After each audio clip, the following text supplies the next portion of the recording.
Our opening day at Clash Royale League in 2026 was not short on drama, and we've got more loaded up for you today as these players battle their way for the first golden ticket of our new season. Hello, welcome, I'm Rich Slayton, that's Andrew Guy, excited to be here, joining my buddy Andrew after I got to watch yesterday. Andrew, what an exciting day. Dude, I'm so glad to be back to CRL action. You know what it's like. It's our 9th season doing this together. There's just something different about those special monthly finals weekends and obviously world finals, which is what we are working towards today. A lot of upsets yesterday. Mohamed Light just goading out of his mind. There was a moment where he picked up his Nintendo Switch at the end of a game because he knew it was already over. Just doing Mo Light things. I am so excited to see what happens today. And of course, our first best of fives of 2026, man. Let's do this. We've got a little ways to get there. Lots of matches on their way, and those BO5s will be a big one. Of course, you will get a lot more beyond just great Clash Royale action. We've got awards for you just for being here. Everybody who hangs out and is a part of Clash Royale League this weekend walks away with some very cool stuff. Let's go ahead and get those rewards and show you what's in store for you on the day, because all you got to do is hang out, use the QR codes, and get those free rewards inside your phone. Andrew, did you roll anything good yesterday? You know what? My 1-star became a 2-star. It wasn't a great 2-star, but it wasn't the worst. I think it was like a handful of executioners, which honestly, at this point, when you can get some free epics, I'm totally in for it. My account is pretty far away from level 16, so excited to see where those rewards are going to be today. I know we have a banner. I know we have a lucky 2-star chest, and I'm pretty sure we have a banner overlay decoration. So remember, we are going to be giving those out at an hour, 2 hours in, 4 hours in, and at the very end of our broadcast. That's right. We have a very long day ahead of us. It's a great day. I think it's really cool that we have 16 players. There are our rewards. Rich, what do we got? Got a 2-star chest that might roll your way up. Of course, I think we'll all be looking for that 5 in the end. The beautiful banner, and oh, look at those guys with their flight caps ready to drop some havoc.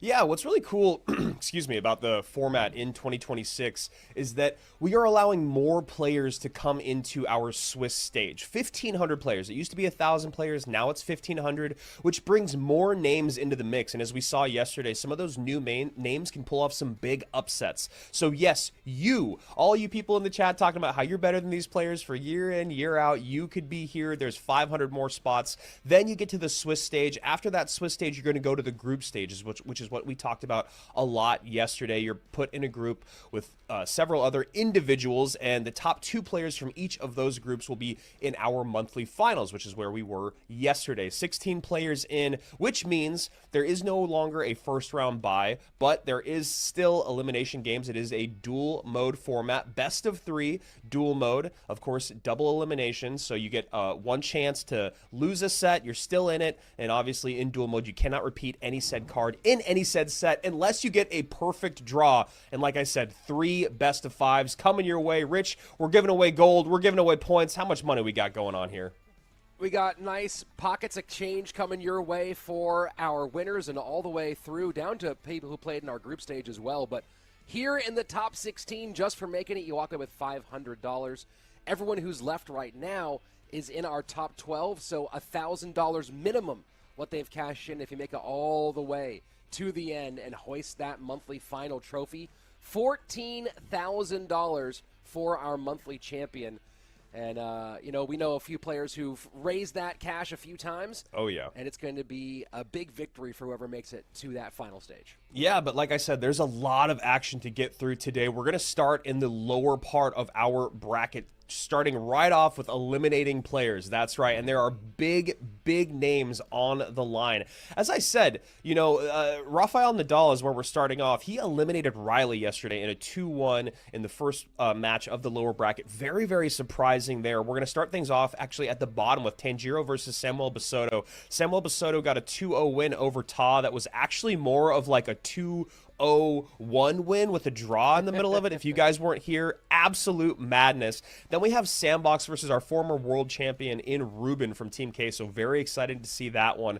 Then we have OP Sam going up against Clown, which It's crazy because, you know, Sam had a pretty good day. He was up and down a little bit, but obviously he's still here. Clown looked unstoppable, and then he ran into Muhammad Light, and then Muhammad Light happened. And then, of course, Adriel on the other side of it was nails. I mean, he just looked like the Adriel that we are so used to seeing. And then at the top part of our bracket, Rich, 4 players remain. EGW and El Mollejas. That is a very surprising one. I feel like when you look at the people that got sent down below, there's Riley, there's Ruben, there's Vitor, all in that mix. There's Sam. We ended up with EGW and El Mollejas. And then, of course, Muhammad Light versus Kimchi. So really, when you look at the 4 players in the upper bracket, you might be a bit surprised at where we ended up. But that's where we are, and that's our bracket for today. We're going to be moving through all those matches. Like I said, lower bracket final, upper bracket final, and grand final will all be best of 5s. And of course, our bracket reset, if necessary, will also be a best of 5.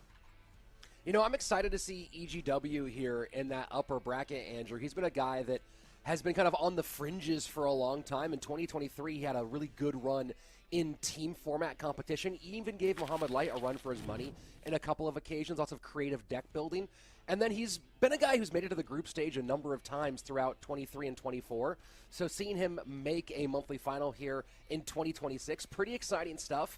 And he definitely, you can look at the bracket and the route that he had, maybe a friendly side of the bracket for EGW, but you can only play the games that are in front of you. If you win those, then you just keep on winning. So I'm excited to see what he does here. Yeah, I mean, I do get that the players that he was going up against are kind of not no names, but just not as well known as some of the other players on the bracket. We have so many world finalists, we have so many world, or you know, a couple world champions. But EGW looked really good, Rich. So I think you'll be really excited to see how he comes out. He had a good amount of deck versatility.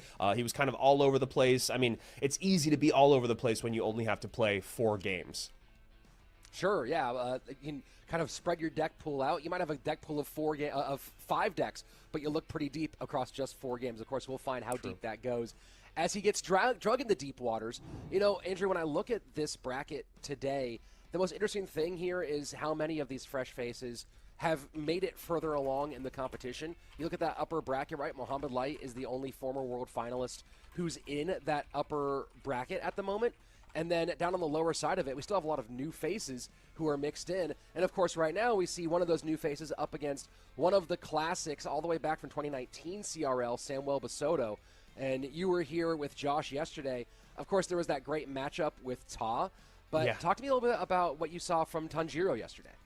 You know, Tanjiro was a bit of a surprise. You know, he started the day off going up against EGW. He loses 0-2, and I think kind of in that mindset, you're like, okay, well, I guess that makes sense. I know EGW. I don't really know Tanjiro. I believe that's how it went. I think that's who he played against. Oh, he beat Riley to start off the day. Oh, yeah, excuse me, I was looking at the wrong thing. Yes, he started off against Riley going 2-1 there, which was actually really, really surprising, honestly. I mean, Riley, a lot of people were kind of talking about how during the creator event, he didn't do what you thought he was going to do, but you and I never hold much weight to that because it's a creator event. It's fun. He was the only person in that event that actually had CRL this weekend, so you expected him to kind of, play close to the chest in terms of showing his decks. But Tanjiro came out and played really, really well. Samuel did kind of what you'd expect. He played consistent. He ran into Adriel, which was really, really tough. Adriel has looked really good. So I'm excited to see what Tanjiro does. Definitely a bit of a surprise yesterday. Got a great matchup with Lava against Riley yesterday, going back to the Hog deck that he also beat Riley with.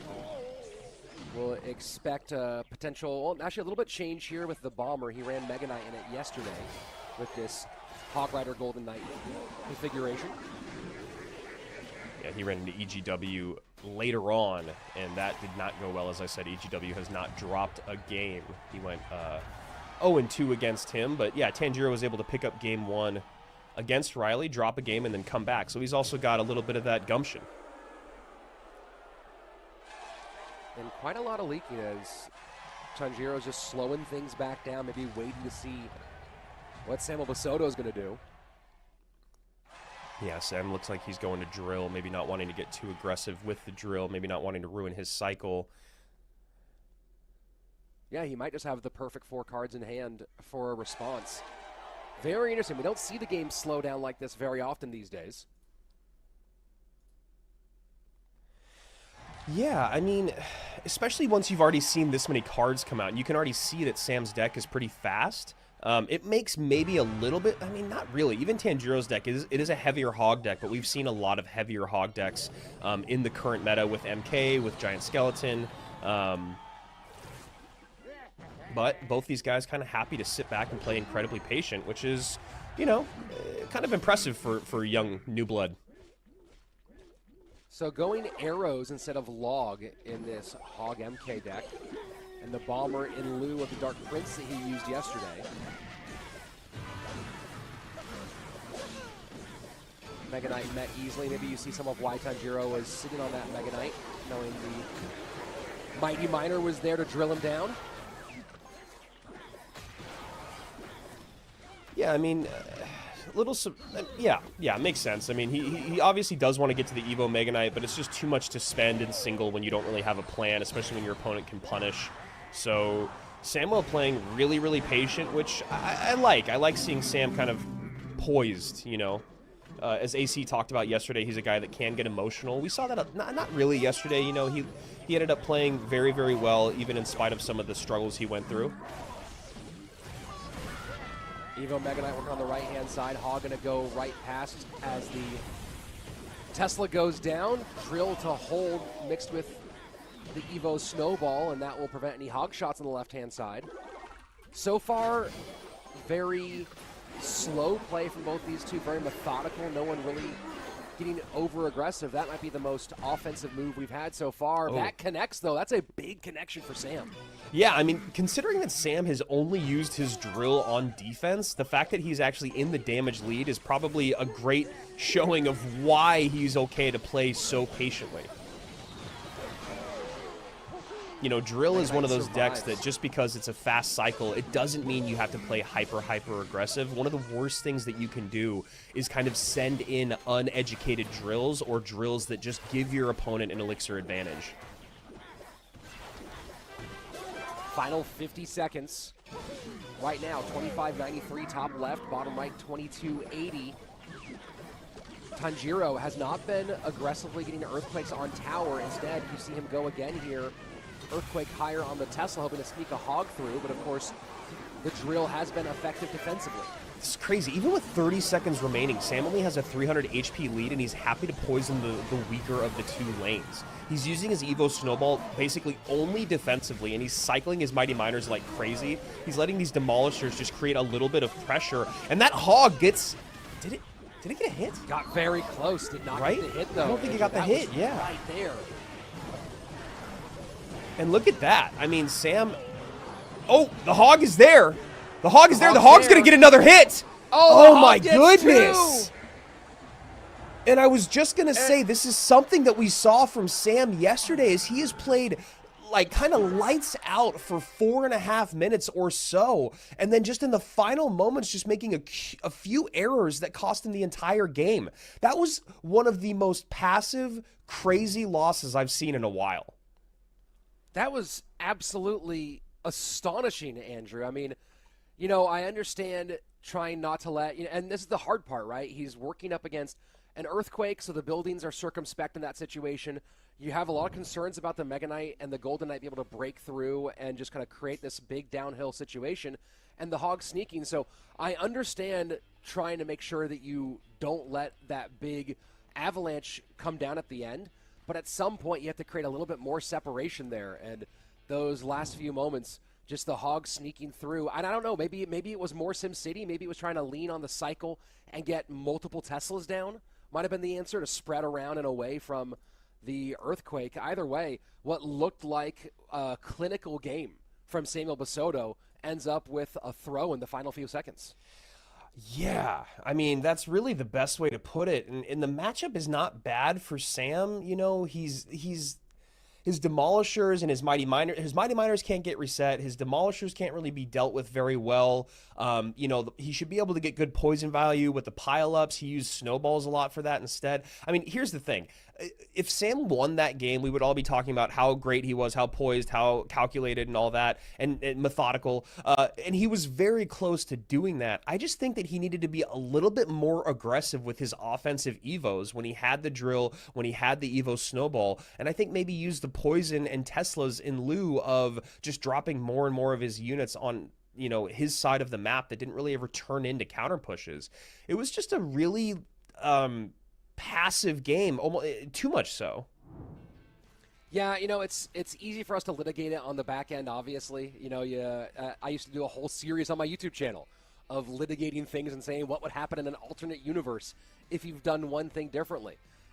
But Samwell was up against a pretty massive wall there, and Tanjiro did a really good job in those final couple of pushes, right? He was, you know, we were looking at that going, hey, he's not getting Earthquake on tower very much, which to me was kind of surprising. And he was working trying to sneak through the hogs, and in the end, he made the right call. He clogged everything up, made it really chaotic for Samwell to play defense, and snuck a hog through in the very final seconds, and he comes up with another big-time victory.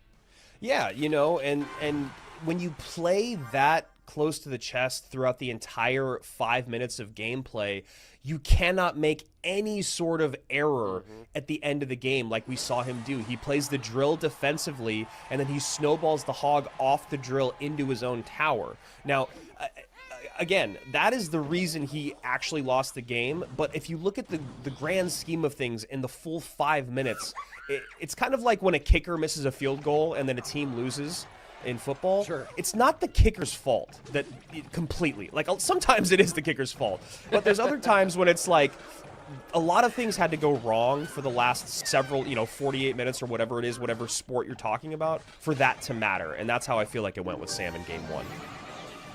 Oh, here we go. Game number 2. And that Loon is in great position here. Yeah. Inferno Tower going to do absolutely nothing. Giant Skeleton on the tower. Wow, Balloon and a little on the BM. Wow. A lot of BM. And Andrew, I am just completely stunned. I don't know if I could be more surprised. And then Sam just goes, well, I will throw everything at the bridge right now. Tanjiro definitely low.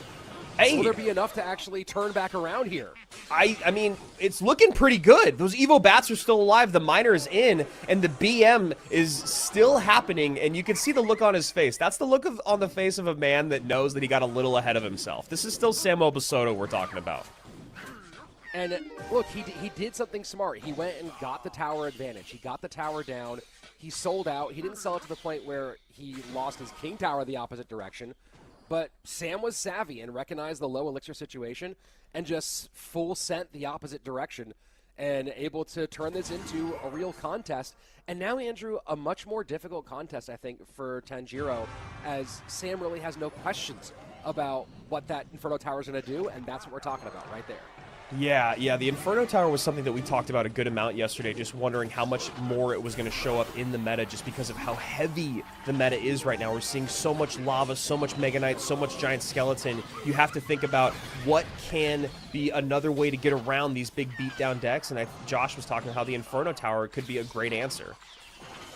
And the other thing here is that while Tanjiro feels like he might be in the advantage in a single tower situation going in the same lane just because he has the Xe, the NATO, and the Giant Skeleton. This is Sam playing Quick Cycle with Inferno Tower, as we were talking about. He's very, very good with these types of decks. The Xe creating problems. Zap for the reset. Sam has to get back around and distract this Executioner and have the bats ready for that balloon. And the Executioner and Zap, those two things together, not to mention the NATO. So many ways for Tanjiro to handle the two primary responses that Samwell has to these balloons. I love the confidence of Sam to just drop that Inferno right in the pocket, knowing that he can just play large units like the Giant Skeleton on top of it. Hopefully he doesn't get, I was going to say, as soon as I'm commending him for it, he gets punished. Another great Magic Archer lineup here, and now Sam is almost in the lead. Very tight, 1456, 1541, under 100 HP separating these guys with 90 seconds left. It's a great Ice Just Spirit. Like that, it's Sam so does small. take the lead, yeah.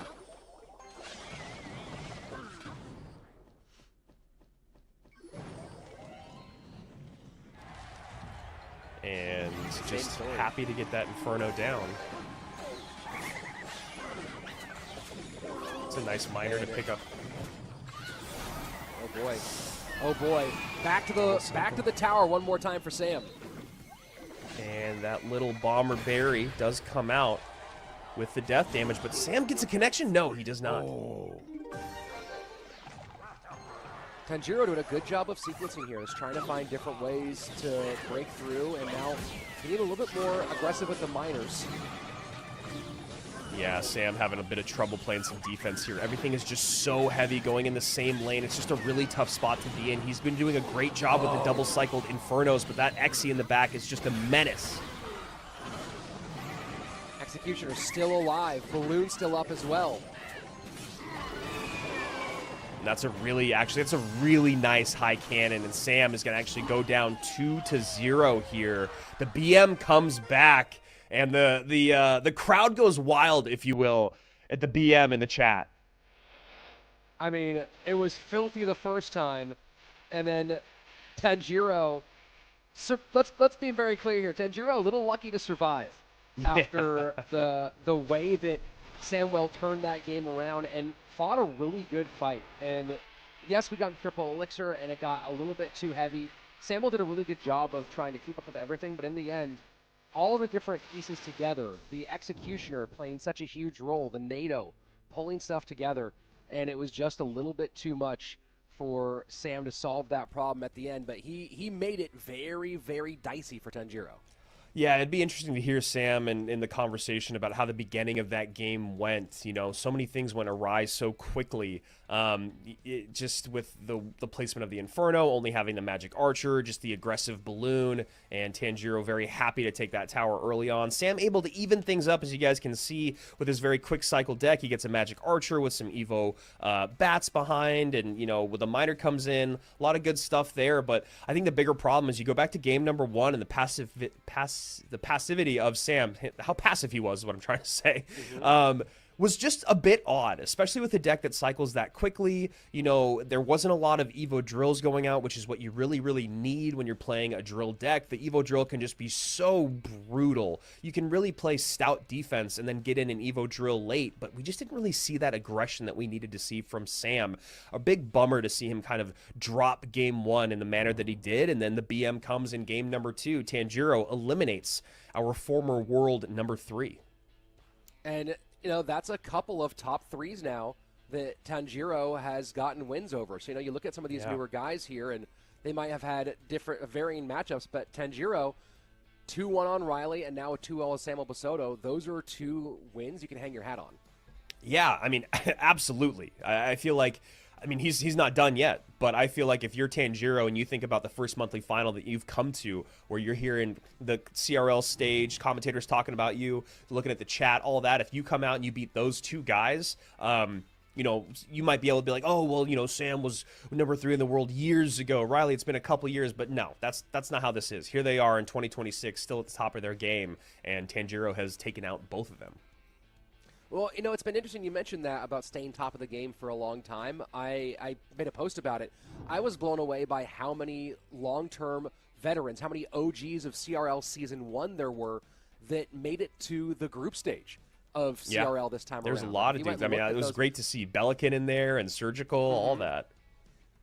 Yeah, and of course, you know, you saw OP Sam here. He was the one who knocked out his former partner Morton, I believe, in the last second of the group stage. So, and on top of that, we still have both Sam and Ruben here in our monthly final. So a lot of OG players still showing they've got what it takes to hang. Yeah, Ruben started off his campaign yesterday, a great 2-1 set victory over Vitor, and then he ran into El Mollejas, who he lost to 1-2, another one of our relative unknowns, who also has a dog and a cat with him on camera, which I feel like is just winning points with the chat. But a very, very impressive newcomer who was able to send Ruben down to the lower bracket, which is where he is now. Sandbox on the other side of it, you know, he ran into the force that was Clown, and then was able to take Rockin' out to stay alive for day 2. The graveyard for Ruben in game number 1. Ran some graveyard, got a win over Vitor with it yesterday. A little different construction in that Vitor matchup. He did not have Musketeer in there. Nor the Skelly Dragons, I believe.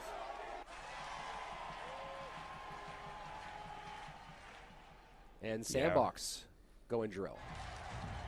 Yeah, yesterday Ruben ran a graveyard deck, the more traditional one that's in the meta right now with Knight and Evo, Furnace, Berserker. Berserker is just such a great card, in my opinion, especially defensively. You're able to defend like 5 elixir units with 2 and just get an elixir advantage or disadvantage back.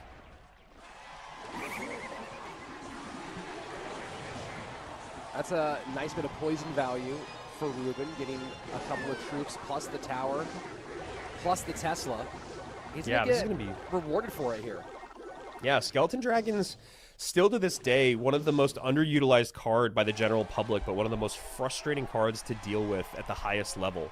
They're just like not that tanky. They do just enough damage. They're cheap enough to where they're kind of annoying to deal with. Do I want to spend? Do I not? Do I want to just eat the damage? Are they really going to tank that much? And they really do a great job. That Hero Knight ability, though, not so great. Yeah, Hero Knight, I mean, that's the thing with all the abilities, right, is that temptation to use them in the Hero Knight ability. I guess the saving grace of it is that you always do get the bonus to your survivability out of it. But, man, when you don't actually pull the aggro that you want, it can be pretty frustrating. Yeah, totally. And I like what Sandbox is doing here with setting up a bit of a Sim City. And, yeah, just to finish on that point completely, and I think that's why, you know, the cost of that ability is in a good spot. You should be punished for using it incorrectly because you're still getting a benefit. Evo Drill in, Poison supporting. And again, that ability from Sandbox not quite there in time to have any sort of efficacy. Yeah, I don't know if I'm missing something here on why he continues to play it the way that he does. But I don't know. You know, Sandy is a man with his own plan, apparently, but down by about 500 HP. Graveyard on the right-hand side. And he's just happy to continue to clean up stuff with the poisons, as the poison value has been significant enough that Ruben is more than happy to keep on sending it. Yeah, and Ruben's been doing a great job with his defenses. You know, the bomb tower has been carrying a lot of weight in terms of defense, and then he's got the great units in terms of the Hero Bar Barrel, the Knight, the Skellies that can all play great cleanup, even with the Snowball coming in. Drill I like in. these Skeleton Dragons at the bridge. They bait out that Tesla, or they demand that Tesla. Let's get some good damage here for Sandbox finally, as he gets poison in as well. And he will take the lead. Sandbox getting a ton out of that Evo Drill. Really nice, and that's exactly what we're talking about, is you need to get a little more aggressive with those Evo drills. You need to make sure that Hero Knight ability has any sort of target, and it did that time. Pulling the Knight away, you saw how much Ruben had to drop, and there we go. I mean, that's the thing about Evo Drill, is it's a fast cycle deck. You can get some damage in. You need to keep up your aggression throughout the game, but in Triple Elixir, this deck becomes so incredibly difficult to deal with. I would have actually loved to see that Graveyard in the opposite lane from Ruben. He's got the Knight there. He can keep going in with the Skeleton Dragons, and now he kind of recognizes, oh, I should have maybe put that pressure in the left-hand lane, but too little, too late. And, you know, we're seeing a very different story. Obviously, a totally different kind of deck that he's facing here for Sandbox. But, you know, when you think about drill play, when you think about the difference in the Evo Drill and when it's in its regular form, I'm a big fan of defensive drills when they're the regular drill. I'm a huge fan of using those defensively. You know, if you do it in the right way, especially if you're like a single target defense, then you're able to turn those goblins into a little mini counter push, especially if you get a little bit of some sort of tankage in front of them. So I like that a lot. But, you know, as you pointed out in the Samuel Basoto game, and as we saw here with how it turned the entire game on its head, that Evo Drill, you need to have a really, really, really compelling reason for that not to go on the opposing tower. Yeah, and I think the other thing that Sandbox was doing, which is something we were commending Mo Light for yesterday, is just setting up his Teslas, right? Like, we had a long conversation about, you know, how lower level players might be more precious about their Teslas. When you look at higher level players, there's almost always a building on the board.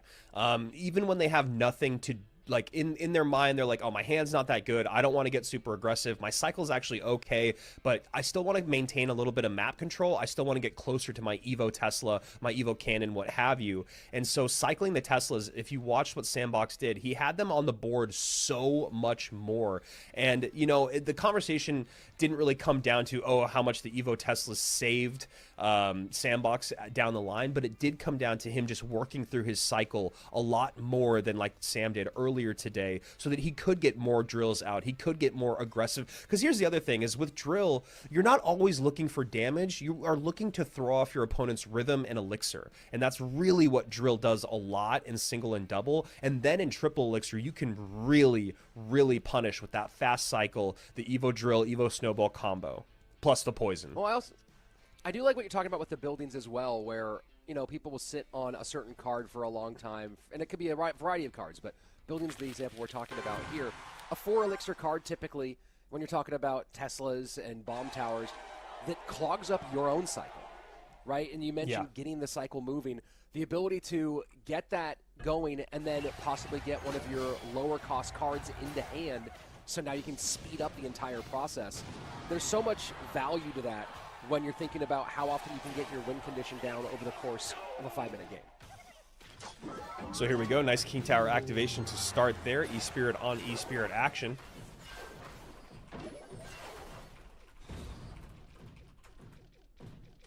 Sandbox starting kind of the same way we talked about, setting up defensively with that cannon. Looking like could be Hog Lightning here from Sandy, and maybe going up against RG. And Fishboy makes it all the much more likely. It's a nice Lightning. It's really aggressive this early on, but you can see Ruben going, man, he really got me there. Wasn't expecting it, and he's not really up by much. A nice defense here with the E-Spirit. Those aren't the hero goblins, so that's going to do more than enough.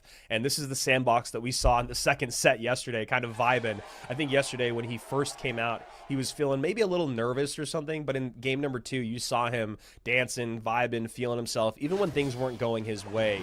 And, you know, we've talked about this year in, year out. Sandy is a guy that just needs to have confidence, and then he's going to play the game that we're all expecting him to play. Sandbox won against Rockin' in a lava matchup with the same deck yesterday.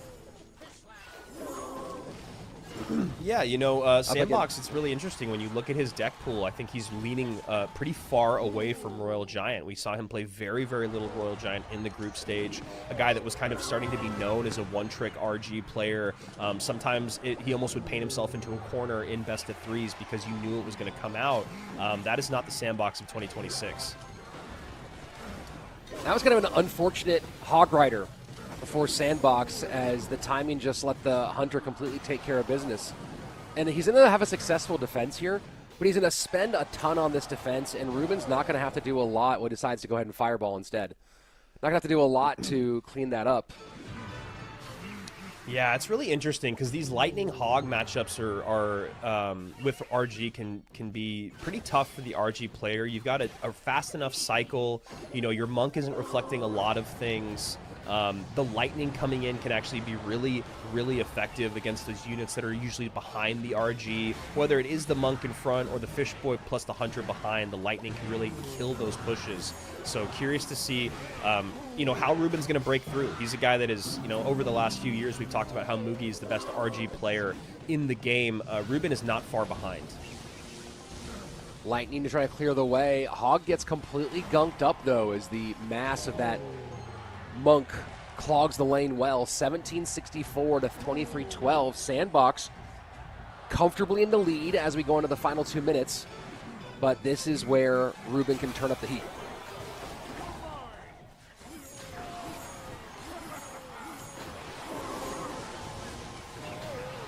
And that's kind of what I'm talking about with the Lightning there. Nice cleanup here, Log to push back, and the E-Spirit to reset. I mean, Sandbox is really just in a great spot with his deck choice. And this is the first time we've seen Ruben play RG this entire weekend.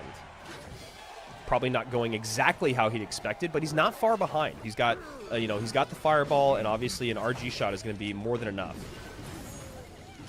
Question is, does he have a solid double push ready and locked and loaded for this final minute. Another good lightning. Hog should get one, and does it get a second one? Does not, but still damage in 1406. And now Ruben going up high with the Royal Giant rather than building from the back and trying to get the double stack to break through. To build from the back going up against a furnace. Furnaces are so annoying. You have to spend a decent amount to take care of them, or you can just cycle that furnace in the lane that the RG's in, or the first RG to kind of bait out the elixir for the second. So he's got a relative fast cycle, and he's got a card that really clogs up the lane. That's a nice high hunter, though, and that's what we're talking about with the way that Ruben plays. That's a great hunter. And now with 18 seconds left, Ruben not far behind, 15:59 to 13:65. Sandbox with a chance to 2-0 the former world champion. Yeah, wow, he's going to be able to just cannon and lightning. That's it. Fisherman not able to pull away. Wow. Lightning will do it. And Sandbox 2-0s Ruben to continue in our lower bracket. Just dialed, bro. Just absolutely dialed. He starts his day yesterday going 0-2 against Clown. Since then, he's been perfect. 2-0 over Rockin', 2-0 over Ruben. And, great deck choices, great gameplay, super aggressive in game number one, which is, I feel like, what you have to do.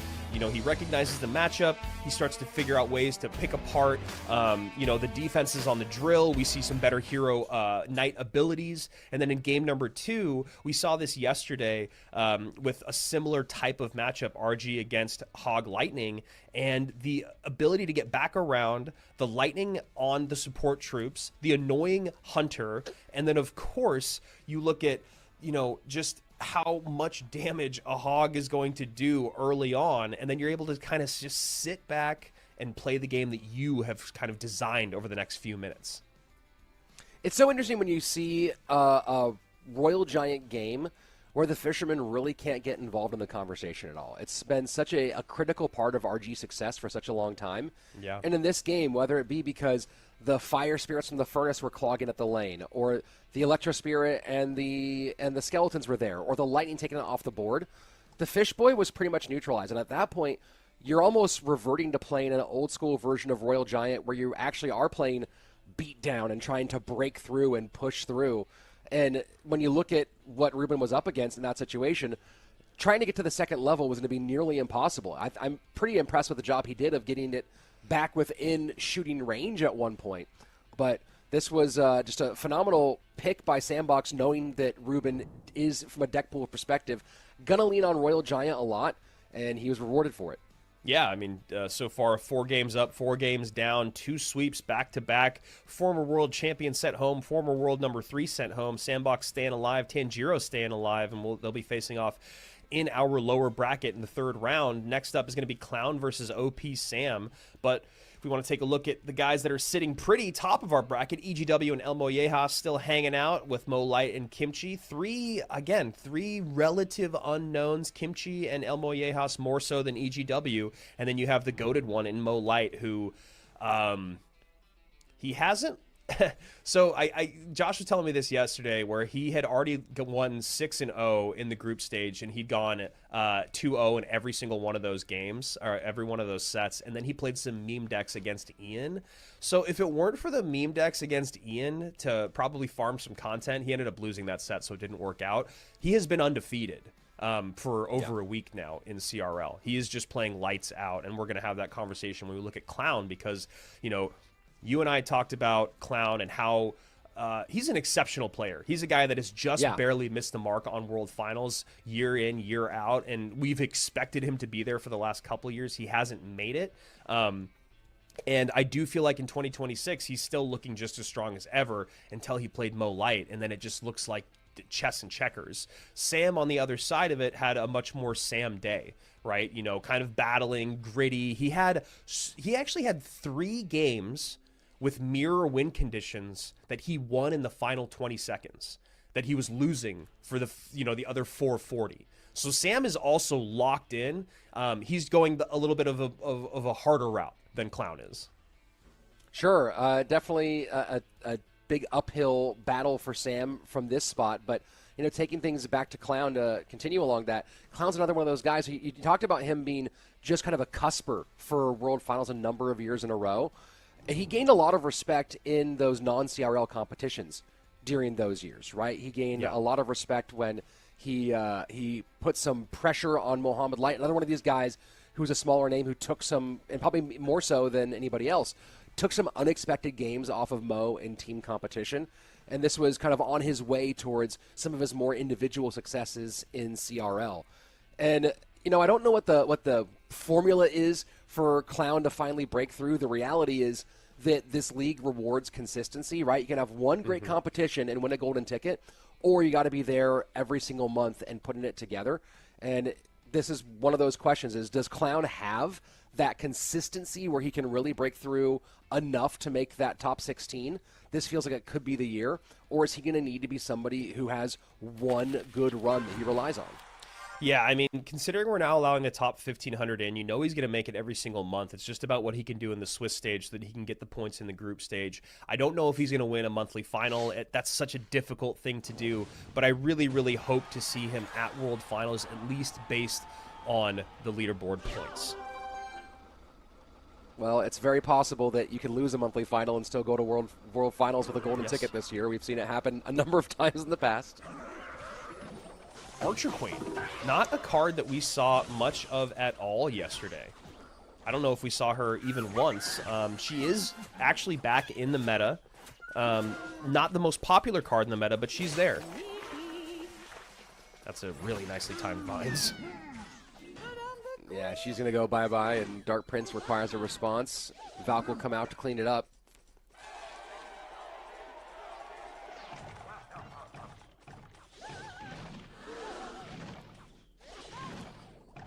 And Giant Skeleton, you and I were talking about this during the creator battle. Giant Skeleton has just made such a resurgence, and as we talked about that day, Giant Skeleton is either everywhere or nowhere. And he is very much so everywhere right now. Actually shocked we didn't see him in the earlier two sets.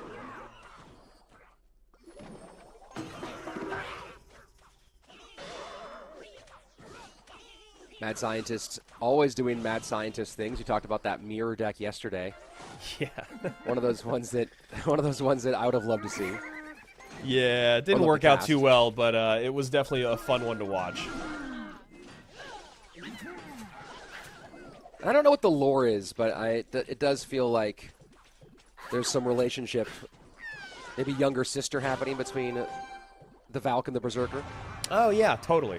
I wasn't sure where you were going there. I was like, are we talking about Sam or Clown here? And then the Valkyrie and Berserker made more sense. There you go. Clown yesterday started off his campaign going 2-0 over Sandbox, running RG and Lava.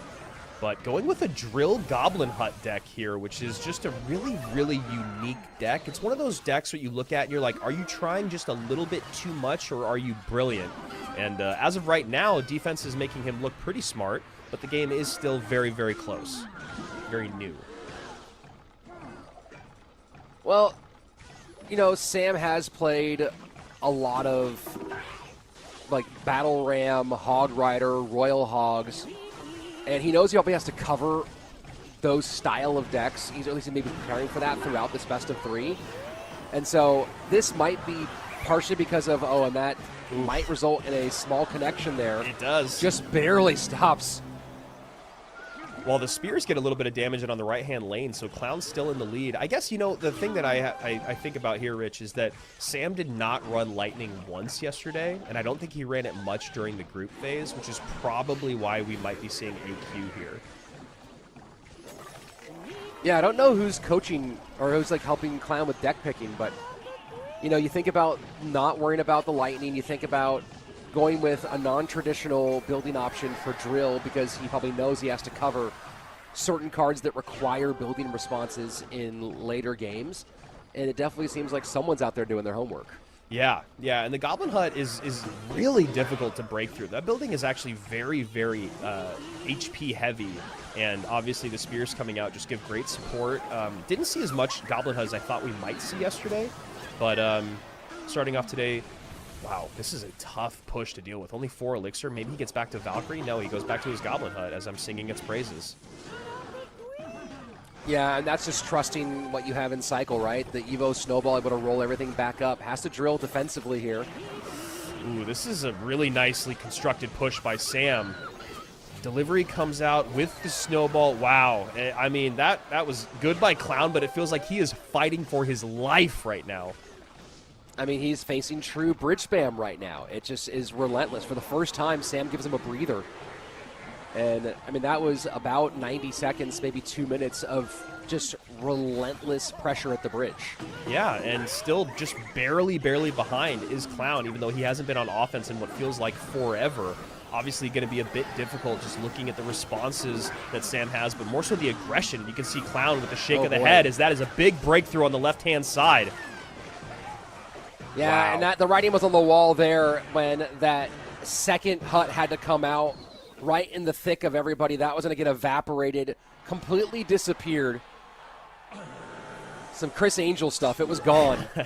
And next thing you know, so was the tower. Yeah, I mean, that's the thing about the HUD is as strong as it is it just needs a little bit of support. Sometimes when it's played as a last-ditch effort time and time again, you're just kind of eating through Elixir because, yes, it does have a good amount of HP, but it doesn't do a ton of damage. The spears are more so there to be supported, so you need the hut to come down to pull a unit, but you need a unit to kind of protect the hut so that the spears can help with the DPS, if that all makes sense. So you look at the way that Sam had hyper-aggressive plays there, just pulling out those huts, AQs coming out desperately. But I think the thing that stood out to me the most was how well-timed Sam's vines were throughout that entire game. Yes. Just making Clown spend a bit more or stopping the Archer Queen, right? We talked so much, or I was talking so much about how Sam didn't play a lot of Lightning. It leaves a space for AQ. Good job on Clown on the pick there.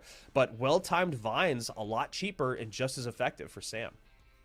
Yeah, I mean, I'm looking through not a lot of Lightning. I mean, there's nothing played yesterday for Lightning, and I didn't go through all of his matches from the group stage either. But, you know, you look at the read, and you feel like the read was a good call. But once you get deep into those later waters and the elixir starts flowing, we've all been there with bridge spam, right? Where Yes. all you're doing is keeping your head above water, and eventually that's going to climb up to the top of your head. And we saw that happen here, so...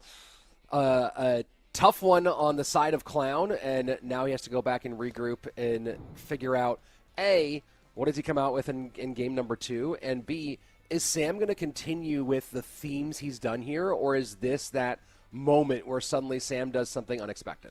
Yeah, I mean, that is just such a good matchup. There's very, very little data on it online, but even just with 6 cards or more matching, it's an 80-20.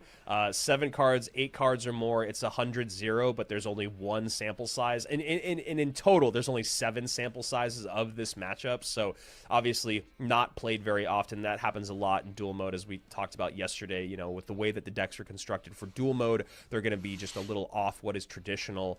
You know, like in this deck, we're seeing the Goblin Hut instead of something like the Tesla or the Cannon.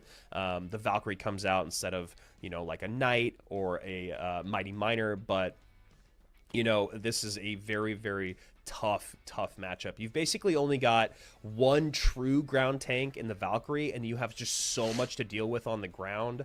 The Wizard, the Skeleton Dragons are frustrating. And honestly, man, just this combo right now of the Giant Skeleton in front of... Doesn't matter if it's a battle ram, a ram rider, a balloon. It is just so difficult to deal with, which is why we're seeing a bit of a rework, or at least a rework in progress at the moment for the Giant Skeleton for next season. Sam's been enjoying going piggies. MK Hog an option as well. Yeah, Sam's been really enjoying those heavy hog decks. I believe in the group stage we saw him play more of those. You know, it's interesting. Just in the same vein as we've seen Giant Skeleton make a comeback, a lot more Dark Prince this season than last season. Yeah, the Dark Prince, I think, is just another great response to how much drill we're seeing. You know, we're actually not seeing much Royal Ghost this season. Sam played a lot of Evo Royal Ghost in the group stage, but I'm wondering if the increase in Dark Prince usage is a lot to do with that. Well, probably Graveyard here for Sam. And Clown has some work to do in front of him. Yeah, Sam started his day off with Graveyard yesterday, if I remember correctly, against El Mollejas. El Mollejas. That name gave me some. So I've been working on it all day and night. And that was one of those games that he kind of stole from behind in the last 20 seconds.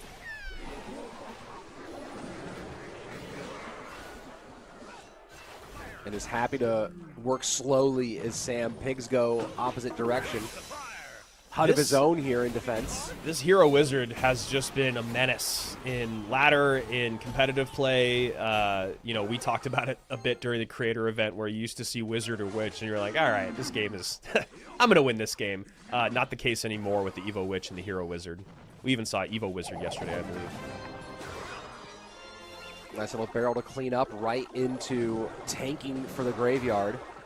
It's a really nice placed bar barrel there from Clown. Going to tank that hero bar barrel, but needed to spend those skellies a bit earlier. I would have loved to see more defense instead of those hogs first, just taking a lot of damage.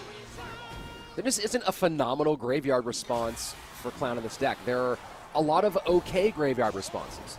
A lot of ones that can work collectively to take care of it, but you kind of either have to eat some damage or overspend to deal with these GYs.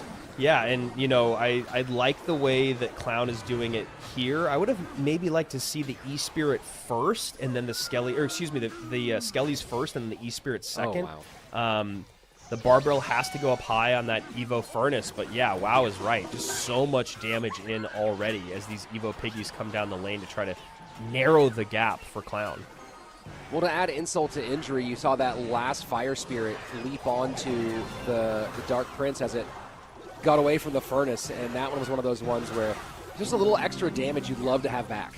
Yeah, that we saw that yesterday too, where it was just like the Fire Spirit from the Furnace baited out 4 Elixir because there was no better response, and you just can't eat that fireball's worth of damage late game.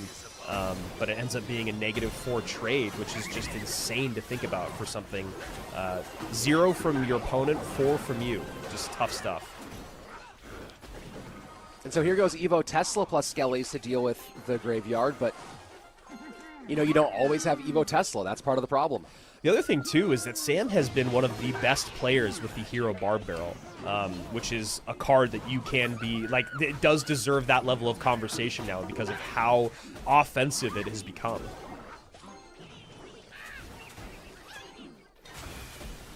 Not quite able to make anything happen from it. Lightning trying to clear the path for the Wizard. This going to require a response, and it does. But still just kind of stuck is Clown. Yeah, I mean, it's so easy for me to sit here and say, I wonder if, or should he have done this? But the thought process I'm having is just wondering if he should have spent a lot more time on defense in single and most of double, and then gotten aggressive in triple with the Lightning, with the Piggies. We're still seeing good damage here, but look at how much damage just came in there, Rich. And if he would have maybe focused more on defense throughout against these graveyards, because Sam's deck is so much more aggressive, I wonder if he'd just be in a better spot. These Piggies trying to make a race against the graveyard, but they're going to get stopped mostly. One little snout touch, 11-18 to 697.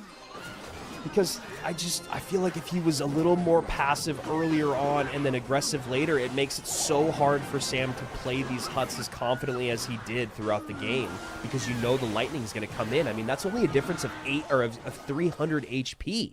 After what looked like an unsurmountable amount of damage early on, I think maybe the macro understanding of that matchup was just a bit misplayed by Clown. Sam, 2-0 victory. Will move himself into the top 8. Dude, we are breezing through this day. Yeah. I mean, don't jinx us, dude. Come on. you cast her curse to us? Of all people? Yes. My word.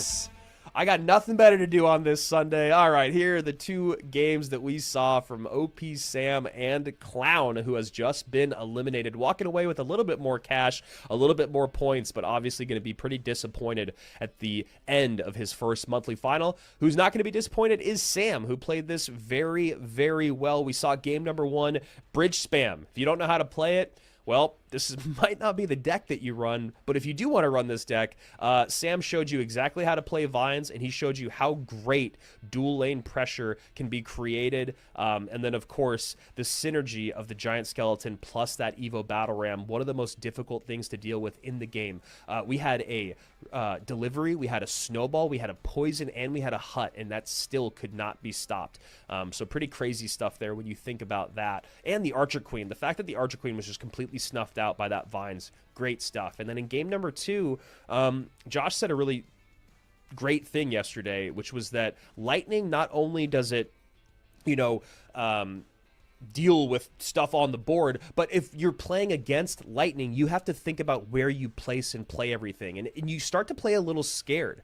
And we saw that a few times with Sam down the line, where he wasn't playing the hut as much and he was starting to just defend with troops, and then we were seeing a lot of Lightning value out of Clown. I would have loved to see a little bit more of those Lightning mind games throughout that entire game. So here we go, Sam advancing on to the third round, top 8. He'll await the winner of our next matchup, Adriel and Rafael Nadal. And we're going to see if we're going to continue with the trend of the newer players making some big splashes here, as Tanjiro already did it today earlier, or will Adriel show up here and give us a top-tier battle between him and OP Sam. That one's coming up next here, and of course, stick around, folks. EGW El Moyas and Mohammed Light and Kimchi in our upper bracket. Lots of Clash Royale left to be played. And, of course, we do have rewards coming up later today, rewards throughout our broadcast. So our first one, I don't know exactly what time our first one was. Was it 90 minutes in? I believe it's 2 hours, 120 minutes in. So we're actually about halfway to our first reward of the day. So we got boxes coming your way. We got a box coming your way. We've got banners. Got a lot of fun stuff coming your way, and of course, more great Clash Royale. And when you were talking about the synergy of the Giant Skeleton, kind of with every it works really synergizes with this and with that. At this point, it's in that place where it feels the Giant Skeleton would synergize with a watermelon. Yeah, if you put it out there, there's no non-synergy at this point with that card. Yeah, and that's why I think the rework is really necessary. And I don't envy the balance team in trying to figure out what it is, because the Giant Skeleton, as you said, Rich, for 9 years now, 9 seasons of professional play, it has been in or completely out. And when it's out, it's non-existent, and when it's in, it's too strong. And we're kind of in that exact same place again. So I'm very curious to see. They've obviously tried a few reworks over the last several months, and then with the current meta that we're in, it's just a little bit. Even if you didn't think it was too strong, it's still showing up too much. But that's the only reason things show up, is because they're too strong. So very curious to see where that goes. And I'm also really curious to see where this set goes. Rafael Nadal got a bit of swagger to him. He kind of had a rough start to the day and then was able to turn things around. It looked like he was just going to go 0-4, if my memory serves me correctly. He goes 0-2 against EGW. I think he lost the first game against Riley and then pulls off the reverse sweep. Adriel on the other side of it, he was just Adriel, right? He came out against Samwell. He looked unstoppable. But then a bit of a surprising second set against Colin, where things just did not come together for him. Colin had a really, really great deck pick in game number 3, where he played Evo Royal Recruits, Skeleton Dragons, Ram Rider, and Adriel just had 0 answers for that. It was an insane deck pick, actually. Haven't seen Skeletons this weekend yet from Rafael Nadal. Very interesting as the first shown card from him in this one. Yeah, Nadal was a little bit all over the place. He played Piggy's 3M, he played Royal Giant, he played Minor Poison with MK. I think the only thing he repeated was RG, and he played very similar versions with Monk. He also played E-Giant, which he lost to EGW with that.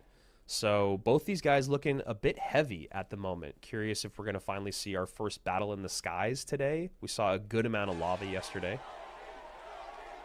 The only deck in his pool from this CRL campaign, or that he's been running in the last 18 hours, was a Giant Skeleton Hog Rider deck with that Evo Skellies. Yeah, and we did see a good amount of RG and EG, Royal Giant, Electro Giant, from Nadal. Tombstone makes me think, well, I was going to say lava, but then we see the giant skeleton, so now I really don't know. Could be Loon, could be GY.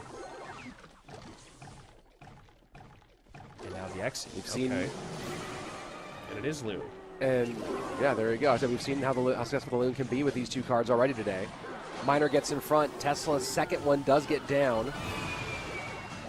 And it's going to stay up. Wow. That should get a hit. I'm actually shocked with the double Tesla in. That snowball was so effective. Adriel just breaking through what seemed like a pretty impossible feat to do. It felt like he was kind of just pulling out an elixir and setting up for the next, what could be another Loon push, or just kind of feeling out his opponent. But a great breakthrough there as this giant skeleton does get pulled back. An aggressive Miner Loon. Evo Tesla this time, as he uses the ability, trying to see if he can break through. Not going to do it.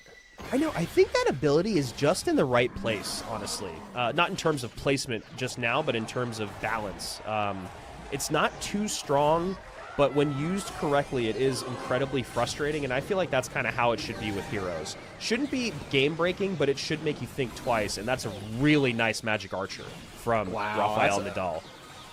I mean, that's a ton of damage out of the Magic Archer. Wow. And we're going to try to deal with it here with the Exy. And those what a last swing. two shots were just absolutely devastating, and one of the things we talk about is how strong the giant skeleton is. Well, it's got a massive hitbox, and it is very slow, so just prime cannon fodder for the Magic Archer.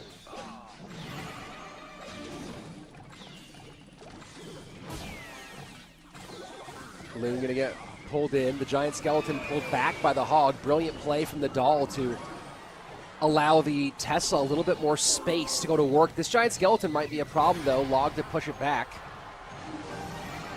And an aggressive giant skelly plus Loon push at the bridge. Nadal's Magic Archers are somehow, every one of those shots has hit the balloon as well. That is not as easy to pull off as you might think watching.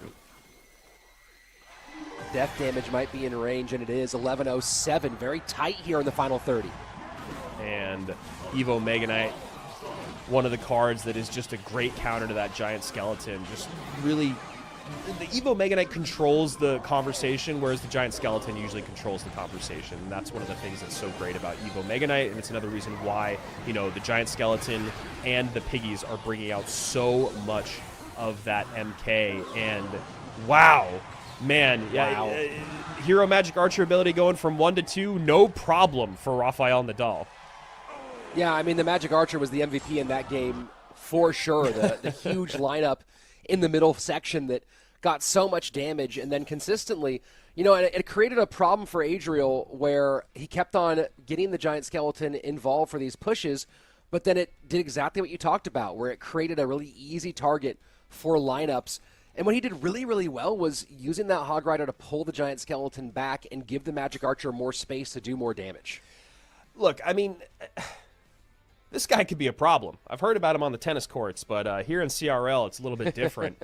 Going 0-2 against EGW to start his day yesterday, that's game 1, day 1, first monthly final ever for Nadal, and first monthly final of 2026. There's so much pressure in that moment. I feel like anyone that goes 0-2, you can kind of give them some grace, but since then he's 2-1 Riley, and now he's up a game, about to maybe eliminate Adriel, and I don't know, man. The gameplay was just really clean. As I said, those Magic Archers, not only on the lineups to get damage on tower, but in terms of how much damage he was able to get on Loons by perfect placement on that Magic Archer to have it go through the giant skeleton onto the Loon time and time again.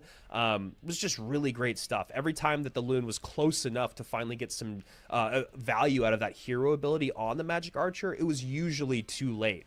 And, for a game that started off pretty well for Adriel, things went south real quick. Well, it's interesting, too. When you look at Magic Archer, it tends to find itself in two decks. It tends to find itself in Bridge Spam. There's some some Royal Hogs as well. But Bridge Spam, Royal Hogs, and then some sort of Miner, Drill, NATO, things that can get in front of it and create lineup conversations. Really interesting, this MK Hog Magic Archer deck and the way he was able to use it to still get significant, in fact, devastating Magic Archer value. I mean, I'm trying to go through. I was sitting here going, "Hey, what's the story on this deck?" I've been going deep into possible decks that involve Magic Archer, and I still haven't seen one that involves Hog Rider alone, much less Hog Rider MK. Yeah, and the Hog MK thing, Hog Giant Skelly, Hog in these heavy decks is something that we're not really used to seeing at the highest level competitively. But, you know, as we've talked about yesterday, as we talked about in our creator event, we're just in a really heavy meta at the moment. And yeah, that was just a really nice stuff. And at the end of the game, we saw that Evo Mega Knight really control the conversation at the bridge so that Giant Skeleton was just completely out of the conversation. Yeah, I mean, I'm serious. I'm going back through the last 3 days of gameplay, and I'm not seeing a single Hero Magic Archer Hog Rider deck. So nice creativity here out of Nadal, and he takes the 1-game lead and seeing if he can keep the sweep train going. And the last thing that I want to talk about is even though Adriel had an insane minor prediction, he went to a minor prediction in the very far back right corner behind the Magic Archer, knowing that Nadal was going to hit the ability, thinking the minor was going to the Magic Archer, it still didn't matter. Nadal was able to get a second Tesla down to pull the balloon away. So even with Adriel making those insane in-the-future plays, they really didn't matter because of the way Nadal played that matchup.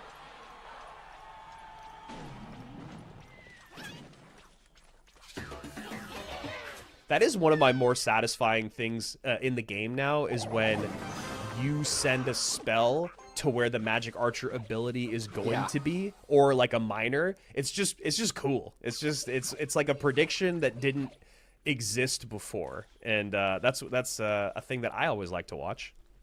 It makes you feel pretty genius. That's for sure. Yeah. Even though in Adriel's case it didn't help him win the game, it still it won some style points.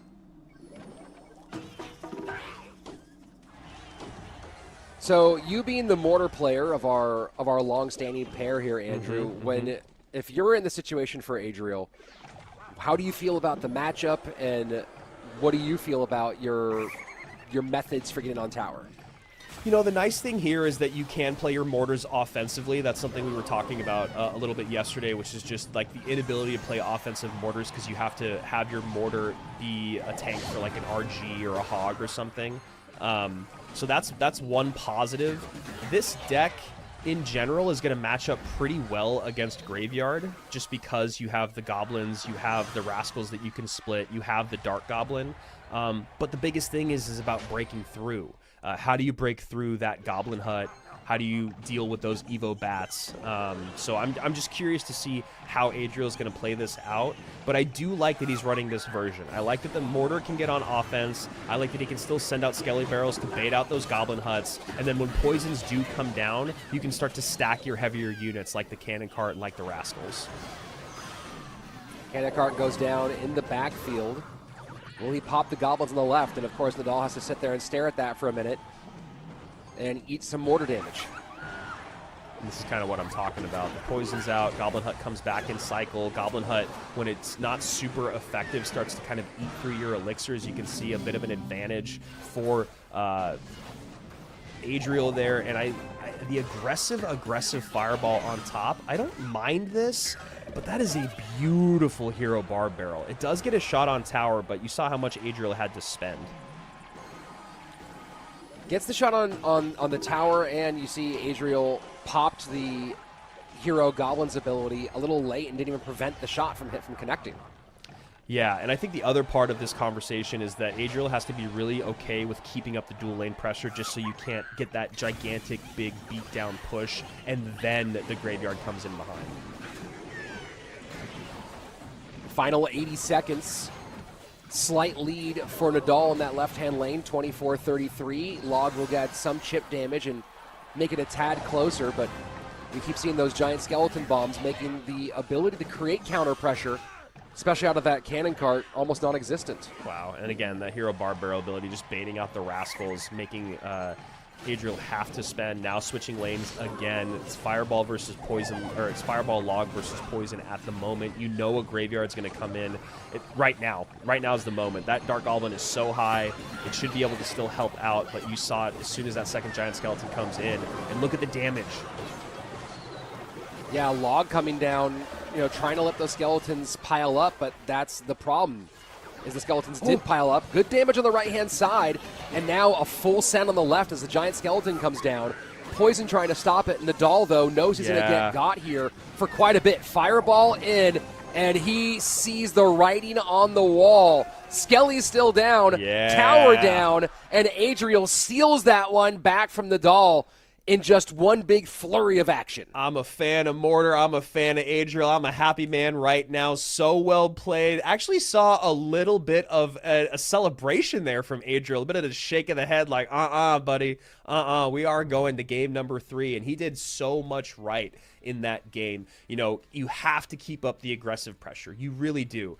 Even if it doesn't feel like you're ever breaking through, you cannot allow your opponent to get those huge pushes. And we finally saw it late game, which you knew was going to happen, was Nadal was going to somehow get a giant skeleton at the bridge, and then he was going to get a graveyard in. You had to have a Dark Goblin available. You had to have other units to support. And Adriel did take a good amount of damage. But again, that dual lane pressure, it ended up baiting out so much elixir in the right-hand lane. It baited out the poison. And then you saw Adriel go with just a full send on the left-hand side. Beautifully played. So calculated and so patient. I love to see it.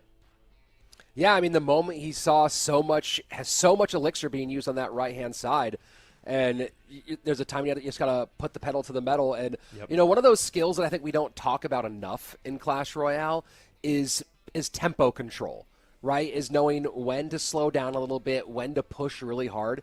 And a lot of those players who do compete at the highest level successfully, their understanding of tempo control is so perfect. Yes. And that was one of those moments where obviously a recognition of the elixir being spent there pretty heavily, but Adriel knew that this was a game of wait until it's the right moment to actually up that tempo significantly, and saw the window, walked right through it, and now we go to game number 3. And if we look at the decks and what's been used so far, Nadal already used on the spell side Poison, Log, and the Lightning, whereas for Adriel it's Fireball, Log, and NATO. So when you start thinking about how much more Lightning has been involved here, opens up some great opportunities for Adriel. In the same vein, Adriel both has the advantage to use it and not have to deal with it.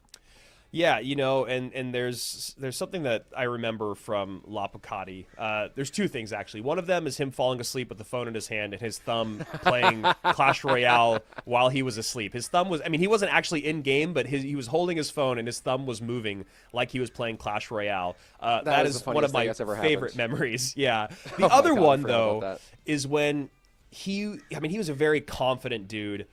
He loved to talk a little bit of trash, but he would literally be playing a game and someone would make a move and he'd be like, oh, that is such a mistake. They're going to lose. Watch this. They're going to lose now. And that's exactly what you're talking about, Rich, in terms of tempo control. The greatest players, yes, you track cycle, you track elixir, but the point of tracking those 2 things is knowing exactly what your opponent has in hand and how much they can spend on it. And Adriel did just that, recognizing you don't have the response you need and you barely have enough elixir to survive. Now I have to go full pedal to the metal, because we always talk about these methodical players.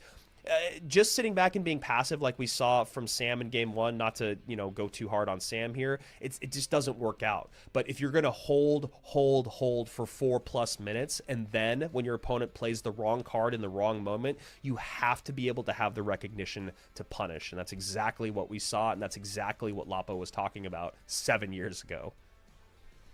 Nadal, looking at sort of ways he might go, he has the Three Musketeers Royal Hogs deck that he won with yesterday open. That's one option. Of course, with NATO out, he's not as worried about having all the 3M pulled to the same side. He has a Royal Giant deck open as well. Yeah, I wonder if we do see Lightning from Adriel here in this game. Looking like he's already going towards RG, and looking like Nadal could be going to Lava.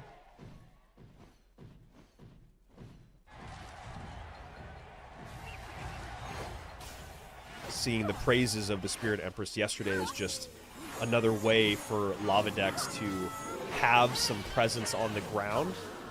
Historically, you'll see players going up against lava sometimes just go a Naked Knight or a Naked Mighty Miner at the bridge once they know that the guards or the Valkyrie or the Tombstone are out of cycle, what have you. But now the ability for a card that is excellent in the skies and excellent on the ground in the Spirit Empress to kind of fill that gap so your opponents can't just go hyper-aggressive on the ground opposite lane. I will say another conversation that we had yesterday, and I feel like it might come into play here, is just these lava decks don't really have Loon because people are holding Loon to play with Giant Skeleton, as we saw, Adriel run earlier. But the threat of a lava deck without Loon is substantially less, in my opinion. And that's a bad Gob Cage.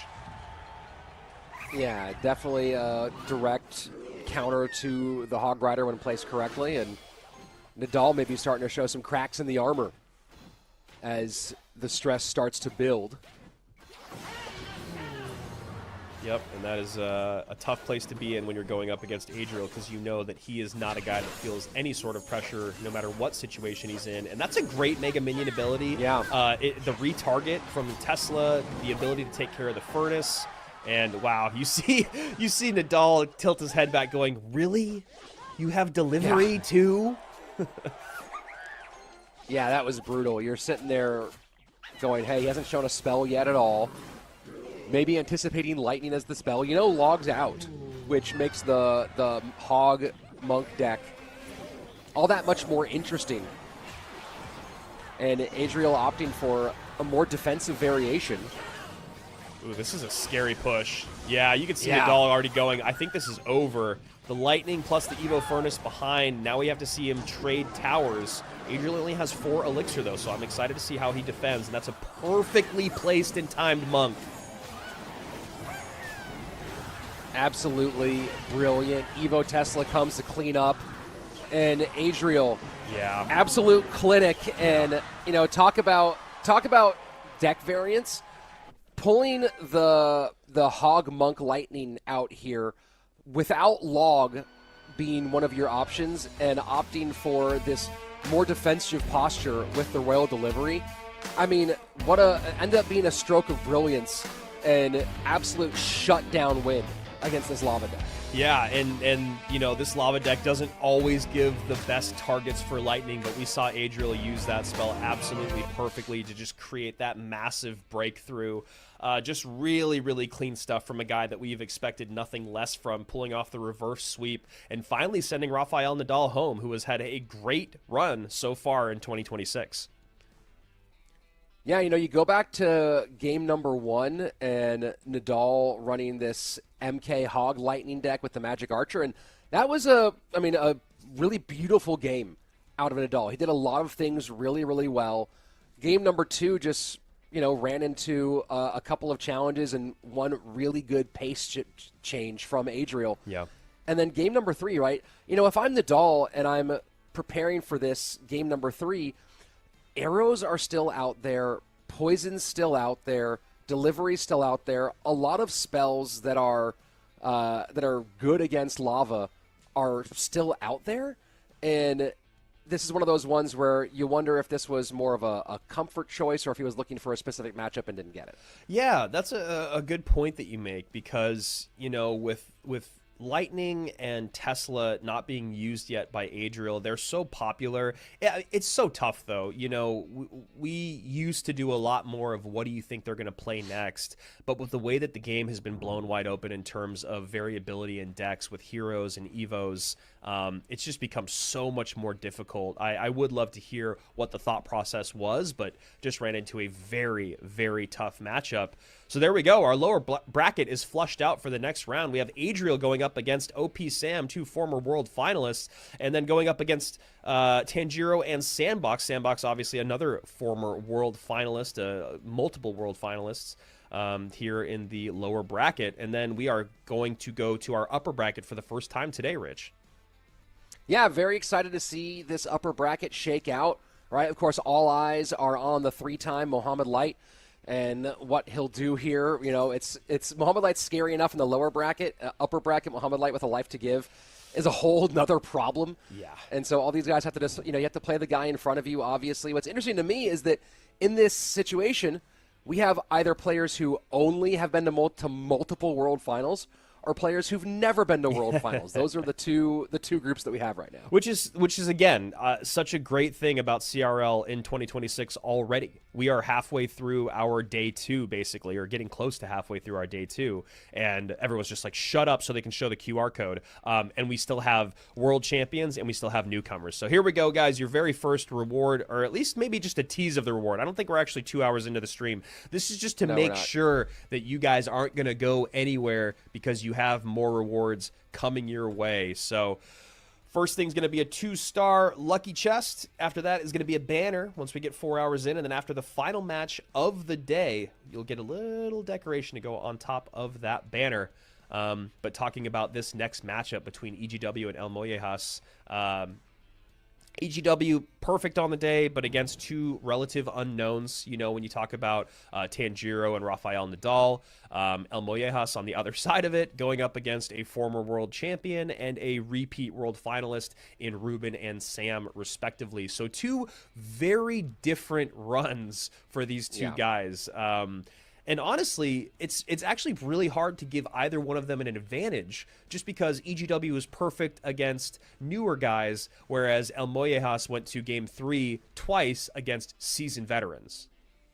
Yeah, I mean, it's with any new player, we have such a limited amount of data. Of obviously, with the EGW, we have far more. He's someone who kind of, I almost put him in a similar vein to OP Sam, where he's a guy who gets creative, who gets weird. With some of his deck picks, but we're gonna, instead of going there now, we are gonna stay here in the lower bracket as our match number 21 coming up next is gonna be Sandbox and Tanjiro. So we have to wait a little bit longer to get to those upper bracket matches. Yeah, oops. I guess that's where we're going to go, which makes sense. So we're going to try to figure out who's going to be playing against the losers of those upper bracket matches. We're going to figure that out first before we go to the upper bracket. So the guys that have not lost yet are going to continue to sit pretty and hang out, as the guys that have been in the fire or in the frying pan are going to go into the fire. Right back into it are Tanjiro and Sandbox. Both these guys went 2-0 to start our day. Tanjiro over Basoto, Sandy over Ruben. And other than Rafael Nadal and Adriel, we saw clean sweeps all the way across the board on the bottom of your bracket. As we see a very, joining this a little bit late, but still a pretty aggressive Graveyard to start things off. Yeah, it's interesting how much the Graveyard play style has shifted. I mean, a few years back, and I guess now, like, quite a while back, I remember talking with some of the teams in 2019 CRL, and the general thought process was you should sit on your Graveyard for quite a long time. Yeah. Right? Definitely no Graveyards in single was a big part of the general conversation, and the game has become so much more hyper-aggressive over the years, and Graveyard has gone along with it.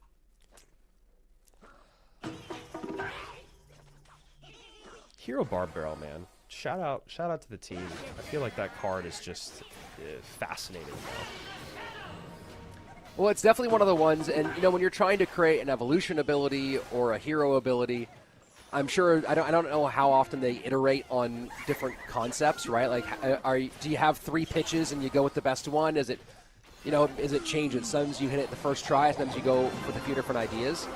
But that whole idea of it adds value but doesn't change the ethos of the card is, I think, one of the real critical places to hit when you do these designs. And the Hero Barb Barrel, just exactly. I mean, it's just, hey, it's just more Barb Barrel. Yeah, exactly. Sandbox, I am a big fan of the way that he is playing today. He is very, very aggressive, kind of recognizing the matchup that he's already in, getting those Graveyards out hot, heavy, early on. He's got a huge lead. This is the Sandbox I want to see in 2026. I'm here for it. Especially in that sweatshirt.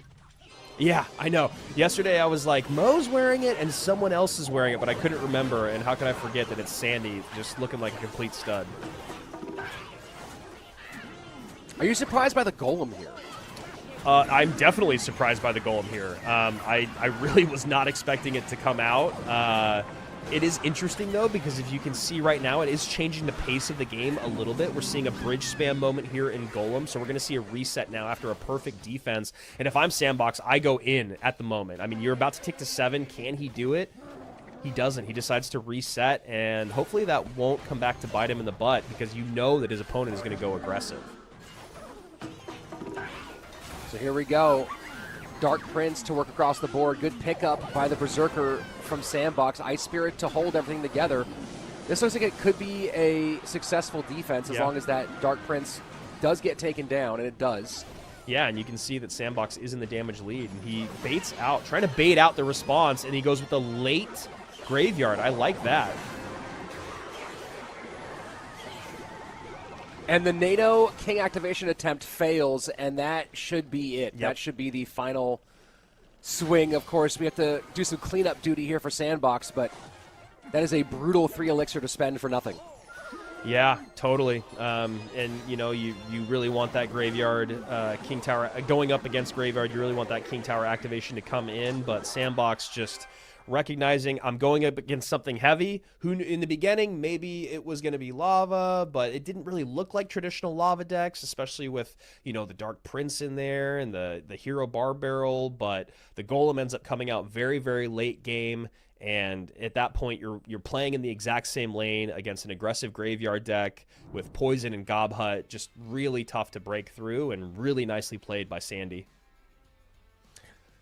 Yeah, I mean, you look at the other times that a similar construction has been played this weekend, and lost to Cody Go in the Swiss stage, and I don't know the other player here who ran Graveyard, but this so far has mostly been in the direction of both talented players between Cody Go and Sandbox.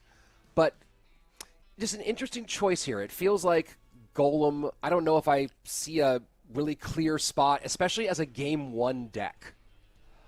Yeah, I would agree. And, you know, looking at Sandbox, he's gone 5-0 since he started off 0-2, and I'm trying to see in his game number 1s, it just, in every single game 1 that Sandbox has played, he's had a building and he's had poison, it looks like. Other than, well, yeah, maybe his game against Ruben, but in the second game he did. But I guess what my point is that he's always had pretty strong defensive decks in game number 1. As we just saw there, you know, you talk about the Evo Furnace and how strong it is, the Goblin Hut, and when it's supported, especially by something with an Evo Knight, or even protecting it with a Berserker like we saw him do, it's kind of a menace. Yeah. Then obviously the placement makes it so that the lightnings aren't as effective, because you're like, well, I deal with the Furnace or I deal with the Hut, and plus this deck gets around relatively quickly, so just a bit of an odd choice. You know, we've seen a lot of good deck picking from these newer guys, but, you know, this is a conversation we've had for years. You always wonder how strong the team is, if there even is a team behind these relative unknowns, and I just feel like that was not the greatest analysis for game 1. It just seems like there's one of those situations where, hey, you're talking about picking a deck that is ultimately fairly matchup dependent, right? You don't have a ton of outplayability with this Golem deck. And you have no information. And picking that in game 1 with 0 information. Yeah, that's a great point. Like, are you going to shoot an arrow just blindly into the forest and hope there's a deer there? That's crazy. The only time I've gone hunting. Blind shooting into a forest. Remove this man's license immediately. And, you know, this is the conversation. This is the conversation that I was kind of having earlier about these Mortar decks.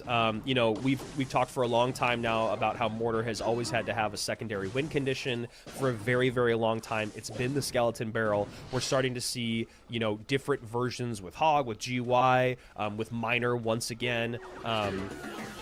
You always need that secondary win condition, but the problem in this matchup and what we kind of saw yesterday is sometimes it's very difficult for that Skeleton Barrel to actually be effective when the Mortar can't create a lot of pressure.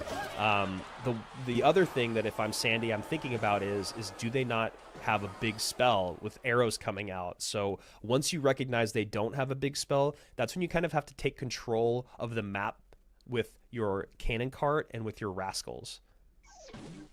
And Sandy opting to just fully eat that damage from the hero goblins. Wow. And takes one from the hog, too. Wow. Yeah, that's devastating. Here we go. Double Elixir, and Tanjiro has established a pretty significant lead, 1686 to the 2500s on both of his own towers. I gotta say, this is, you know, for as much as I was just saying you wonder what his team looks like, this is a great deck pick. You know, that the Evo Mega Knight is just annoying as a tank, but when you look at the fact that you're going up against Mortar, you have Earthquake, but it's this Mortar deck with Rascals and Dark Goblin and Goblins, and you have the arrows for that, it's great. And then the other thing is that you can use those Zappies really well against a Skeleton Barrel. So just curious, once again, as a Mortar fan and as a CRL fan, just how this is going to play out for Sandbox. And a little tankage to get that Goblin for a couple of stabs in on the left-hand side. And now back to Mortar one time for Sandy. Gets about 200 HP damage on the left-hand lane. But these Mortars consistently are getting controlled and just not quite able to get on tower. And a nice barrel there on the left-hand lane, though. And the Mortar connects on the right, so well played here from Sandbox, but just going to have to eat another hog hit, which is just so demoralizing. You're kind of playing this dangerous game of, when I play that Mortar offensively, that means I have to be willing to take a shot, overspend, and then I better get some damage out of it. And wow. This is going to get some damage, and it does. That Goblin's getting tanked for a moment, and finally the Evo Mega Knight comes out, but not before an absolute devastating blow, and now Sandbox, smelling blood in the water, is turning the pressure on. Evo Skeleton Barrel, Dark Goblin behind. Arrows don't get the Dark Goblin, and now it's just spamming the bridge for Sandy. Yeah, and then we go another high Dark Goblin here, and then I'd love to see a Mortar come out opposite lane. No, he goes same lane. I don't know. I don't know. I think it just maybe would have been... Nope, never mind. I'm wrong. That was a beautiful cleanup. Wow, that Mortar cannot decide what to target. That took so long for that first shot to come out for Sandbox. It finally got it on tower, but I think the real victory there, Andrew, is how much that Mortar sequence sucked out of Tanjiro there at the bridge. I thought you were just going to say how much it just sucked for Tanjiro, but pretty much the same thing, honestly. Yeah, that took so much time and elixir and attention. And the other thing that we don't talk about a lot is in those panic moments where your cycle just goes completely out the window. Yeah, you have a game plan. You have an offensive sequence you're trying to establish, and you can't do it because you're having to hyper-respond. Evo Mega Knight right-hand lane. Wow. Final 10 seconds. Slight lead for Sandbox. Earthquake and Lightning, or Earthquake and Arrows both available. High Mortar to hold. Fireball goes one direction. Sandy is playing out of his mind, bro. He started 0-2. He's gone 6-0 since then, and he is just on fire in the lower bracket. Moving through Rakan, moving through Ruben, moving through Tanjiro. 6 up, 6 down, and he is now on his way to our lower bracket final. Just got to get through one more round. You know, I just want to say how much I appreciate that none of Sandbox's multiple retirements have ever stuck. I don't know if anyone has retired from Clash Royale League more than Sandbox. He's definitely up there on that list. But, I mean, you know, he's just like a pro wrestler. He keeps on coming back. Yeah, just great stuff, honestly. Very, very well played. Love to see it. And you know what? He is just in perfect fighting form. His deck variability all over the place, his patience, his aggression, his understanding of the macro, his micro gameplay. It's just all really, really clean. I loved what he did in this Mortar, in this game number 2 with Mortar. Obviously, I'm a Mortar stan, but just the way that he was going hyper aggressive, going both lanes. Then he realized that he'd kind of broken through on the left-hand side, controlling that Evo Mega Knight. Just all of it was really, really nice. You know, you look at the synergy of the deck that Tanjiro's running, it almost feels like a deck that is more so trying to stop things than trying to create things. I don't know if that offensive synergy was quite there, and I feel like Sandy was able to kind of lock that down pretty early on. Well, you know, we've been seeing Hog mostly going Hog Lightning in this weekend, and a little bit of Hog EQ mixed in here. And you have this idea of trying to break through, but I really like the observation you make about it feeling very defensive, right? Zappies in this Hog deck. We saw some attempts at Tanjiro to turn this into a 2-lane game and create that pressure, but the Cannon Cart and the Rascals did such a good job of pulling that stuff back to the middle and putting heavy DPS on those attempts to create a 2-lane game.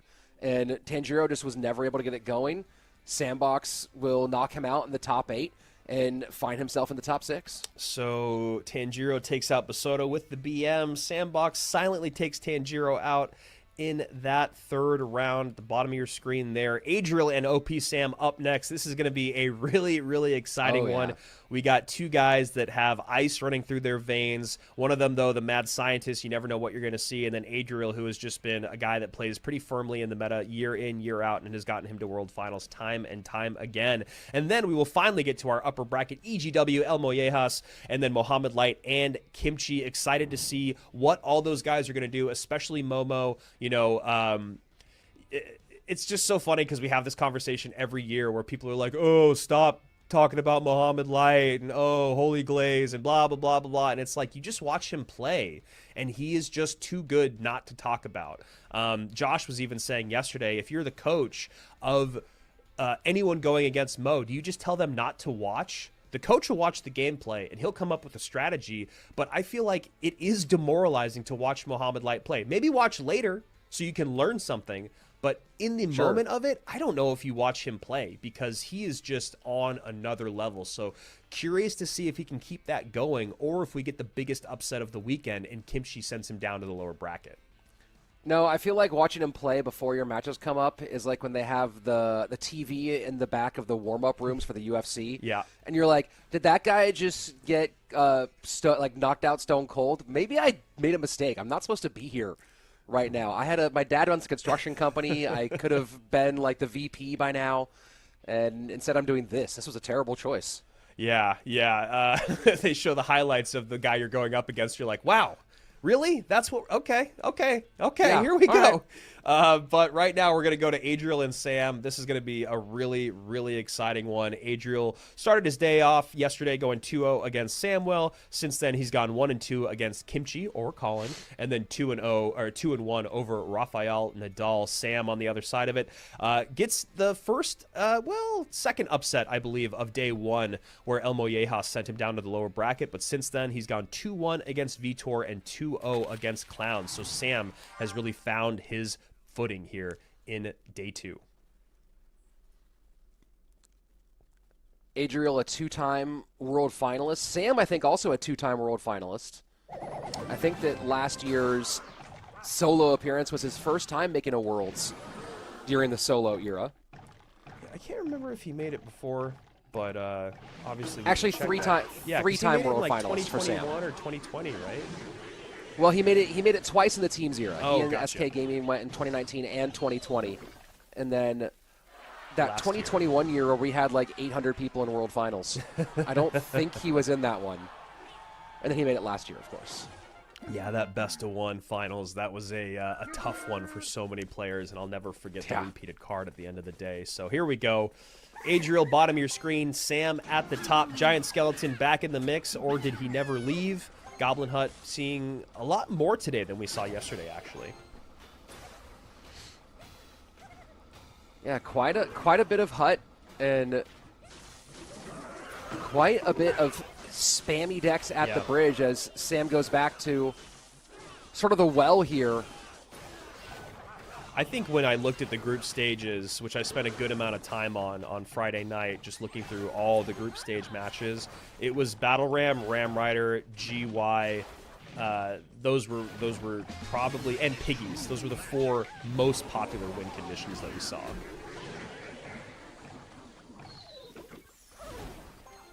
And has to spend a little bit to make sure that Wizard doesn't touch. Yeah, they're nice and even, though, or I guess Sam's up by about a half an elixir, if you want to even call it that.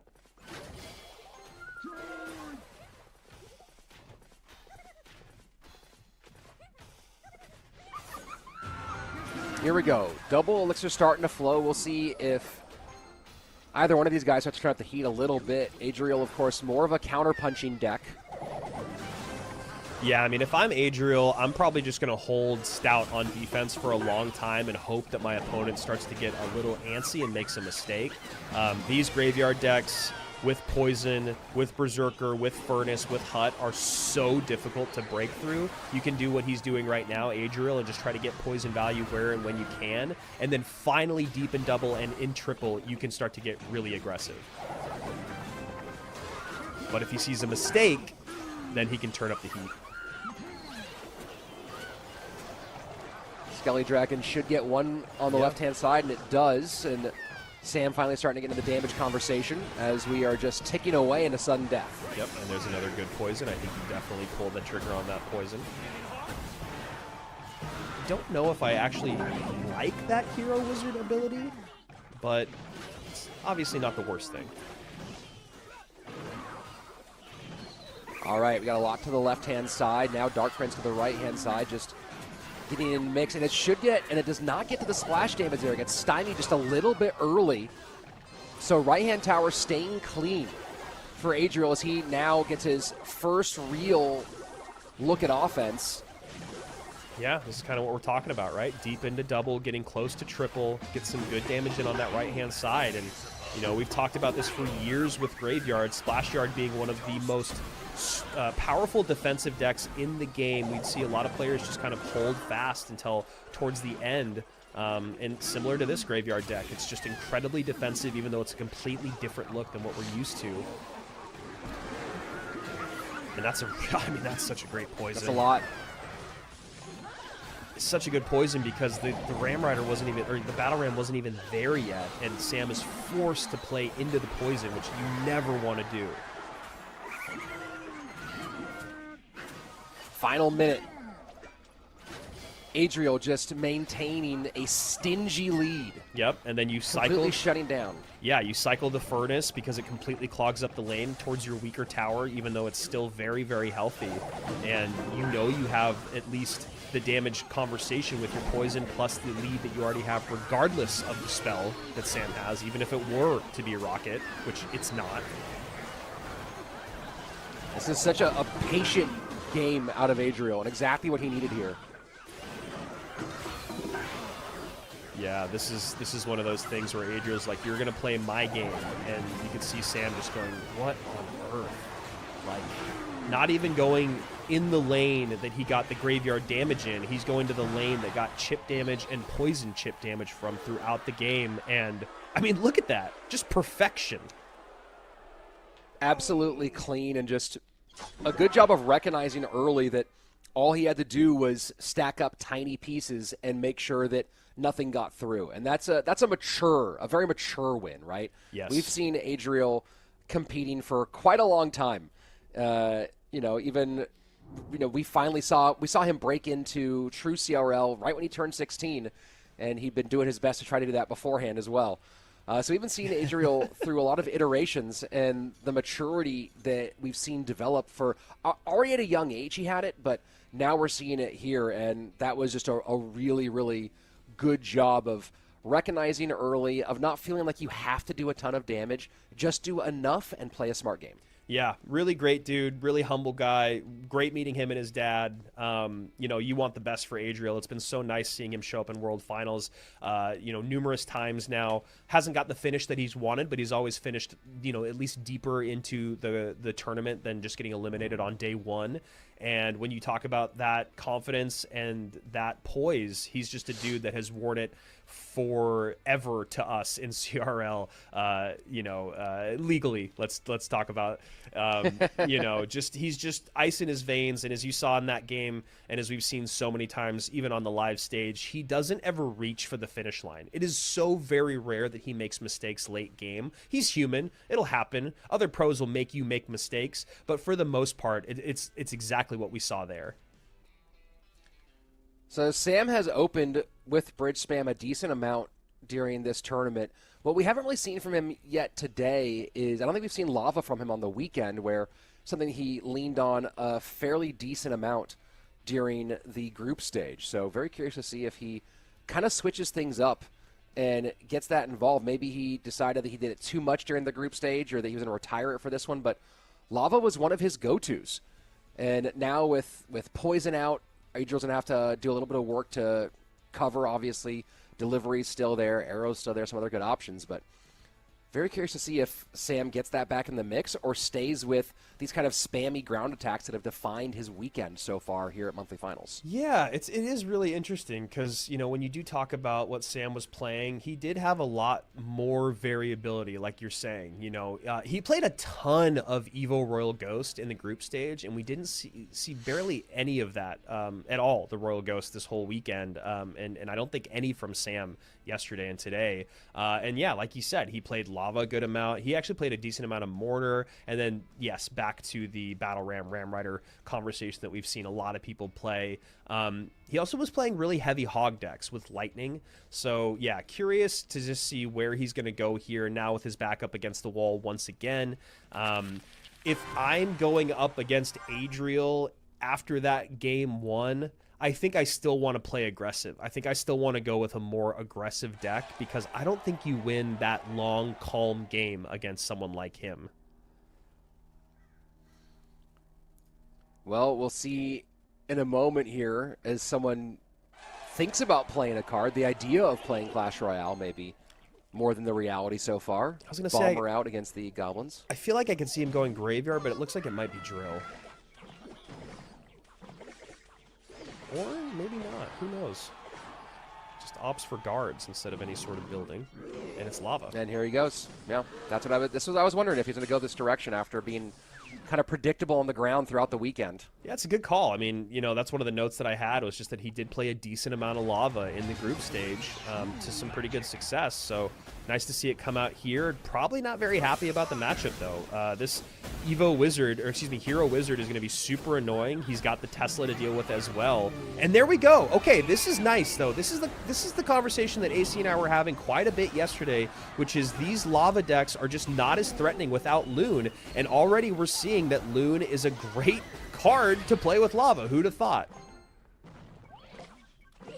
Big shots, but this is the big question here, and now we're going to see the same thing again.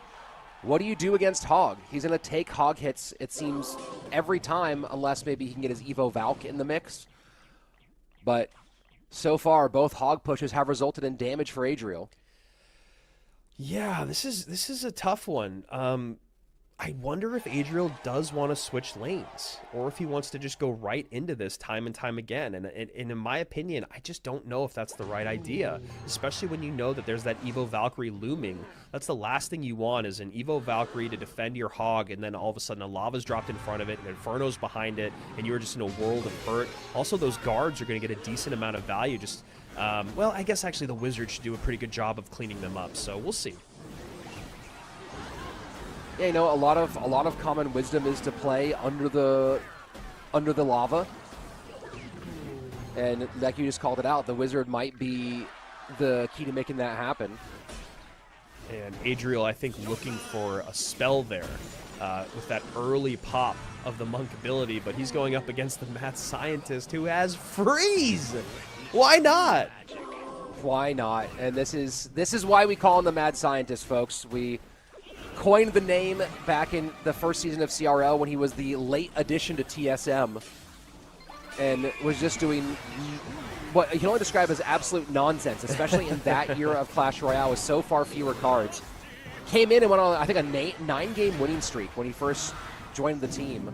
Completely changed. TSM ended up qualifying for playoffs, or qualifying for the playoff stage in CRL back then, North America, and Sam was a big part of it. And that is great protection on the Wizard. The Wizards have been so annoying to deal with for Sam. And this Wizard ability, again, just so nice. Not allowing that Inferno Dragon to charge up and then taking it off the board. And that is an Evo Inferno to nothing. Here's Adriel playing under one more time. And this is the same problem, right? The Hog, you have so much on there. But the Hog cannot be stopped. Yeah, and you don't want to just use that freeze on defense time and time again, especially with the game getting dicey like this. You need to use it on offense like we're seeing now. And this balloon should get a hit. Oh, boy. There's a lot of tankage. That's going to do it. Oh, my word. OP Sam goes to the lab and cooks up absolute insanity. Lava Loon Freeze taking the win from Adriel. Wow. I mean, that's exact. I mean, it was happening as I was talking about it. Is that you cannot keep freezing on defense. You have to get that freeze out on offense. He's only got one card to deal with it in that wizard. You can deal with a Tesla. You've got tanks on the ground. You've got units that can get there. But just a really, really great recognition of Sam to go, okay, this game is starting to slip through my fingers. I can take a hog hit, but what I cannot do is not get back on offense and try to win right now, because time's ticking down, Elixir's ticking faster, and I'm getting so close, and he also has lightning. So what a great way for him to eat some more damage and then just turn that game on a dime with a perfect freeze. And this matchup doesn't exist. Like, matching 6 cards or more here doesn't exist. No one's playing this. This is vintage OP Sam. Let's go and figure out something and that really doesn't make sense. There's a lot of reasons. You know, Balloon Freeze has been a common deck for a long time. It's really fun to play if you've never played Loon Freeze. It's a blast to play, but playing it in this very slow Lava Loon deck, just something that I'm trying to track it down right now, and no one's doing this, and that's why we love watching Sam play. Yeah, and I'm pretty sure this might be the second time today that we didn't see Sam play his last card. Is that right? I think it is. I think there was that game against Clown where he didn't play his last card. I don't think we saw the arrows in this game. I'm trying to remember if they came out or not.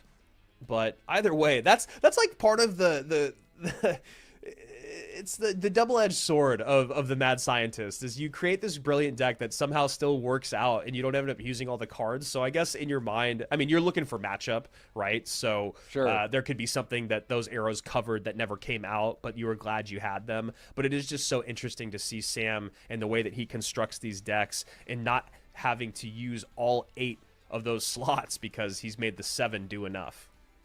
Well, and it really did feel like Adriel was going to consistently be able to get the hog to do its work. And I think that if there's one moment in this game that cost Adriel, it was when he played the hog into the Evo Valk. And that Evo Valk just completely shut down that one push. And most of the exchanges, that hog's going to be fine. But that one Evo Valk exchange just shut it down, and he didn't get the shot that he needed. And that shot felt like it was the whole difference maker. Yeah, so here we go. Game number 3. Sam doing kind of what we talked about yesterday, where he has these brilliant moments at the end of the game where he just kind of sees everything come together. He sees the light at the end of the tunnel, and he just makes a mad dash for it and creates a great opening. Adriel a bit stunned, and you can see him shaking his head, just recognizing, man, that is not how I thought that final push was going to go. Felt like he had things locked down with the Wizard. The Wizard was putting in so much great work in both lanes. Even when we saw Sam go hyper-aggressive with the guards, Loon push in the left-hand lane, Adriel was still able to play that Wizard offset to the right to then defend the next lava push, but just didn't matter. Just a really, really nice freeze. And this is where, you talk about where Sam could go from here. When he's played Bridge Spam and Lava Hound together, there was one great match against Vitor where he went to a bait deck with the Evo Royal Ghost. You talked about the Evo Royal Ghost earlier. That deck, I'm looking at what Sam's played so far. That deck is open. So as someone who is friends with and training partners with one of the all-time bait players in Morton, you could see the possibility here as he sends that Skelly Barrel right into a Mother Witch. Yeah, I really like this pick that Sam went with because in my mind, I thought that Graveyard might be a good place to go for Sam. Instead, it looks like he's going to Mortar, which it looks like Graveyard is something that Adriel was thinking about, seeing that Mother Witch come out early. And then the other part of this is that Josh and I had this conversation quite a bit yesterday, was we were surprised we weren't seeing more Mama P.E.K.K.A, but she does seem to be a good card to bust out in Game 3 because the Giant Skeleton, the Mega Knight, they're both kind of weak against the Mama P.E.K.K.A, and they're both so prevalent in the meta. And so while Sam has played the Giant Skeleton, he has not yet played that Mega Knight. So we see the P.E.K.K.A coming out here in Game 3. So a little bridge spam variation out of Adriel after we saw it in the first game from Sam. What's P.E.K.K.A's target going to be here, though? That's the cannon cart, I guess. Cannon cart versus P.E.K.K.A is kind of the story. I think in this matchup, I think it was a tough pick. I think he was, trying to cover his bases, especially because we've seen so much MK. We've seen Sam play MK Lightning plus Hog. And I think Adriel is maybe thinking about that. He's got the slow and the stun with the Ewiz. He's got the Big Mama P.E.K.K.A. He's got the Mother Witch for Graveyard. So I think he was going to a lot of the things that Sam has been playing and just picked wrong. Yeah, I'm trying to see the last time that we saw bridge spam out of Adriel. Hasn't been this weekend. Yeah, I mean, he played some... He played, I think, very little of it even in the group stage. He was a guy that leaned more towards the Royal Giant Piggies and just traditional Hog Rider. Yeah, some Ram Rider MK, but bridge spam not so much. Not a single play of a Battle Ram deck in the group stage or this weekend. Those minions can always pull out those arrows, or else they'll just be really difficult to deal with for Adriel, as that Evo Battle Ram gets some good damage on that right-hand tower with the barbs underneath. Yeah, that barb escaping is just one of those ones where you're like, hey, that's just one barb. Can I kind of tank that with the tower a little bit? And it always ends up being just a tad bit more damage than you had hoped. This Golden Knight is a pretty great pick, though. It's something that we haven't really talked about. The arrows are going to do a good job against the minions, but that Golden Knight is going to do such a good job against the Rascals, the Cannon Cart pile-ups, being able to deal with the Skeleton Barrel if you don't have the Mother Witch or the Ewiz in hand. So, this is an interesting deck from Adriel because it actually covers a ton of bases. Sam resummons the goblins to keep this lane clogged up. Oh! The Lumberjack escapes anyway. That's a ton of damage from the Lumberjack. And the Ghost and Sam knows it. Yeah. Oh, boy. That's game, man. Oh. That is so well played by Adriel. I mean, again, we've just talked about how these mortar decks can really, really struggle when that mortar can only be used for defense, and you want to force it on offense. We even saw there, Sam kind of forced it on offense, and then that turned into the push that we just saw. Things kind of slowly started to crumble for Sam defensively, and Adriel recognized it. This deck pick by Adriel is pretty fascinating. It's got the Mother Witch, it's got the Ewiz, it's got the arrows, it's got the P.E.K.K.A, so it's basically a straight up counter deck to what's in the meta. And then when you talk about going up against mortar, it is also a counter because, again, the Ewiz is there to drop on the Skellies if you have to let that barrel connect. But usually you're going to try to get the Mother Witch out to bait out the Fireball. So now your opponent has spent 7 on your 4 because they can't deal with what the Mother Witch is going to produce. Then, you've got the Giant Skeleton Mega Knight covered with the P.E.K.K.A. You've got the air covered, even though you don't really have to worry about it because Sam already went to the skies. It's just a pretty brilliant anti-meta deck. And it's worked out well for Adriel, who finds himself now in the top 6 and awaiting the loser of EGW and Mollejas. So that's a good spot for Adriel. Not only is he in that top 6, but he is not in that firing line of what if Mohamed Light slips and have to deal with him in a lower bracket run. So nice spot for Adriel and a little bit extra cash in his pocket and one step closer to the first golden ticket of our 2026 campaign.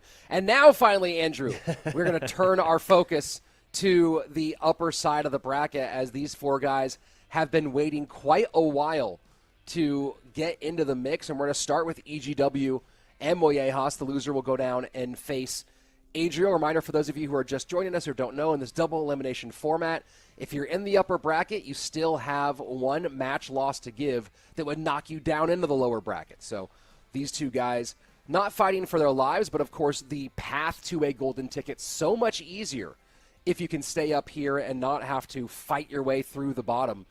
These two guys now going to step into the ring and see who can come out on top. Yeah, big shout out to Sam, picking up right where he left off in 2025 to 2026, being at World Finals, did get eliminated day one, but then is right back in the first monthly final as our first reward has come on screen right on time. Big time shout out to our production team. They are punctual as ever. I'm not going to show what I'm getting today. I got roasted yesterday for my cracked screen, and it's not fixed yet, and I just can't take the abuse in the chat. Fair I can't. enough. But I'll tell you guys what I got. 4,400 gold, so it wasn't worth showing you anyway. I've got... Well, I'll take the bullet here and go ahead and see what pops up for me when we come back on screen here in a moment.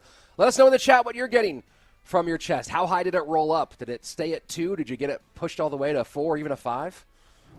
I would be quite jealous if you did get to a 5. All right, Rich, what do you got? What do you got? All right, let's see. Let's go ahead and there we go. Let's roll mine up. Okay. Okay. Good start. All right. Nope. We're gonna stick with 3. 3. Okay. And a lot of gold. Not a bad amount of gold, considering I'm sure you need it to upgrade a lot of your cards to level 16, as I still do. I haven't gotten below the millions because I haven't gone through and just like stacked wild cards and upgraded everything. But it is nice to be at a point where I am looking at gold as a reward, and I'm like, good, I need it. Thank you. Yeah, I'm down to 4.965 million, so I'm starting to really feel the stretch of how much gold that I have. I'm really glad I was able to pick that up. If only in real life, man. If only in real life. That's not real? Dang it. This Monopoly money doesn't count.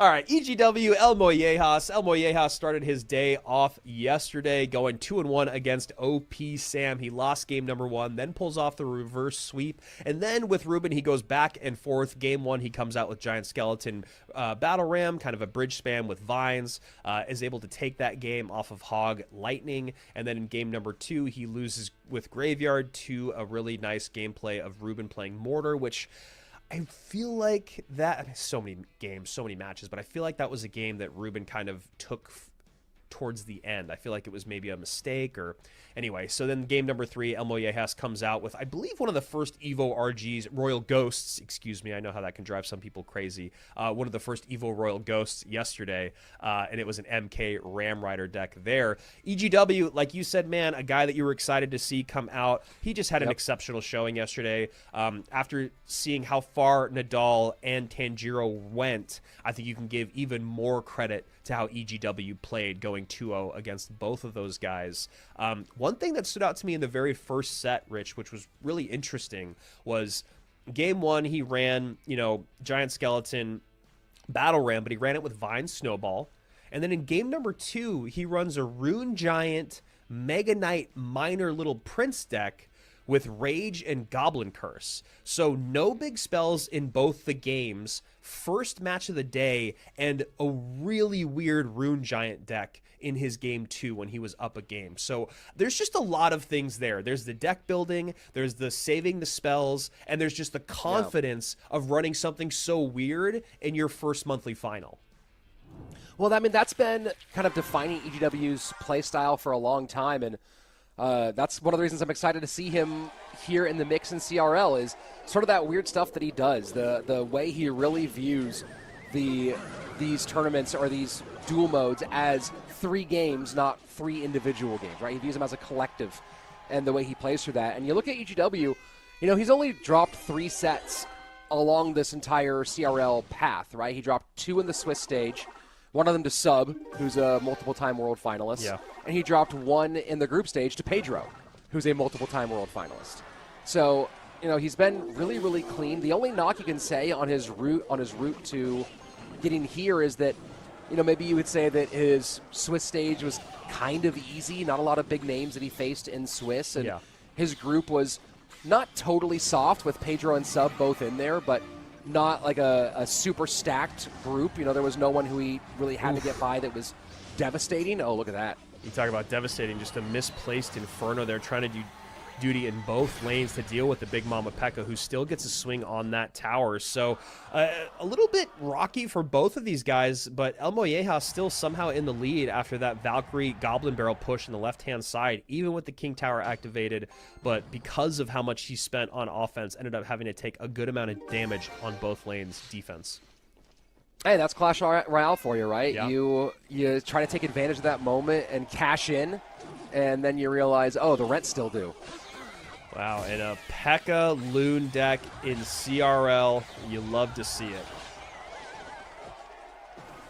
Yeah, I mean, who hasn't gone through a P.E.K.K.A Loon phase? Of course, the P.E.K.K.A Loon freeze is one of those ones that stays in my deck selection as an option. If I'm ever just kind of feeling like, you know what, I'm done with all this. I'll go P.E.K.K.A Loon freeze for the fun. Yeah, it's definitely one of those decks that things can go so bad so quickly, and I like what EGW is doing here. He goes, yes, I know I have the lead in the left-hand lane, but that's where the Inferno Tower is, so let me go to the right. Gonna get good damage, gonna bait out the Magic Archer and take it off the board, and not quite in the damage lead, but making some really nice plays. He's going to get a good counter push out of this, though. He's going to have a lot on the board. Healthy Evo Xe, healthy Skelly Drags.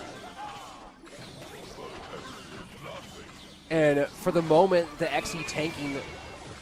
Let's see if the Snowball makes enough room. I think the Magic Archer plus the Towers is enough, and El Molleja's holding on against that push, and now finally gets the double barrel going. Yeah, the double barrel with the wall breakers. Left-hand side takes a lot of damage, so does the right. But as long as you can kind of, I mean, here's the thing, is your opponent has no direct damage, right? In El Mollejas, you have very little direct damage with Snowball, NATO, and Miner, but you at least still have the option if you're EGW. That's something that you can always hold on to hope for when you're going up against a deck with no direct damage. Good little chip damage from the Miner on the back left-hand side. Wall breakers pressure at the bridge as we are now into sudden death overtime. And that okay, I was going to say not Valka. The Executioner could have led to a troubling lineup, but does not. Loon's going to get death damage on the right-hand side. Wow. Doesn't connect. We are razor thin here, Andrew, with that bottom right-hand tower taking one more shot. Molleja's trying to keep the pressure up. Recognizing there's no great counter to these bait troops, and that was a massive connection. Yeah, huge. And I like this Miner obviously going for the Inferno Tower, but the Skeleton Dragon tanks first. But there's no reset for the Inferno, so you see the balloon going right-hand lane. This balloon should get a connection, and it does. Oh, wow. And the little bomber berries on the tower, and the tower should be close to down. Bomb going to go off, but still damage remaining. He's got to play some stout defense. Is there a snowball? No, there is not. 78 HP to 69 HP, 38 seconds left. NATO. Oh, such a good Needs to NATO. get a Miner on tower. Does he have a snowball here to defend against this? Oh! EGW doesn't have it and loses by 53 HP. El Mollejas wins the nail biter. Oh my goodness, man. So this is exactly what I was talking about earlier. Your opponent does not have direct tower damage. You do. It's not a lot, but you still have it. So what do you need to do? Stop Magic Archer lineups and stop those Goblin Barrels. That is your only job. I know it's so hard to do that when you have less than 100 HP, but your opponent cannot get to your tower if you defend correctly, and that is just a rough spot to be in. I would have done the same thing. I would have lost earlier, but still.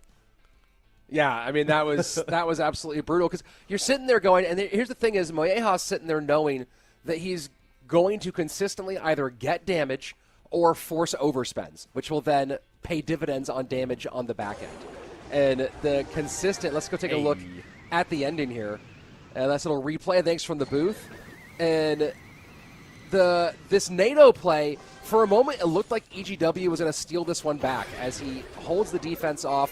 And this Miner goes to the back and just barely gets caught by the wall breakers, and that right there is the win for El Mollejas, is just put whatever you can in front of that Miner and stop it. That snowball that goes in to support the Miner is just wow. the worst. It's the worst. I'm so sorry, EGW, but just save that. Save that snowball, play it on defense. You're then up by a couple hundred damage instead of up by 10. You know what I mean? So great NATO back on that high magic archer against the skeleton dragons. That's exactly the right thought process. But the panic comes in. It sets in. And you're on the CRL stage. You want to win. You got such little HP, but your opponent has no direct damage. Stop the magic archer. Save the snowball.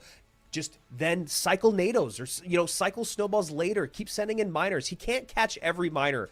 And if he does, then at least you still have the snowball for defense. It's so much easier said than done, but that's just one of those things. You reach for the end when you can taste it, and you just get ahead of yourself. Well, and there's a moment where you realize your opponent doesn't have NATO, is not going to activate King Tower against your minor, not knocking anywhere, so starting to vary up those positions, and we saw at the end there, minor going to the number 1 spot, getting picked up by skeletons, and I know there's some mind games there, and you're thinking maybe number 1 spot is the least predictable, but what we all know is in those final moments, that number 1 spot is the default spot, right? Yep. So you have the number 2 behind, you have the number 3, the inside front corner, and you have to really be making your opponent make decisions there.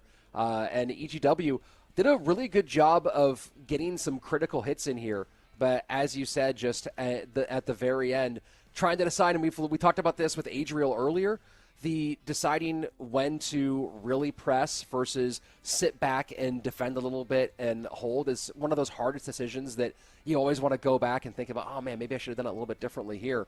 And in this case, as you were saying, maybe the sitting back and defending a bit more might have been the key for EGW. Yeah. A couple things here in the chat as we hop into the next game here. Someone asking about when our best of 5s are coming. They are coming at the end of our day. They will be the lower bracket final, the upper bracket final, the grand finals, and possibly the grand final reset. And someone else saying they think EGW is some random player. No, we don't. Never said that. He's just not a guy that's shown up in CRL that often. No, as I've said a bunch, I've cast a ton of EGW's matches when he was playing in some of the smaller third-party team events. Lots of really fun, creative play from EGW, a guy who does weird deck stuff, like what we just saw here. But it's nice to see him here in this CRL environment. So looking like one of the graveyard decks that has been pretty popular in the meta, top of the screen.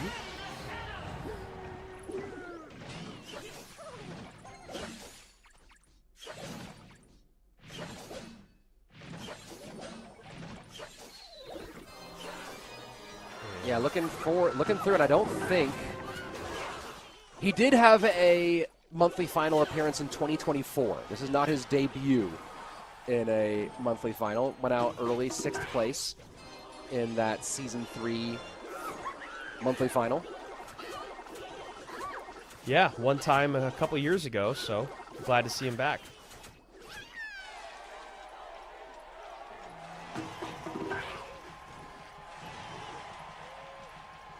So, variations on a theme here, Andrew. Do you have one of these two versions that you like better than the other? It's tough because, the Mega Minion is going to do a good job when it can of sniping the Furnace, but it's easier said than done because of the goblins and the little fire spirits that are going to come out. The Evo Mega Knight is going to be a great response for giant skeletons at the bridge, so that's one thing that you feel like goes in the advantage of EGW. But these Evo Bats can be a really big problem, so I'm just really curious to see how El Mollejas wants to punish with them and how EGW wants to deal with them.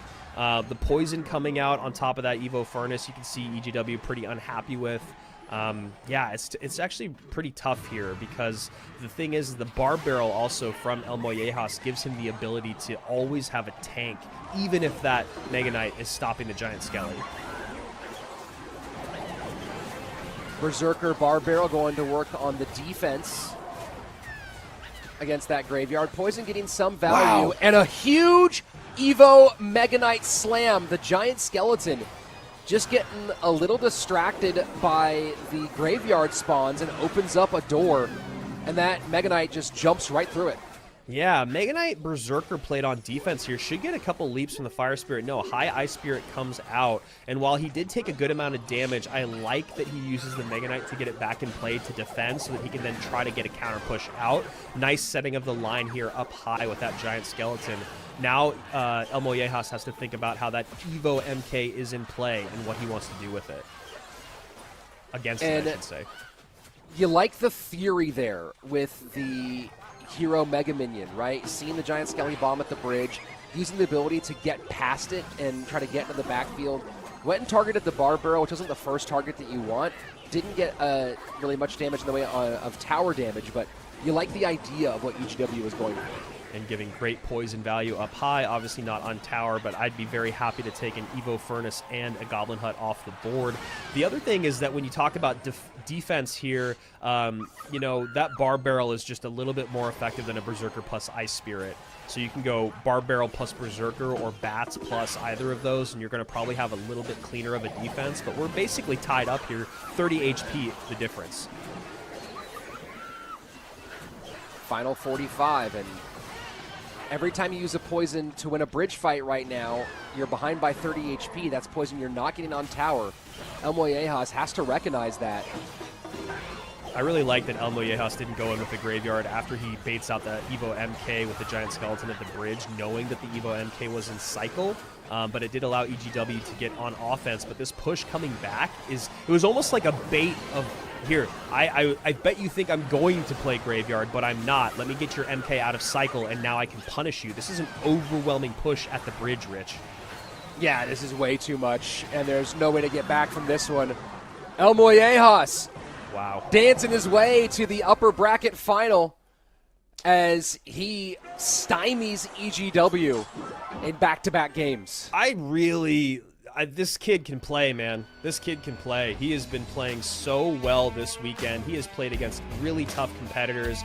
EGW, you know, we talked about maybe had a bit easier of a path, but the mind games here were just really, really great. El Mollejas is trying to bait out that Evo MK, and he does just that with the high giant skeleton. No Graveyard comes out. Instead, he just builds an ocean of troops on his side of the map, then sends in the GY with 18 seconds-ish remaining, and is just a downhill push from there on out. And I think EGW recognized the moment that he overcommitted at the bridge. Yes, the Evo MK comes out, but just because your opponent got you to get your response out doesn't mean you need to double down on the mistake.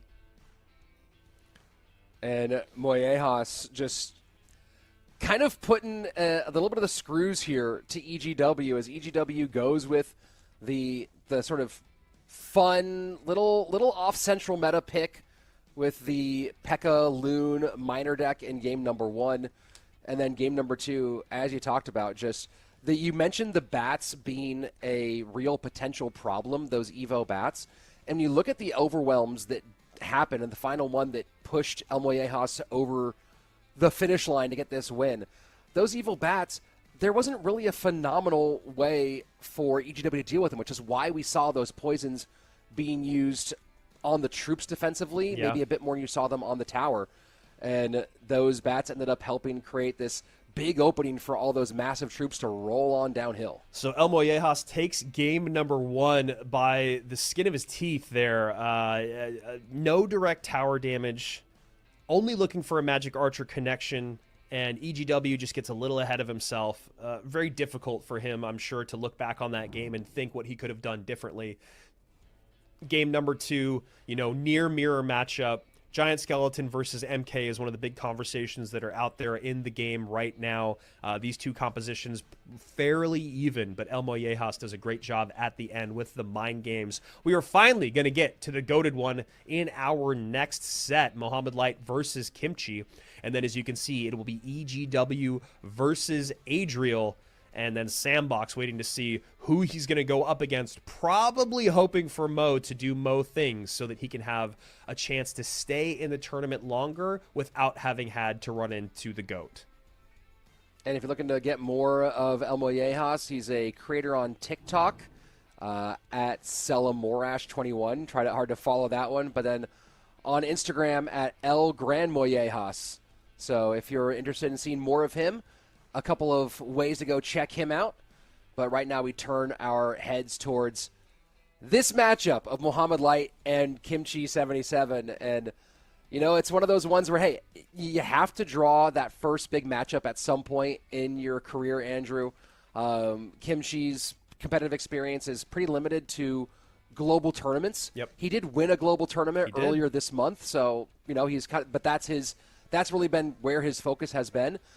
What a way to start off your competitive career, your true competitive career, with a run he's having and a winner's bracket fight right now against the 3-time champion. A legendary run. Comes out 2-0 against Ta, then he goes 2-1 against Adriel, and now he has a chance to go and take Muhammad Light down to the lower bracket, which is, again, a very, very tall task. But starting the day off going 2-0 against Ta, really, really impressive. Ta is a great player, and then as we've seen with Adriel and how well he's played this weekend and today, you know, that's just a really, really strong showing. He was very poised. Which you have to be when you're playing against someone like Adriel and Ta, honestly, and you're going to have to do that tenfold against Muhammad Light. Mo Light, on the other side of it, I mean, it's one of those things where, you know, my match to watch at the start of the day yesterday was Rockin and Muhammad Light, and the reason for that was that, you know, Rockin has finished in the top 10 several times, close to 10 times since January of last year, which is very, very impressive, but he got 2-0'd by Mo. Mo ran Battle Ram Giant Skeleton. He ran Bait with Magic Archer. He ran MK Hog, and he ran Drill yesterday. And once he got to that second set against Clown, he was just absolutely unstoppable. Look here at our format, just to let everyone know, we went from 1,500 players, the top of ranked ladder. If you want to try to get into CRL, you need to be in the top 1,500. That has been extended this year from 1,000 at the end of the season. Then you'll go to the monthly qualifier, which is a Swiss stage in one weekend and then a group stage the following weekend. So you can see there, 64-player group stage. Top 2 from each stage will move on through to our monthly finals. 16 players now instead of 12. Double elimination, best of 3 dual mode until you get to those final 3 and maybe potentially 4 matches of the weekend. Those are best of 5s. Looking at our prize pool and where we are now is players are starting to move themselves up into the big-time money. El Mollejas guaranteed himself a top 3 finish with that win, and that's a minimum of $6,000 he'll walk away with. Muhammad Light and Kimchi coming up next. Winner will also guarantee themselves a top 3 spot. Everyone who's still in this one is top 6 at the moment, so $2K, the minimum they all walk away with at the moment. But, of course, everyone's looking for that golden ticket to the World Finals stage and that $14,000. Yeah, and obviously for some of these guys that haven't already won $1 million from Clash Royale Esports, this is a huge prize pool for them, especially the relative unknowns. Mo Light, I'm sure, still happy to stack his cash, you know, put more in those investments, young man, if you even need to do that at this point. But $14,000, still no small amount of money. Would obviously be very happy to walk away with that, but as you said, Rich, claiming that golden ticket, being the first person guaranteed at monthly finals, can be a blessing and a curse. We've seen that in the past where sometimes the early qualification means that you kind of sit back for the rest of the season. But for the most part, we've seen the early qualifiers stay strong. You know, there's one side of it where you're like, I've already qualified, fine. But then there's the other part of it thinking, oh man, I'm going to go to World Finals. I cannot wait to be on that live stage. I've got to be ready. You know Mo's going to be there. Mugi might be there. You know, who knows who's going to show up, but you've got to be at the top of your game. So very excited to give away our first of 5 golden tickets in the monthly finals. Then there's, of course, the LCQ golden ticket, and then the leaderboard golden tickets, 8 of those, and then the golden tickets from the other regions. So a lot of spots at World Finals this year. Cannot wait to see where we're going to go. This is that part of the year where it's just, there's no specific, there's expectations, there's dreams. Everything is possible at this stage in the year. Of course, we start tightening, you know, you tighten up that rope a little bit every month that we go on. Okay, there's one golden ticket down. Okay, this guy has put up a whole bunch of points. Oh, I didn't get enough points in that month. Right now, it's all just possibility, which is really exciting. You know, you talk about possibility, you talk about a guy like Kimchi, who it feels like every year there's a Japanese player who just shows up. Yeah. Right? And then suddenly there's something, right? We We had Ta as someone who's back here this weekend, but I remember when we first saw him pop into a monthly final, I remember that we all said, okay, yeah, that's just a random. We'll never see him again. And, of course, now Ta has been a mainstay in CRL ever since then. So it does feel like every once in a while there's like a sleeper Japanese player who just turns out and goes hard. And right now, Kimchi's the guy. Yeah, I mean, that's the beautiful thing about Clash Royale is you never know who's going to come up in the next year of competition. You know, there's always the roster always changes at World Finals. We've never had the exact same players year after year at World Finals. There's always someone that comes out and either surprises or disappoints, and that's just part of the game. And that's why when you look at consistently over the years, the people that are return World Finalists, that is one of the most impressive things to do, if not the most impressive thing to do, other than winning, because the idea of being able to stay in the game year in, year out, that consistency, evolving with the meta, getting away from being a one trick, talking about Sandbox, a guy that we are so used to see play RG, not really play it at all in this first month of competition, in the group stage as well. It just shows the evolution of how you have to be if you want to be at the top of Clash Royale League. And, we talk about these newer players in here, and I want to reiterate something, that this is a completely open system. You watching at home right now could be here on broadcast next month. You just got to, as we went through that format, making that top 1,500 on the Path of Legends, on that ranked system. But that's a system, there's no entry fee. There's no, did you sign up or did you get selected for it? You don't have to be drafted into CRL. This is, are you good enough? And that's it. Do you have what it takes? And if you do, you can be here. Kimchi back on the bed. As Josh said, it's the pose that you have when you talk to your 4th grade crush, and happy to see him back playing comfortably. Mo Light, he's upgraded the chair to a love seat, if you will. And my goodness, was he unstoppable yesterday. Yeah, and the year before, and then, a couple years before that, and then... Yeah, there's a former American player named Unstoppable. I think that maybe he branded too early and denied Muhammad the opportunity for a more accurate name. Yeah, Unstoppable Light, his 6th account. Yeah. Wow, so coming out with Loon and Marcher and Miner against Muhammad Light. Looking like he's running GY. And I don't know. I don't love when Mo is playing a very strong control deck for the opponent, not for him. Sure. It's one of those things of just breaking through Mo Light is very difficult to do, but we'll see if he can do it right now. Goblin Hut out of the way. Poison going to come in. Furnace is there, but this balloon should get a drop, and it does.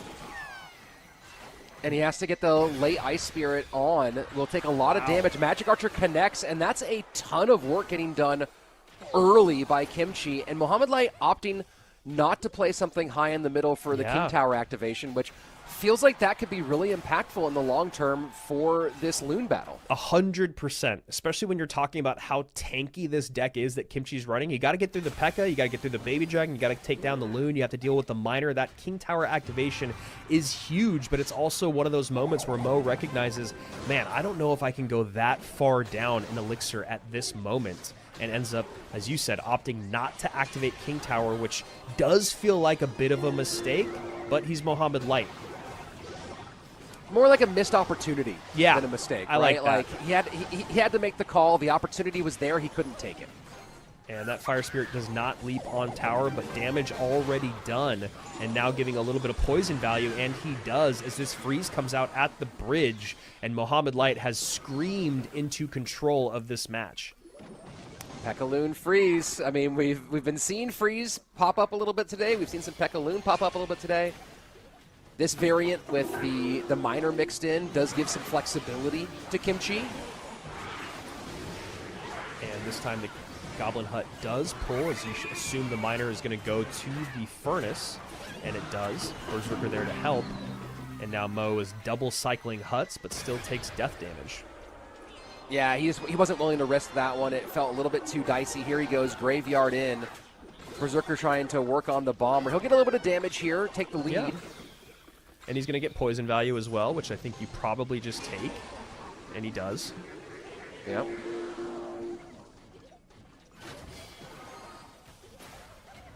So this is kind of do or die right now. Sorry, go ahead, Rich.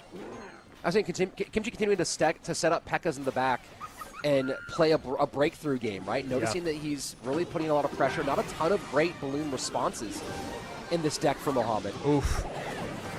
That is a missed track of the Evo Valk, because, I mean, you have to do it to get the Evo Valk out of cycle, and there's still enough time to get another push, so it's not necessarily a missed track. It's just unfortunate how much you have to spend to get that out of cycle so that you can try to get on offense in the final minute. And here we go, a slightly lighter weight loon push. Nice Valkyrie. Just there to tank the baby dragon, distract the magic archer from the hut. But that magic archer ability, huge connection on the princess tower. 981 to 433. 30 seconds remain. I wonder if Kimchi starts varying Miner and using it to go on the tower as opposed to on these furnaces. Freeze in. Wow. Easy control with the second hut. He'll get death damage. Yeah, now. I was going to say the freeze makes the retarget come in, and the little bomb guy, the bomber Barry from the balloon, was tanking it, looked like, for a bit, but Mo Light able to seal the deal. It never felt like there was the moment in the beginning where you're like, huh, this isn't looking great. But as soon as Mo took that first initial bit of damage, it felt like he understood how he needed to stay in a small lead for the rest of the game. I mean, you talked about the cycling the goblin huts, right? The spears certainly super valuable against the balloon, and getting the hut to pop and those spears to get that extra bit of damage ended up being a really critical factor. But the ability to get goblin hut down, second goblin hut down, continuously able to do that control. There were a couple of situations there that got relatively dicey, and you know, it doesn't feel like breaking through and getting one more big balloon connection was out of the realm of possibility for Kimchi. And that's why I think you see Mohamed wearing some of that stress on his face at the end of that matchup, because he knows that stretched him a little bit. Yeah, and just kind of a thing for, you know, mid-level players plus to think about is if you look at the way Mohamed Light played his Goblin Huts, he was never scared of having it out of cycle and then his opponent going crazy in the opposite lane. I feel like, again, this is a conversation we had yesterday about Teslas and having them on the board when there's nothing else in hand that you want to play, is sometimes people get so scared of a balloon going opposite lane. Excuse me. But with a deck like this, with P.E.K.K.A., with Freeze, with Baby Dragon, you know they have to keep going in that one lane. They need that big downhill push. Yeah, just couldn't find the way to break it all the way through for Kimchi. And now he's in a place that a lot of other people have been, which is, how do I come from behind against Mohamed Light? I went and kind of used my really kind of surprising, the deck that I was hoping to make a big splash with, right? I mean, P.E.K.K.A. Loon Freeze, not something we expect to see much in CRL overall throughout the history of Clash Royale League. Yeah. I could probably count on one hand how many times I've seen it on broadcast being played. And, you know, you're hoping, kind of like when we saw the Lava Loon Freeze deck out of Sam, right? Yep. You need that deck to get the win. Otherwise, you're kind of going, oh, okay, well, I used my tricks. What next? The only solace, I think, here for EGW in that matchup is he didn't use a ton that he needs elsewhere, right? He used some things that he needs elsewhere, but it's not like he burned a bunch of cards that now burn other decks. He's not using P.E.K.K.A. really anywhere else, not using Freeze anywhere else, not using Loon anywhere else.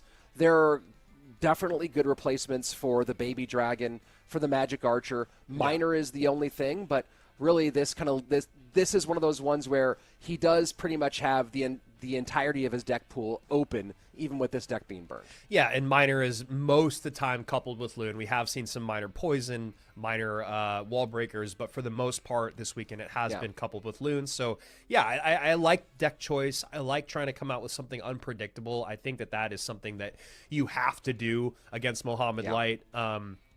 any advantage you can get, right? Looking for that matchup. And it did look for a minute there like he might be in a good spot, but Molite doing Molite things, controlling the board, double Goblin Huts regularly. Furnace is always coming out. And even if the Furnace was going to get taken off the map, he still made Kimchi work to take that Furnace off the map with the Miner and then the support on top of it. Always a Berserker and Ice Spirit there. So just great stuff from the Goated One, as he has still not lost a game in this monthly final. And here's where I wouldn't be surprised to see Mohamed go with a Miner Magic Archer deck. He's played some Miner wall breakers throughout this tournament. I mean, that's, you talk about classic Mohamed Light. Yeah. He's even patented some openings with Miner wall breakers. So we'll see if he goes that direction. With NATO out, it would not be shocking. Yeah, and he is not shied away from faster cycle whatsoever. No surprise there either. Outplayability is always there with a faster cycle. E-Spirit coupled with Hogs a lot, and there we go.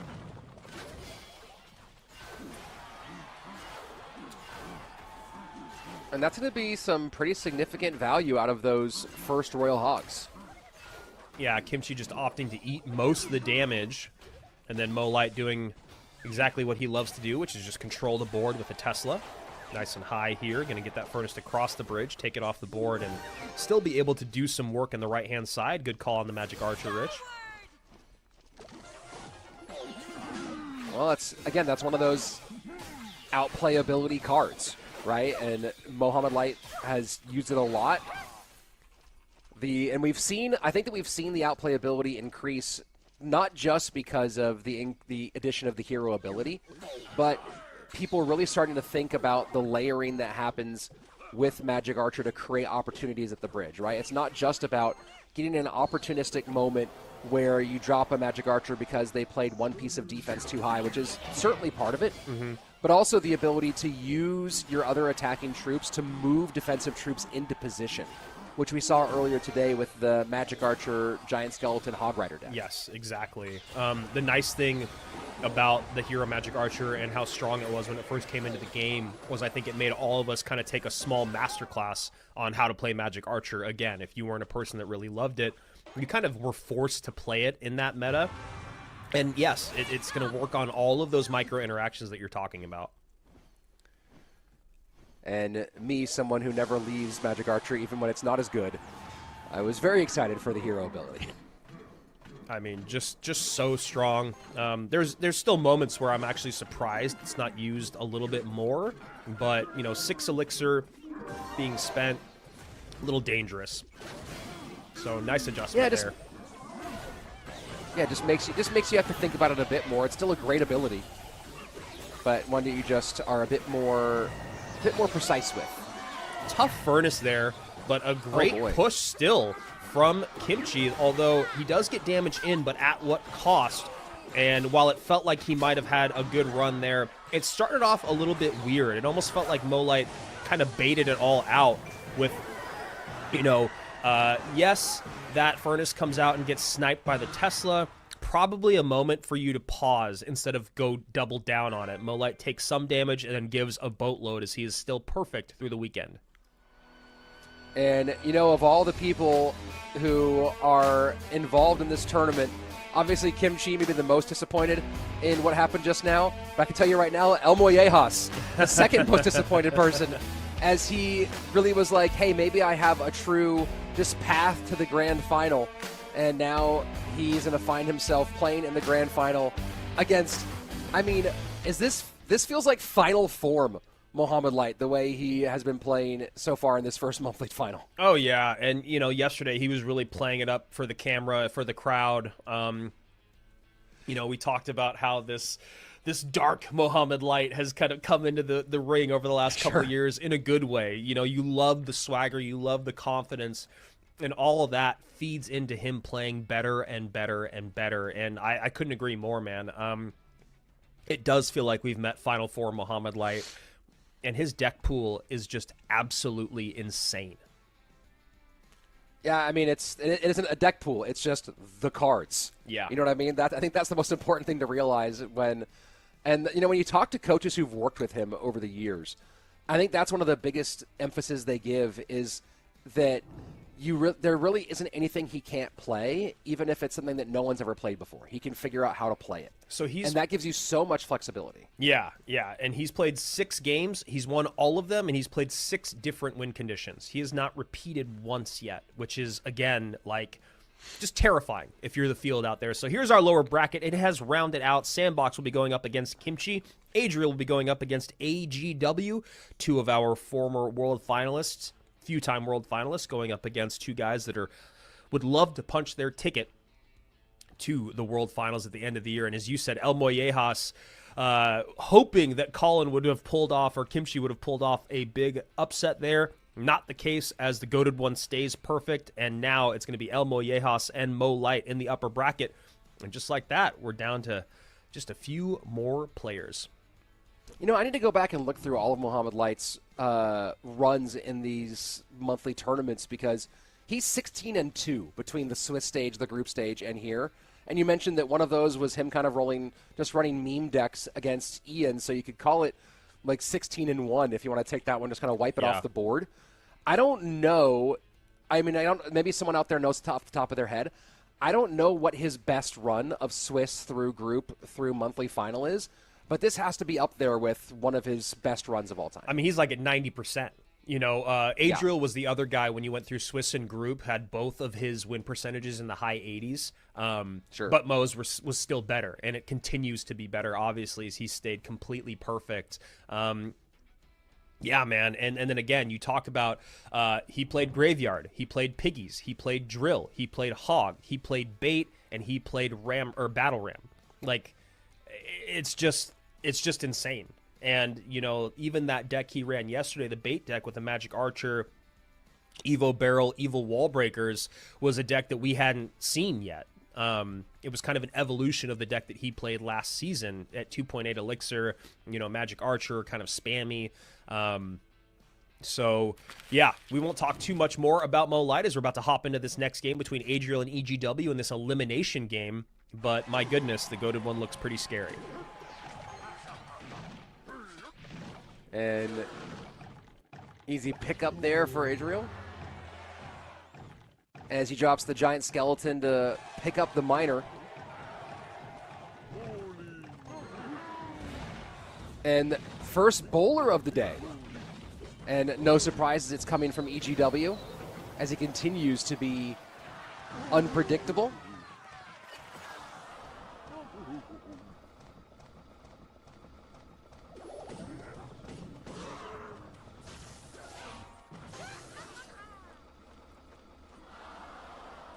So first minute away, Fireball to clear the Mother Witch. Adriel getting back to playing some of a more defensive posture, which we've seen him do so successfully in this tournament already.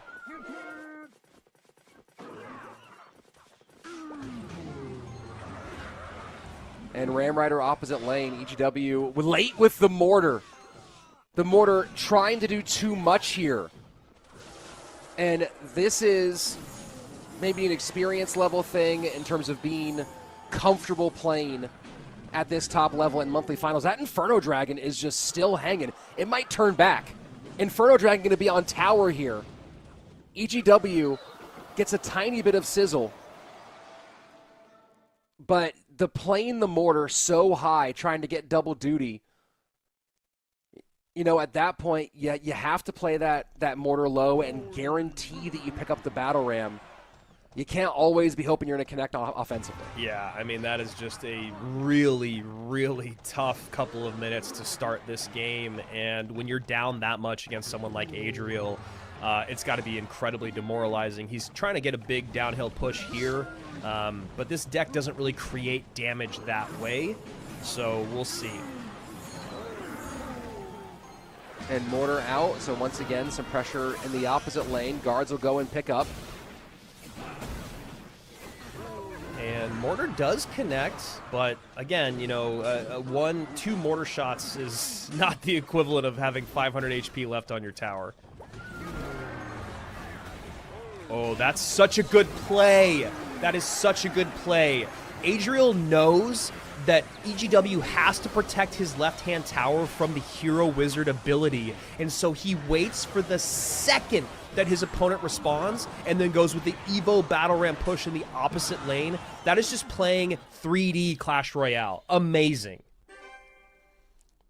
And this is, we saw it. We talked about this earlier. Adriel has done this now a couple of times today, where he really is best when he sits back, forces you to make choices, and then punishes you for those choices. We saw it in the Graveyard game against OP Sam, and we saw it here where he just sat back, forced a choice, and then just at the right moment turned the screws. Yeah, I mean, the bowler is literally right next to the tower because the Lumberjack has kept the bowler in place. Lumberjack goes down, Hero Wizard at the bridge. You know the ability is going to come in. You know the splash is going to take your tower, and Adriel knows that. So then the Monk has to come down. A unit has to come down up high that has got a little bit of HP to it to allow that bowler and that unit to take care of the Wizard, and he just goes pedal to the metal, right-hand lane. As you said, Rich, this is textbook, traditional Adriel, and a very nice Game 1 win.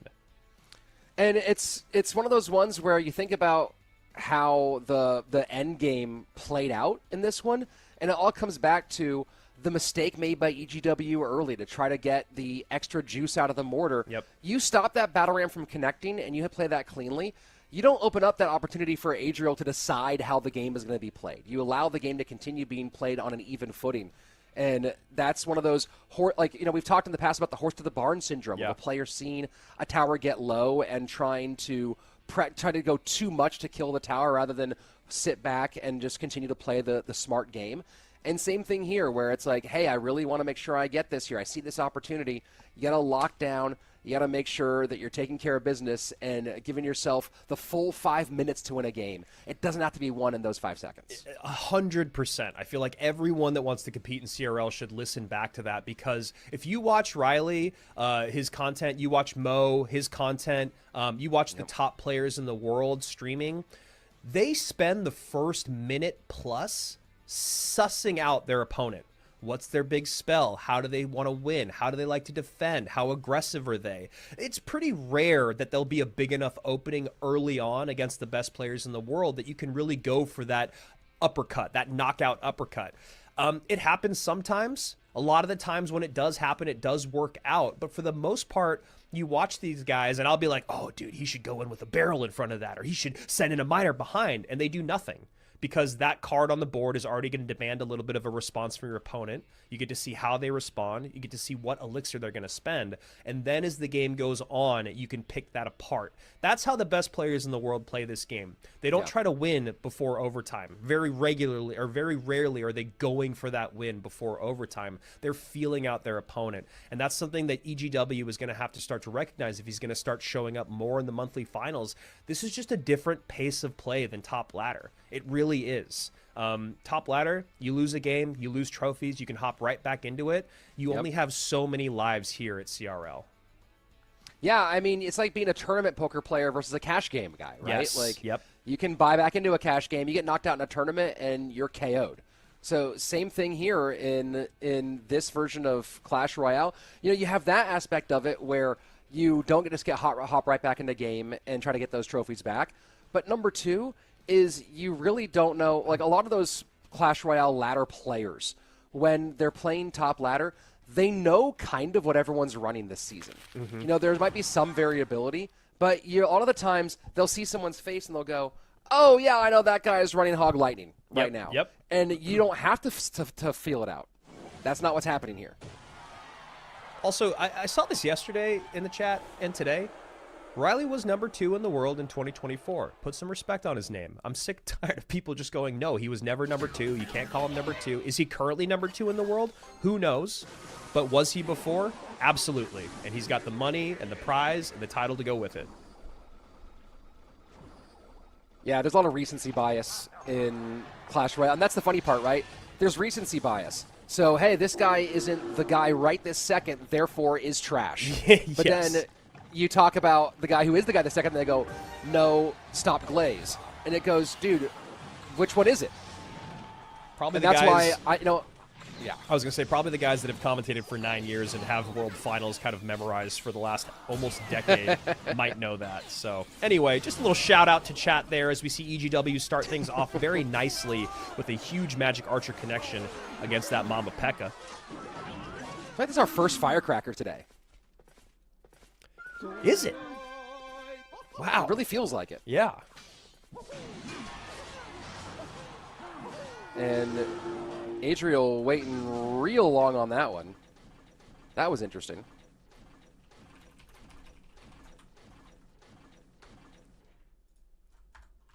And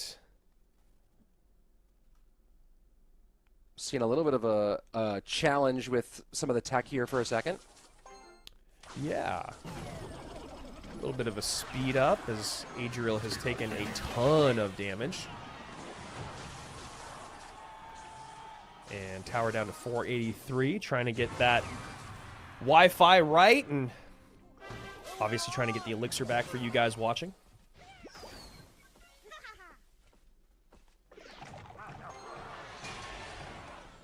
Yeah, it is interesting that the Firecracker hasn't really made much in the way of any appearances today. I'm pretty sure this is the first time we've seen her.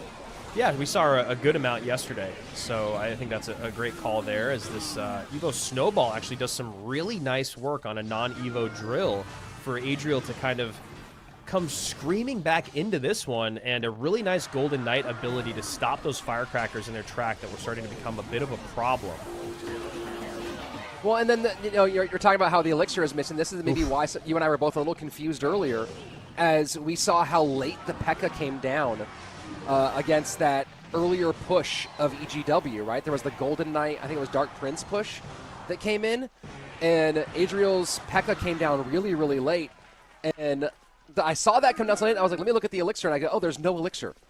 So my assumption is that Adriel was thirsting for it and just wasn't able to get it down there fast enough, but that was kind of the linchpin of the matchup, where there was so much damage done early as P.E.K.K.A. came down late. Yeah, I mean, that's the thing with these really, really heavy cards like the P.E.K.K.A., the Giant Skeleton. We saw it earlier with the Giant Skeleton and the Magic Archer. It just... you have to eat that damage sometimes. You really want to stop it. You want to stop the bleeding. You want to drop some unit up high, but then you've messed up your cycle. You're even deeper in an elixir hole. And an unsupported unit like that P.E.K.K.A., like the Giant Skeleton, and honestly at the highest level, the Mega Knight, like maybe a mid-ladder Mega Knight can be a little bit more threatening, harder to kite, but at the highest level, they're probably just going to activate King Tower or defend it for a positive elixir trade. Sure. So all those things coming into the equation make it so that a really good Magic Archer lineup on a really expensive slow-moving troop, usually you just kind of have to eat it, and it always sucks, and it's always hard to watch, and that's just kind of how it started for Adriel. Similar to what we were talking about in game number 1, when the beginning of the game is that bad, it makes you have to play the rest of the game very differently, and it gives your opponent the confidence to kind of sit back and play more methodically. There's so many. Everyone who's played Clash Royale has had so many games where they go, man, if I could rewind 1 minute and have the information that I have now, suddenly I would destroy this game every single time. I just made a bad call based off of lack of information early on in the game, and it just completely tanked this entire situation. And, you see that happen quite often. In this matchup, Adriel playing this drill deck with Firecracker, and, we saw a lot of good value happen from the Firecrackers. There weren't a lot of great ways. Really, the Golden Knight may be the best way to get on Firecrackers. We saw a Golden Knight clean up a pair of them at one point. But, you talk about different ways to vary how you create damage on tower, drill being one of them. And this feels like there might have been some opportunities with those Evo Firecracker, Evo Snowball wrapped up together to get some good sizzle on the board. But then, of course, you're still trying to figure out how do I get back the damage that I gave up really early in this game. Yes, exactly. And that's kind of where that conversation lies, is just in that situation of, because things went so bad in the beginning, now I can't play the game that I probably should. The more calm, the more methodical game. Yeah, he's got NATO and he's got Snowball. So, yeah, if he starts to NATO Golden Knight connection on top of your Firecrackers, then you just start playing him in the other lane and you start to get a little bit more map control, map presence. You start to bait out Elixir to deal with those Firecrackers because they are such a nuisance. I mean, we've seen that so many many times over the years where there's 3 princesses or 3 firecrackers or 3 magic archers on the board because there's not a good way to get to them, and it really starts to change the way your opponent plays. This was kind of more of just crawling and clawing back into the conversation for most of that game for Adriel. So as you guys saw, we're working on a little bit of tech stuff right now, trying to make sure that you guys get the optimal viewer experience at home. So this is a great time to remind you guys, we will be giving away a couple more rewards today. We're getting close to giving away our second one, about another hour away from that. Still got a handful of matches to go. Still got our golden ticket to give away. Make sure you guys are subscribed here on the channel, following on Twitch, and then following along on social media, IG and on Twitter. All things esports, Royale and Clash Royale are a great thing to follow along if you guys want to see highlights, upcoming events, how to get into the action. And of course, we would love for you guys to qualify for our CRL monthly finals, just finishing that top 1,500. And then obviously it gets a lot harder to play well in the Swiss stage, get through the group stage so that you can be here to get that ticket to World Finals. And if you want to check out the 2 players you're watching right now, both of them very active, as most of the pro players are most active on Twitter. I don't know why that's the place, but that's where they are. So it's at EGWCR for EGW and at Adriel Eduardo 11 for Adriel. So you can go and follow them, see their updates and what they're doing with their Clash Royale conversations, content, etc., and always staying on the action. Again, if you're into Clash Royale competitive, I don't know why that's the place. Maybe it's because you can talk, and we've seen these guys like to talk some trash, but Twitter just is the place for it. Yeah, I was just thinking about that yesterday. It feels like Twitter is kind of like just not really used much by other like worlds other than like gaming. And I think it is exactly what you're talking about. Is it's just everyone spends a lot of time on Discord, but you can't really get the same conversation and, like you said, the trash talk that you get on things like Snapchat or Instagram or TikTok. It's nice to see the convo on Twitter sometimes. Sometimes it's a little intense. Yeah, I suggest everyone follow Lucas right now. Lucas does have some of the best all-time tweets. Him and Mo Light have some great banter with one another. So this is I was wondering if EGW would do something with Heal Spirit today. He's one of the guys who does mix Heal Spirit in maybe more than everybody else, kind of on par with his off-meta and out of the norm approach to the 3-game deck building. Him running it when log is open for Adriel is a little interesting. It's fun to see how much these guys are talking to their coaches right now because of the cards that are shown already. If you saw Rage from your opponent first card and Heal Spirit from your opponent first card, I imagine you and your coach are immediately going into a deep conversation about what's going on. Why are these the things I see? Yeah, what's going on? Why is this? Who am I? Who is this person? So both of them holding out for hope here. EGW maybe going to 3M, as he hasn't played Piggies yet either. He did play some 3M, I believe, in the group stage. But Heal Spirit coupled with 3M is something that we do see, but it's definitely not a sure thing. Well, it definitely would make sense that he's waiting this long to get moving. If he is holding 3 Musketeers, they get more value the more elixir you got going on.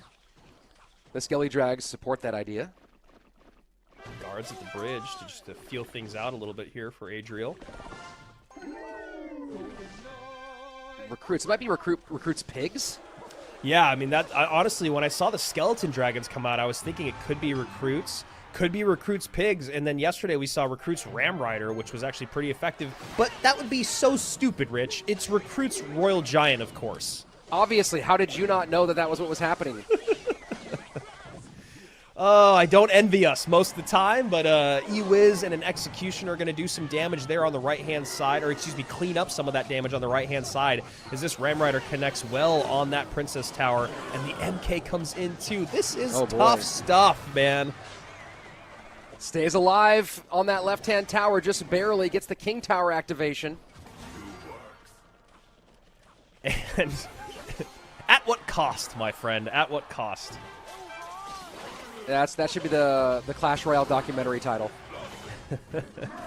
And the Evo Mega Knight coming into this Evo RG, never what you want to see. As EGW, you can see the look on his face knowing that his monthly finals run has most likely come to an end. 122 HP, there's the Lightning, and Adriel stays alive and keeps things going in the lower bracket. But what a great showing for EGW.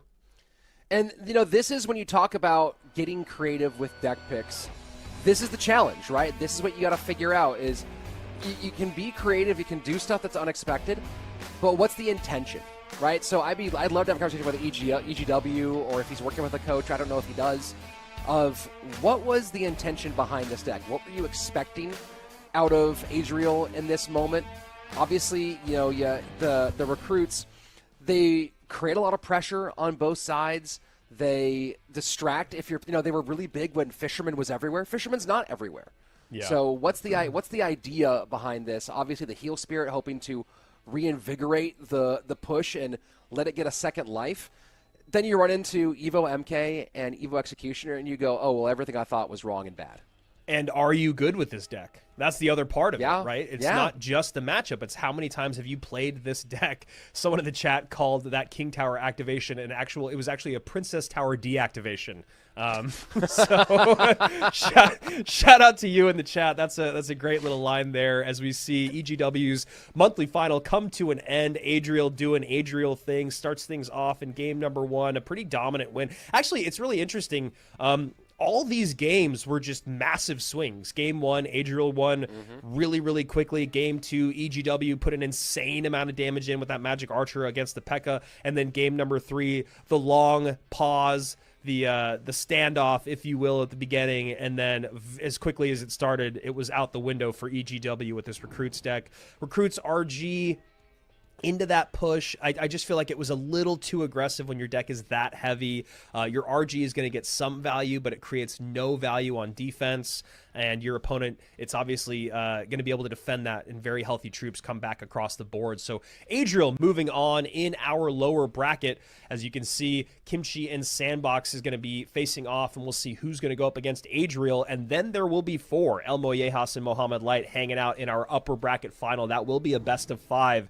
And man, what a way to come into your first monthly final. Great run for El Moyejas. And now he has to go up against the goated one who has played many best of 5s in person, online, and let me tell you, he's won most of them against a guy that has never played a best of 5, at least in CRL. I'm sure he's practiced. Sure. Practice is a little different. Maybe I don't know if you're running game time situations, running drills with the clock and the deck picking and stuff like that. That's a good point. Right? I think that's one of the big things when you talk about being a person who gets some shots at CRL and being a true pro is not just how much practice do you put in, how much time do you spend planning, deck picking, things like that. It's how much practice do you put in where you're putting yourself under game time pressure, where you don't get an extra, hey, give me another minute to pick my deck. No, you got to go now. Now's the time. Get moving. And with every single thing when you transition from amateur to pro, there's always a learning curve of things. Yes. NFL players talk about how the game is so much faster. Everyone's so much more athletic. It's so much faster than it is. You start getting into being you're playing higher level basketball, and not only is everyone more athletic, but you're like everyone knows the game so well. They understand, and they're so the game strong on a deeper level. They're so dang strong. So same thing when you start talking about Clash Royale. Everyone, when you get to this next level, first of all, the amount of mistakes you start seeing from your opponents drop dramatically. Right? You don't see a lot of trying to get too much out of that mortar, so you miss stopping the battle ram type thing like we saw out of EGW. But you don't see that from the top players very much because they've just drilled that correctly. But also the ability to make good deck decisions under pressure, under time. If there's one thing that Mohamed Light really had to develop, it was deck picking skills. And now that he has that, that's where we've seen this final form version of Mo. And that's going to be the big question for these guys. Like with Kimchi here, he's been really great so far in this. El Moyejas has been great so far. When they get into those BO5s and have to make deck 4 and deck 5 picks, if they get to that stage, how do they do that under the time pressure? Yeah, I mean, notoriously, historically now, we talk about how Mo Light a couple years ago when he did not win World Finals, he brought the wrong paper up on stage for his deck picking. Sure. Right? And that's the best player in the world on the biggest stage. That's the exact same thing here, where obviously there's less time. Practicing that is a really important thing to do. So I really like that you brought that up, and it even gets the best of the best sometimes. And as you said, he has righted those wrongs over the last couple of years, and since then has been even better than before, as we see recruits to recruits in one set to the next. Yeah, we talk about weekend metas. You see someone do something, and sometimes you think, hey, I should try something similar to that too. So here we go. I don't think this is going to be recruits Royal Giant, though. I think you could be right. Although with the caster curse out there in the world, it's just going to be now. Yeah, it probably but it's is. Not. So a little slowdown after a few flurries of action. First minute and 40 seconds gone. Sandbox holding on with the lead. I mean, right now he's looking like he's got a pretty good matchup, considering all the splash that he has, the Tesla, the Evo Tesla. Not a great way to get on top of those piggies when they're evolved, at least at the moment. Still have 2 more cards to show for Kimchi. I'm sure there's a spell in there that'll bring them down to the ground, but just curious to see how he plans on playing through this. As you can see exactly what I'm talking about. Wizard and Dark Prince, really nice cleanup. There's the Evo Tesla right on call. So we'll see what Kimchi's got. He just needs to make sure he doesn't get ahead of himself because he gets impatient. It's just really frustrating when you have a 6 elixir card, or 7 elixir card, excuse me, that gets completely erased by the counters and lets them actually counter the opposite direction. Yeah. No King Tower activation there with some lucky timing for Kimchi. Would have been nice, but just not the case. Might use the ability here for the Wizard.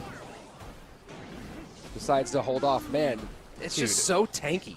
I know, and it does so much damage. The fact it was able to clean all that up. There's the Fireball plus the cage. Misses one of the Evo Piggies, but Piggy's still going to get on tower.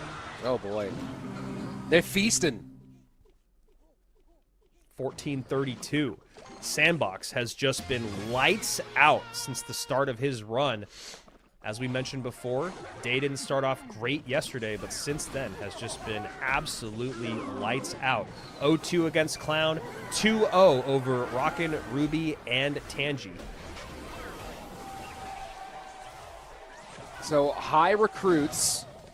This is an opportunity here. Lightning, the last card for Sandbox, just completely disrupts that Ram Rider. And he says, go ahead, use the hero ability. Waste that elixir.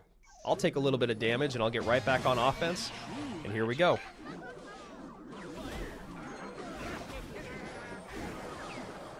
A little hyper-aggressive to drop 10 elixir at the bridge like that.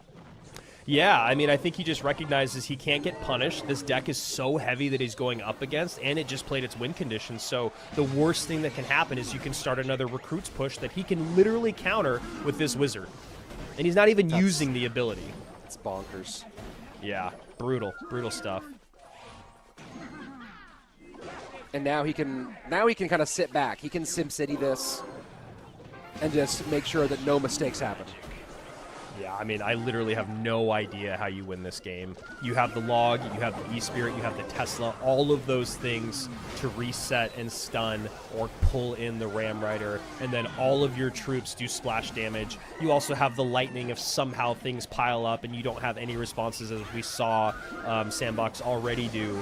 So just a really tough spot to be in if you are a Kimchi. Yeah, and your Super Wizard can do super things. Seriously, I mean, that Hero Wizard is just so strong right now. I wonder if it needs a little bit of a balance, but as of right now, it's about the synergy and the play of it. Those two things you really have to lock in, and obviously the pros are going to be good at that. Also, isn't Kimchi's picture sweet? It's maybe the best of all time. That's right. That's pretty great. Kimchi or Robles? Yeah, dude, that's a good question. I don't think Kimchi has a whole pop star career though on a second YouTube channel. Yo, if you guys haven't seen it yet, Robles' music videos are epic, absolutely epic.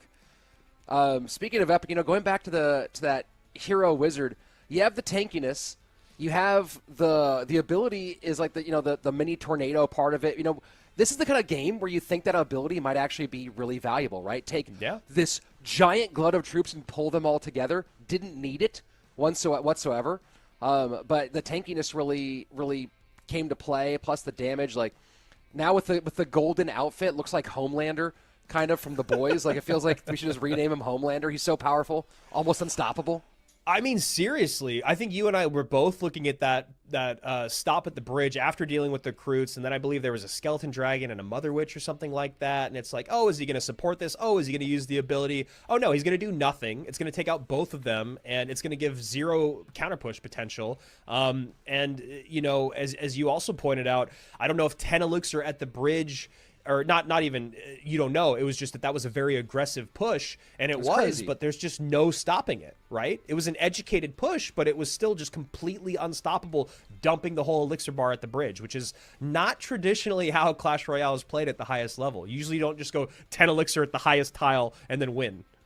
Yeah, I mean, that was and when you go back and look at it, the average elixir was 4.3 on Kimchi's deck.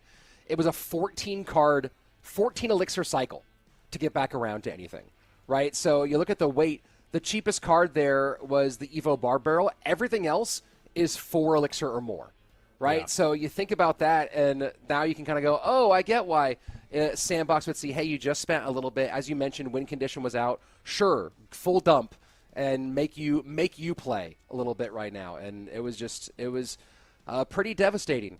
So far, recruits not getting anyone to sign up in their last couple of days.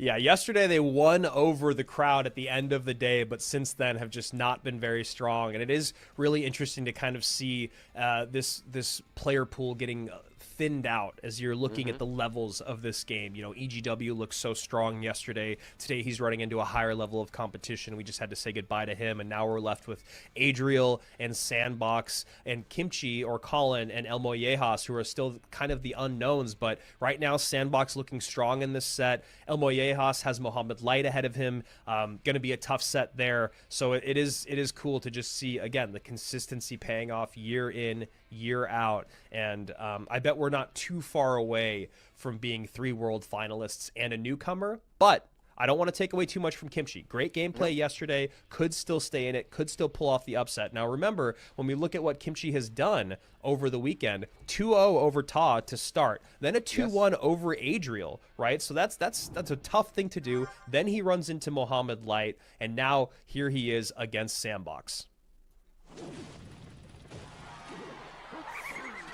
And Kimchi may be going drill.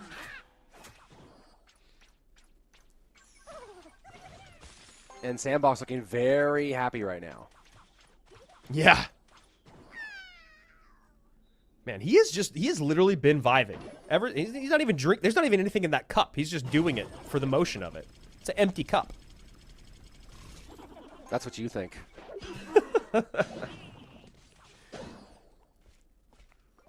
So minor MK so far. MK is really annoying when you're playing drill because it's gonna counter it so well most of the time. Even in your Evo drills, it's gonna follow it around the board and be a real nuisance. And then it just creates so much nasty pressure the opposite direction. Yeah, you've just got a massive counter push to deal with. It's basically a -3 trade and then some, because the MK is going to, it starts off as a -3 trade and then it quickly goes the other direction as the MK takes very, very little damage and creates like you said, a big counter push. I mean, you look at the options here that Sandbox has for that drill. The Berserker's still pretty nice with it. The Bar Barrel obviously can do some cleanup. Yeah, I mean, that's why Sandy was, I think, pretty happy about it, is not only does he have the MK to create the big counter push and, as you said, do good work against the Evo drill, he's got all these wonderful responses in the Berserker, in the Ice Spirit, in the Bar Barrel, and exactly what we've been talking about is happening now. Yeah, I mean, there's no better, with what Sandbox had in his hand, there's like no better way to defend that, right? Yeah. Now Miner goes to the back, getting tanked for too. Pretty good Hero Knight ability, but it then allows the Mega Knight to get on top of the tower. And Sandy, again, just grinning from ear to ear. Yeah, and Sandbox knows better than anybody that every single one of these months matters, right? He has made it. He has skated his way into World Finals, and he has missed by a hair for World Finals. And like like I said, there's nobody who is aware of the stakes being prevalent, being relevant in every single month more than he is. Man, and he just knows this matchup so well. He is playing it so well, creating so much pressure, pulls the Evo Snowball out on defense. More Miner Chip comes in. The Archer Queen is so frustrating to deal with. You don't have a way to take it off the board easily other than your Knight, but you need your Knight to tank for your Goblin drill. And just right now, Sandy just pitching a perfect game. Yeah, it's not a complicated math problem for him right now. Yeah, and especially, you know, the very good pick on the Archer Queen. You know, Lightning is showing up a decent amount. Actually, that's pretty good damage with that drill that just came in. Well, he cycled the Evo MK in the back, right? Yeah. And the moment he cycled the Evo MK in the back, Kimchi saw the opening here, and you see the King Tower activation, a pretty easy choice. Yeah, yeah, that's a good call, man. I don't really love that cycled in the back. There's no reason to do it. I think you can cycle things like your AQ or your Berserker in the back, Ice Spirits. You can even put cannons on the board. But every time that MK has come out to defend a drill, it's just created an annoying position for Kimchi to be in. And now Sandbox opting to switch lanes because going in the same lane with this poison is actually going to be better for him. All right, here we go. Miner goes to the back, stretching the field a little bit, but of course that King Tower activation. That's the thing too about just sending the MK the way that he sent it, was the King Tower activation was super easy for Kimchi to do. Double Archer Queen, first ability goes off, second one comes down, second ability coming in. You really want that King Tower activation to be an at what cost activation, right? And that's, you know, and not having that be the case here might be, if Kimchi wins this game, I think it's that cycled MK on the right is going to be the story of this one. And MK cycled here at the bridge, holding that Knight up high, and then a regular drill, excuse me, an Evo drill coming in with the poison. Miner to the back. You would think a poison comes out as well. It's not going to be enough. Not going to be enough. Wow. He needs to get Miner on the front right now. Not going to do it. And I'm telling you, when we go back and tell the story of this game, it's cycling Evo MK to that right-hand side when your opponent has Evo Drill. I think it was Evo Drill, too. The Archer Queen is an option that can go that. There's a lot of things that can go that direction. That one was kind of shocking to me. Yeah, you're so right. There's so many better things to have had. Literally anything else you could have cycled.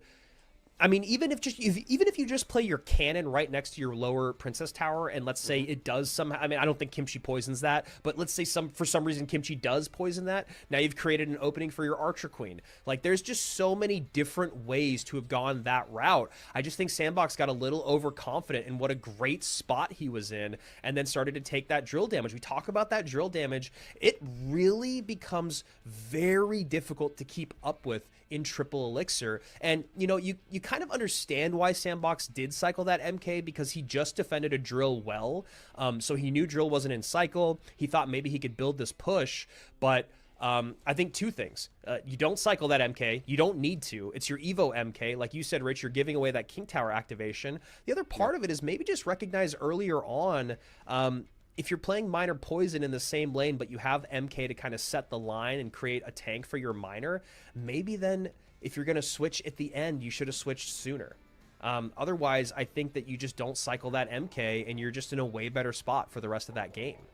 Yeah, I mean, and you think about just the impacts, both, of course, you're up against a faster cycle deck that's going to get that drill back pretty quickly. So that drill, even if drill's not in hand right that second, drill's coming down the pipe. You cycle the MK, and then they don't have to worry about that defending the drill. But then, you know, you look at the later impact, your damage in this deck is Miner and Poison. That's what your damage is, or you break through to a second level. Yeah. And now giving away an easy kit, like if you're going to do that, you have to back up that MK and go hard on that right-hand side and make them make choices, because he didn't force any choices there either which then meant easy King Tower activation, and now your miner just became 72% less effective. Yeah. I mean, I really don't think there's much more to say than just, getting a little ahead of yourself, feeling a little overconfident, understanding the macro matchup, and then throwing it out the window because you're just riding high. So I just think Sandy needs to just come back to earth a little bit, which a loss will do.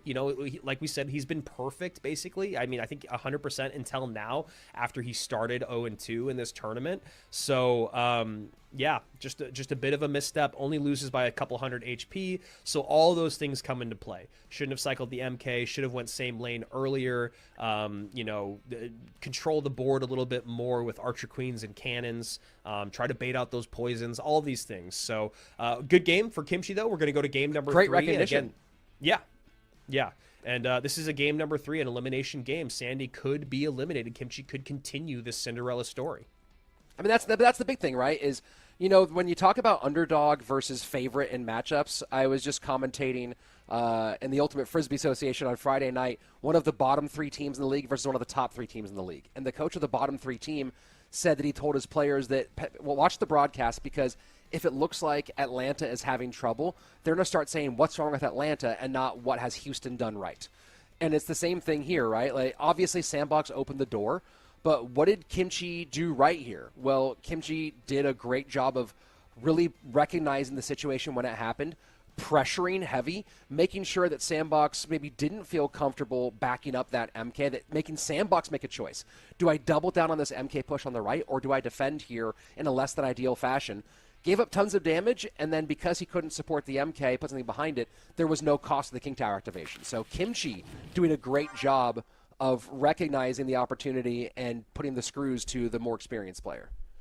All right, here we go. Players are finally ready, feeling the pressure here in elimination game 3.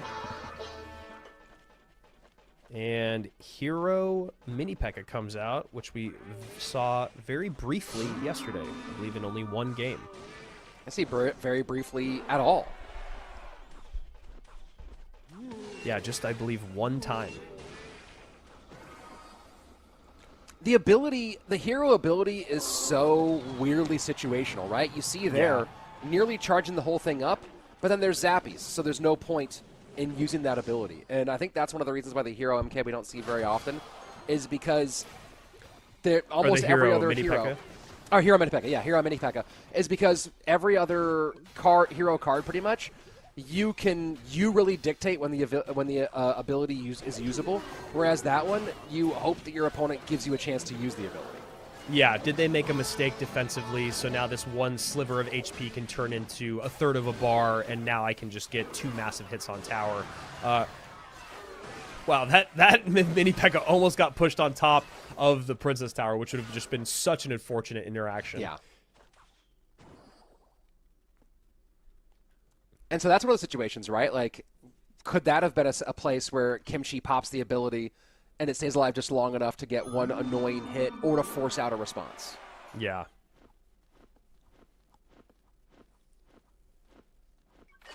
So Evo Ghost coming out. Really just fallen pretty quickly out of the meta over the last couple seasons. Yeah, no gem there. It's a regular Ghost, but he still shows that he could have been Evo if you cared enough to let him have it. Yeah, it's always interesting to see a card that was basically only used as an evolution for a really long time go back to its regular form. Yeah, it's true. I haven't spent much time thinking about that. But now I'm thinking about it all the time. Now it's the only thing I'm going to think about. Wow! And a bit of lag, but the Hog and the MK are connecting to bring that tower down to 2150.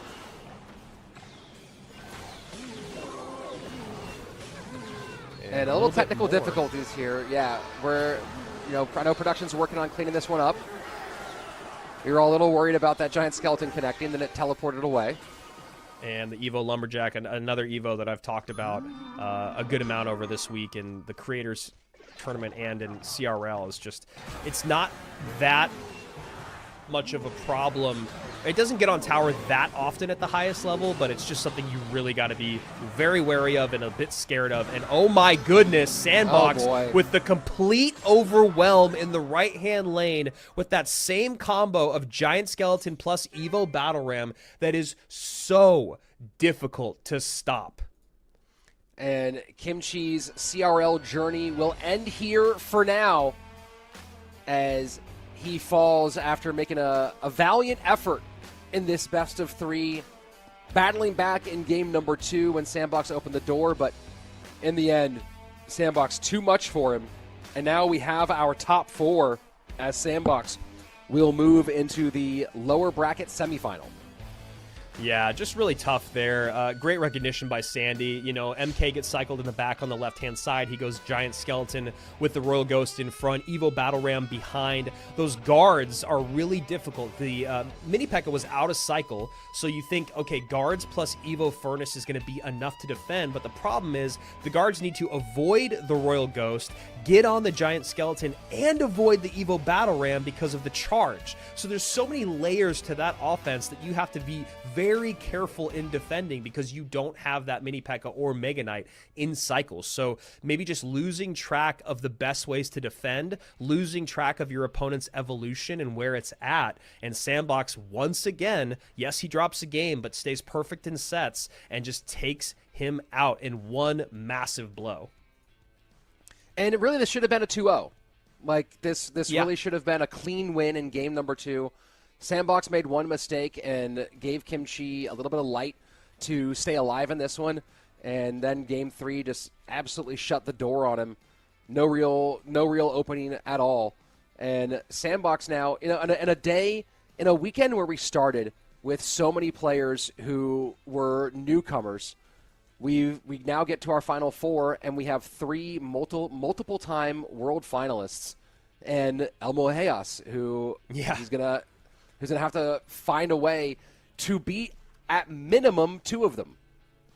Yeah, and he's got to start with Mohamed Light. We're going to go to our lower bracket first.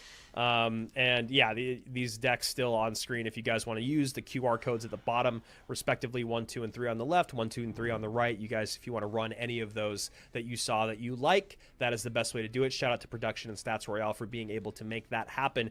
Adriel and Sandbox is where we're going to go next. Probably going to give Sandy just a moment to take a breath.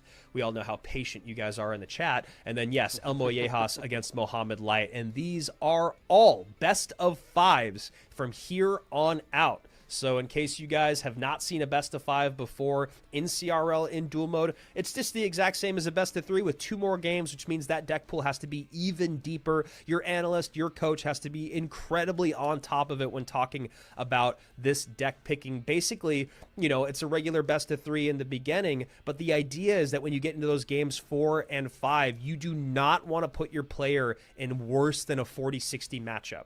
If you give your player a 40-60 in game 4 or something like that, it's a bit understandable. But obviously, for the most part, you want to keep that as close to 50-50 as possible. And that is so much more difficult to do in games 4 and 5. And it becomes really interesting, right? When you start thinking about how do I game plan for a 5? Do I really put heavy weight in those first 3 games? How much am I trying to push things back a little bit? Looks like this is our final best of 3 match. We're actually going to be doing just the lower bracket and upper bracket finals as our best of 5. Oh, right. So we're not in the lower bracket finals yet. I'm so sorry. We're lower bracket semifinals. Getting a little excited. This is the semifinals. Sure. They're so fun, though. Yes. But we will be getting 2 best of 5s after this next matchup as Sandbox and Adriel are getting ready to go in our lower bracket semis. And this is a fun match, right? These guys, I'd love to actually take back. I mean, you have a better memory than I do in terms of historical World Finals appearances and people going up against each other. I'm curious how many times Sandy and Adriel have played against each other over the years. You know, it's one of those things that I'm sure there's a bit of history there. I think they were both at World Finals last year. Yes, Sandbox eliminated Adriel last year. I knew that there was something in the lower bracket quarterfinals. Sandbox actually 2-0'd Adriel, and obviously in a very different meta, Sandy played a Mortar deck with Boss Bandit, and he also played Royal Giant in game number 2. So Adriel may be looking for a little bit of revenge from Atlanta. Adriel, a 2-time world finalist in 23 and 25. And Sandbox in our early world finals in 21 and 22, and then had a few years where he just barely missed it, and then came back and got top 4 at our 2025 World Finals in Atlanta, which was such a fun time. I mean, the probably the best crowd we've had in the history of CRL World Finals. It was really something special, and I know those players really appreciated the quality of Clash Royale League fan who made it out to watch that epic event. Oh yeah, the crowd there was just electric. Big shout out to Atlanta and DreamHack and the wonderful crowd that we saw there. So a little hog both ways.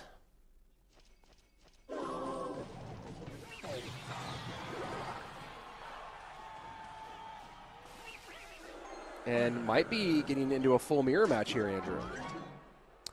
Yeah, I mean, it's looking pretty much like it, and both of these guys great hog players. Neither of them known as being the best hog players out in the world, but obviously very good.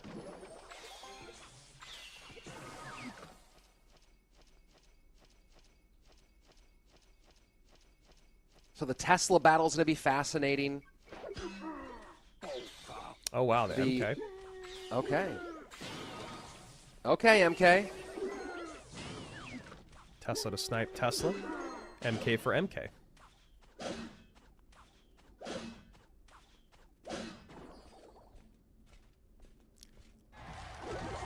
So yeah, managing your Teslas, using your cycle cards effectively, not just in a cycle capacity. And Sandbox knew that was going to come in, has the lightning ready to go. I think that's going to be the big factor, right? This is going to come down to either A, does someone make a mistake in that middle of the board, that middle third battle, or does someone get ahead early on spells and then not let the other guy catch up? Yeah, it's always so hard to say in these true mirror matchups, you know, what the deciding factor is going to be. We see an aggressive push here, nice King Tower activation from Sandy, high Evo Tesla, and a clean defense. Adriel up, though, 29-12 to 25-85 on that right-hand side. Do we start getting some... Go ahead. I was going to say it's always fascinating to see pre-cycled or early cycled buildings when you know you're going up against Hog. I'm really curious if we start getting some opportunistic Magic Archer abilities later in the game for the damage, right? You saw on the left-hand side, Adriel had a Magic Archer walking towards some skeletons, and he already has that King Tower activated on Sandbox's side, so do you start trying to activate that ability a bit more for the Princess damage? How tight is this game going to be? And a nice lightning comes in for Adriel as he widens the gap ahead by just under 600.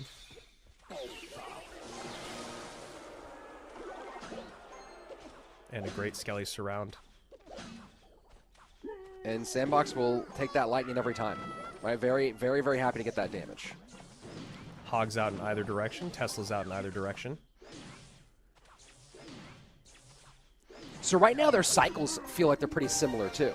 Yeah, I think they've both done a really good job of kind of having the cycles exactly where they need, knowing that the lightning has to be there offensively and defensively and not getting ahead of themselves with that. Obviously, Tesla's being pre-cycled to help with MK pushes, but then still having a way to deal with the Hog. That's a really nice ability from Adriel. Maybe a Skelly surround. There we go.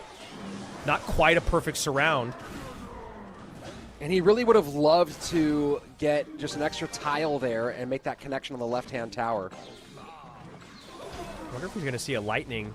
Pre-lightning misses. Look, Adriel, I like that pre-lightning looking for the Tesla with the Magic Archer. I like even more that Sandbox knew that was going to come in and late plays the Tesla off to the side. Well, this is when you have two world finalists playing. Yeah, it's just an amazing the thought process that goes into these mirror matchups with players this good. Final 30 seconds. Adriel, comfortable lead here. Is Sandbox going to try to get creative and find that last bit of damage? Lightning gets There's good some. value. Dead even, 22.99 on both right-hand towers, but I believe Adriel has the Lightning back in cycle before Sandy. I think Sandy should be able to get it out still, though. Tesla comes down. Lightning should come in with the log, though. The log's out in the wrong direction. Oh, my goodness. Is this true? 2 days in a row? It's unbelievable. 2 days in a row. We get a dead even draw, and I am so here for it. What is happening? What is this life that we're living? Bro. Unbelievable. The truest of mirror matchups. Look at even Adriel finds a little bit of a kick out of it. The truest of mirror matchups in CRL. Dead even in cards, dead even in damage. The ending exactly the same with logs and lightnings going out. Was Adriel's log, though, did it not connect at the end? It must have been too trying to late. Yeah, I wonder if we can get that seconds. replay back. Yeah, we're at 10 seconds, 22.99. Lightning goes in for Sandy, or excuse me, against Sandy, and he sends in the hog, and Adriel's log does not connect. It's like 3 tiles away because he had to get the Tesla out first, up high. What a great match. What a great freaking match. Yeah. Yeah, I mean, the chances of that happening once in a season on Broadcaster Solo, twice in a weekend is bonkers. So here we go. They're gonna go ahead and run it back and try to figure out, what's the magic sauce to not end up with a draw one more time. Yeah, it's just amazing to see Adriel even, like I said, just this big smile there out of him. And just to let you guys know, since we did just have this happen yesterday, just a clarification on the rules, that game is as if it never happened. So they can play any of those cards, either one of them. They don't have to run back the matchup. But as you can see here, Rich, 5 seconds remaining. Lightning goes out against Sandbox, and then Sandbox sends his own Lightning in. Adriel trying to block, and then the log just shy of the tower. And he says wow too. Even Sandy says wow. I'm saying wow. He's saying wow. I'm trying to remember back to the old teams rules before we had the sudden death tower, like the end of game tower diminishing. Right, we were talking about this during the creator tournament the other day, where we used to have a lowest single tower rule in CRL because this thing where the towers die at the end didn't exist then. And I think the rule included that if 2 towers were tied, you would go to the next tower. So in old CRL, where we didn't have this cool thing built in, this would have been a win for Adriel. But in modern CRL, with the way that the system is built, those 2 towers are tied, we have a draw. Yeah, and I have to admit, I think I like that change because the lowest single tower, that's just not really what Clash Royale is about when you have a draw on the other side. If you're able to throw a log down the other lane and they're both completely healthy or something like that, that would be just not what we want to see. So I do like the adjustment, even though it is absolutely insane to see it 2 days back to back, 4 different competitors, 4 different win conditions, or at least 4 different decks, or I guess in here they're the exact same decks. But it's just cool to see how different the route can be to get to a draw once again. Here we go. Deja vu all over again. Game 1.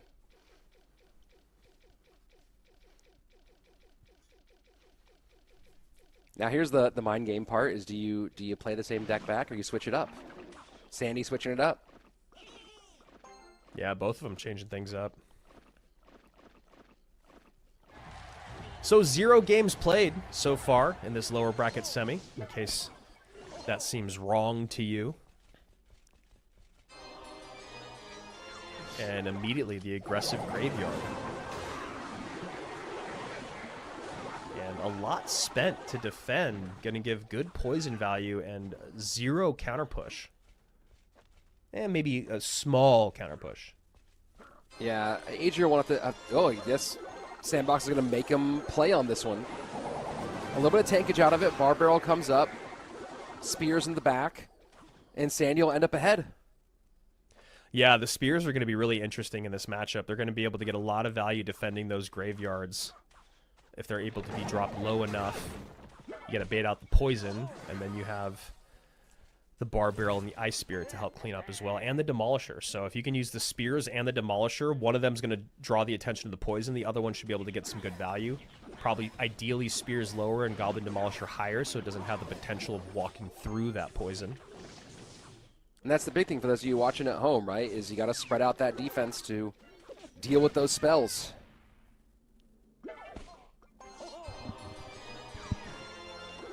And not a mirror match, but looking close. Yeah, these guys like playing the same game. Here we go. Double Elixir about to start flowing. And both of them playing pretty lightweight graveyard decks so far. Yeah, I mean, that's one of the reasons why we're seeing so much more aggressive graveyard and single Elixir, is just because it's not quite the same send as it used to be in terms of how costly it was. And here we go. Poison up high because the Demolisher was there, so you go Spears down low.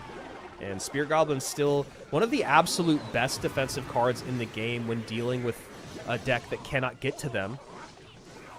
We see that a lot with, you know, RG against Spear Goblins. A lot of times RG has like a large spell that you don't want to spell on them, or you have Lightning, and then you usually have Bar Barrel there, so you're not able to get on top.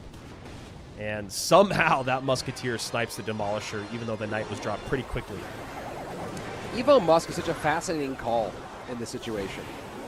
Right, Musketeer is not super duper popular overall, and then to take an Evo slot and put it on the Musketeer. Yeah, I know. Evo Musketeer is such a fascinating card. It's still one of the Evos that I have the hardest time tracking. I'm not sure exactly why that is. I understand how the cycles work. I understand how many times it has to be played. But for some reason, it's just a harder card for me to track than other Evos. Well, it's also an evolution where it's not typically a game-changing evolution. Right? Usually the result of it is going to be, hey, maybe it wipes something out that you have in the backfield. But you're not thinking about it in the same way as other Evos create the same level of offensive pressure. Yeah, I mean, it's, you know, sniping a building or sniping a support card that you know your opponent is relying on is really what you're going for. But right now, Sandy just having a really hard time not, oh, wow, and that Bar Barrel is going to bait out the Evo Musketeer, which you never want to do. And the Demolisher comes in. Maybe a high Knight here. And yes, the high Knight, but it doesn't actually get the shots from the Musketeer. Great placement there from Adriel to make sure that Musketeer has to step all the way up, doesn't get those buffed up shots. Final 45, huge lead for Adriel. Graveyard Poison looking to see if he can finish this off here. Some skeleton stabs come in, that's it. Wow. And with a very interesting start to this set. It's really, really impressive to see how this has gone. Both these guys just playing nails right now. Adriel, though, just playing better in that game throughout, better responses. Yeah, Evo Musk is interesting. You know, it is a good card to create space, but just not really in this matchup specifically. You're not looking to take out a building. You're not really looking to snipe off a unit off the board. Yes, it did get a good snipe in there on, I think it was the Demolisher behind the Knight. But again, when you're talking about ways for, you know, Adriel to clean this up, he's got Poison, he's got Spears, he's got Barrel, he's got Ice Spirit. Evo Musk is just not going to be able to do that. Oh, another thing too is when you think about Graveyard Musketeer, historically you think about it kind of similarly to how you think about Graveyard Cannon Cart, which is they can tank back and forth for each other. And we didn't see a situation where it ever came to fruition where the Graveyard was tanking for the Musketeer. In fact, the Musketeer was pretty much uninvolved in the offensive side of the board at all. And at that point, now your Musketeer just becomes spell fodder near your own Princess Tower, as opposed to being part of the pressure that you put the opposite direction. Yeah, I mean, I don't know if Sandy needed to go opposite lane in that matchup. I'm not sure exactly what it was. It was just really tough. You know, you talk about all the ways. I mean, we saw it almost kind of laid out for us in the very, very beginning when we saw Adriel go in with a hyper-aggressive graveyard. And, you know, there was a Knight, a Musketeer, a Bar Barrel, and maybe even Skellies dropped on top of it as well. I can't remember if they were there or not. And it all was just taken out by that one Poison. So, you know, if you know that that's the case that you're in, maybe start splitting your Skeleton Dragons in the back, see if you can get Bar Barrel plus Graveyards out opposite lane, maybe just to break up your opponent's pushes a little bit. So both guys back in the lab. And those of you who are looking at Stats Royale to track along with the gameplay, it does mark game number 2 here as a dual forfeit, as it shows the icon that they both repeated cards. Of course, there are no repeated cards because we're wiping game 1, the draw, completely clean. So don't be confused by what you see on Stats Royale if you're following along. They are both in it, and game number 1 technically was an Adriel win. Yeah, and as I can see a couple people in the chat talking about, it was Samuel Basoto and Ta that had a game draw yesterday as well. So if you want to go back and look at that, you're more than welcome to on our day 1 broadcast that you can catch on VOD. And here we go. Game number 2 coming your way in just a little bit. Adriel finally up 1, and yeah, like you said, if you're following along on Stats Royale, not given the full story there. It's so interesting that we have the full mirror match in game 1 and then a near mirror in game 2. I wonder what it is where these two guys are just kind of so in lockstep on how they're viewing the progression of this match. Someone asking, why is it a draw? Can someone explain? It was because the lowest tower from either player was the exact same HP. And yeah, that's why. And again, just Berserker meets Berserker. I feel like maybe their coach is playing a prank on them. Yeah, this is kind of wild. Like unprecedented, really, the way that this best of 3 has gone down. Yeah. And Monk to meet Magic Archer.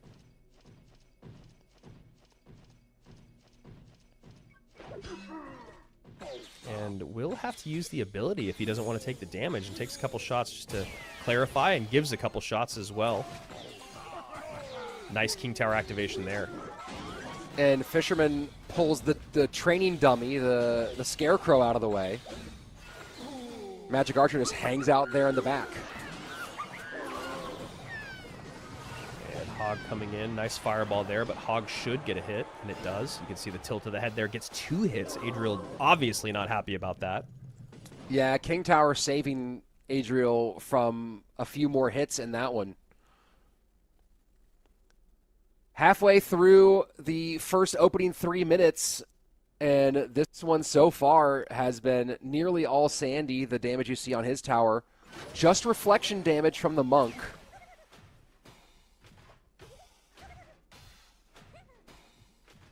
And this Furnace going to get fireballed, which is good information for Adriel to have.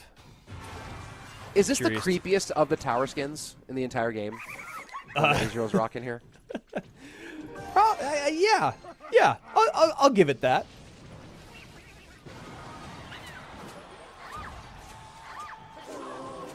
And yet, keep an eye on that one, right? Adriel playing Fireball. Now, 2 different things that make the Magic Archer really a challenge for Sandbox as we go forward, right? The Magic Archers up high can start running into some Monks for the reflection damage that we already saw.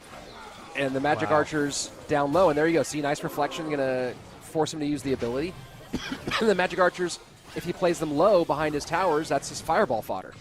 Yeah, I'm a little surprised that we're not seeing Adriel be a little bit more precious and protective of his units strolling down the lane to give that Magic Archer damage. You know, it's always been a little bit of a will they, won't they conversation, but as of late, it's been much more of a they will, and I need to stop it. Now it's just about the fact of will they, won't they hit the ability, but especially at the highest level, you know, you always talk about pros getting like 100 or 200 damage, and you hear them go, oh, that's a lot of damage. Well, at the highest level, it really is, and to give that up time and time again is a little bit surprising. And King Tower activation maybe incoming. No, the Magic Archer ability does not hit the Monk and reflect. And now we get the Royal Giant on the right-hand side. Evo MK going to work there, but the Fisherman pulls it away. No problem as that Berserker full of damage. And the Fish Boy pulls a little Benedict Arnold there, pulls the MK on top of the tower. And yeah, this is just a tough spot to be in. Evo, oh wow. This might be a good overwhelm though on the left-hand side. Tesla's, I imagine, is going to come out. Yeah, but not enough elixir for it. Tesla's super late, so now Evo Tesla goes and pulls the distraction, but after a lot of damage already been done. Yeah, and I really like that E was behind because you know it's going to stun whatever defensive troop comes out.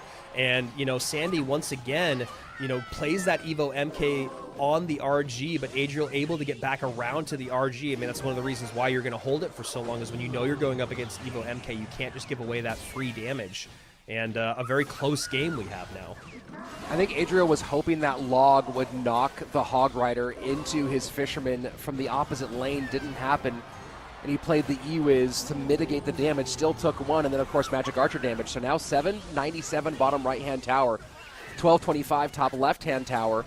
Sandbox knows where Adriel's trying to go. Adriel might put a little pressure on the right-hand side, and he does. And Berserker does connect, but obviously not going to be for a lot of damage. Evo Furnace locked in. Fire Spirit will jump on the Hog, and Sandbox evening things up to 1-1 after 3 games, 2 on paper. And this got closer than you think here, Andrew. Look at that, down to 234. Yeah. There's one of those moments where, like, that could have been, we could have seen a sneaky RG pull off one last shot, didn't quite retarget fast enough. And that could have been a devastating loss for Sandbox. Instead, we're going to game number 3. And as we look at the matchups here between these two decks, it has been heavily in favor of the RG player. Yeah, which is, it's a little surprising just because when you look at what the responses are for Sandbox, you have the Log, you have the E-Spirit, you have the Tesla, you have the Evo MK. All these things are a really, really great way to distract and push back that Royal Giant, excuse me. The Hog getting through, though, is also tough. When you look at the E-Wiz, the Berserker, the Fishboy, the Log, there's a lot of ways. Oh, the Monk as well. There's just so many ways to stop and stun and pull and, activate King, all those things. So both these guys having to kind of play uphill through the responses their opponent has. And, like you said, Rich, this game was actually a lot closer than it felt like it was going to be. Well, the Evo MK being the big difference. I mean, the previous 3 decks that you saw, similar matches, similar, not the same, and none of those are playing with the Evo Mega Knight, which, we've talked about that before, how effective that can be in just not letting that Royal Giant do what it wants to do, especially the Evo Royal Giant. So, does change the matchup math pretty significantly with that Evo MK, but we're absolutely right. This one was one of those ones that could have slipped away from Sandy. Instead, we're going to game number 3 as he's able to put enough pressure and hold on just that little sliver to give us our 4th game, actually, of this matchup.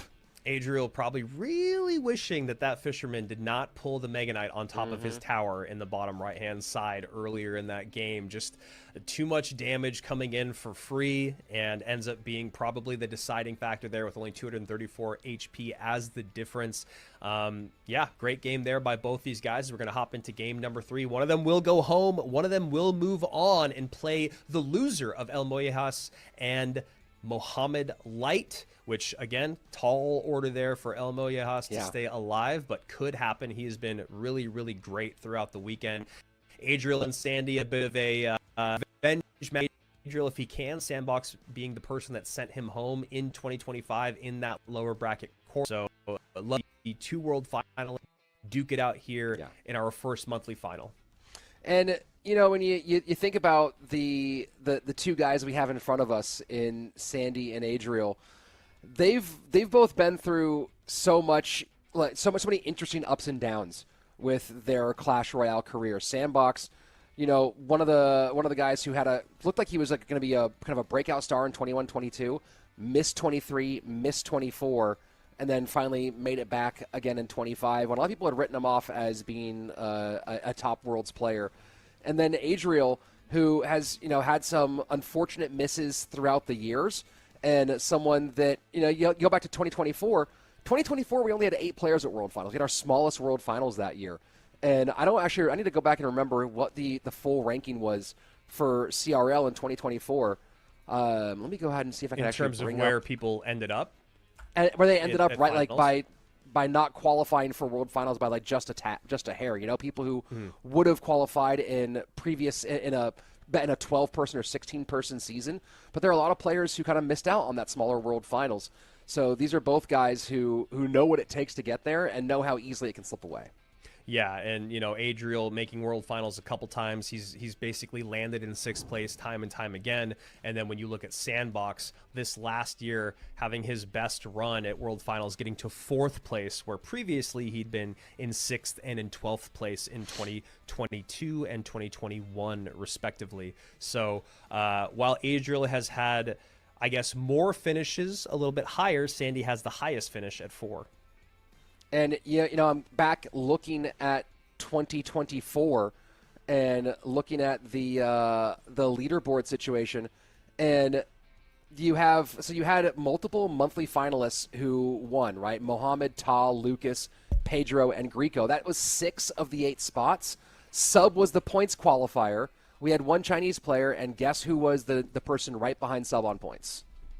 Adriel. Sandbox. Adriel. It was Adriel, and they were tied on points. It came to a secondary tiebreaker after being tied on points. So you talk about people who know that margin being thin. There's no thinner margin than missing based on points and having to go to a secondary tiebreaker. Yeah, that is absolutely insane. Here we go. Game number 3. 1 moves on, 1 goes home. They'll be playing in the best of 5 in the lower bracket finals, and hopefully for them, a best of 5 in the grand finals. But we've got a little bit of work to go before we get there, as we are in the final game between Sandbox and Adriel. Last time these guys met in World Finals, Sandbox 2-0'd Adriel. Already not the story here.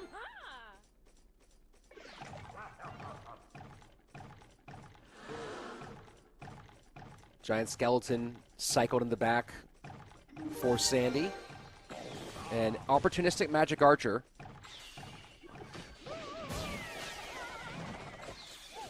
We'll get a shot on tower there with the triple shot. When you're playing Magic Archer, that's always one of the really hard calls to make.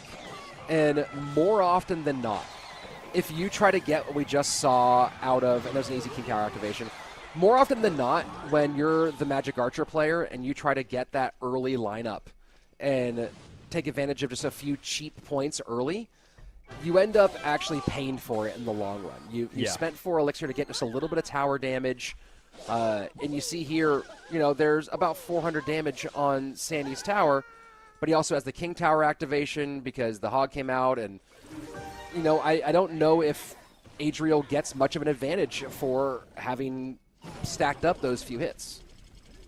Yeah, I mean, I guess only time will tell here, as he's about to have to deal with his very first drill. Bomb, tower, plus guards. Still going to allow a Goblin to get a couple hits in, which is nice for Sandbox. 28-52 to 26-57. And a Hog goes in response. And he'll get some nice damage out of this one as the Evo Snowball cleans thing up. And that's, you talk about playing Hog against Tornado. This is where you have to start layering your attacks, right? Because NATO is just going to be, you have so much HP to give on that King Tower. It's going to make things really, really easy for you a lot of the ways. This is getting real dicey. Yeah, that's a nice Valkyrie after a really nice NATO by Sandbox, but now not going to have a lot of ways to deal with this drill. So a bomb tower has to come down, but a lot of damage comes in as Sandy takes the lead.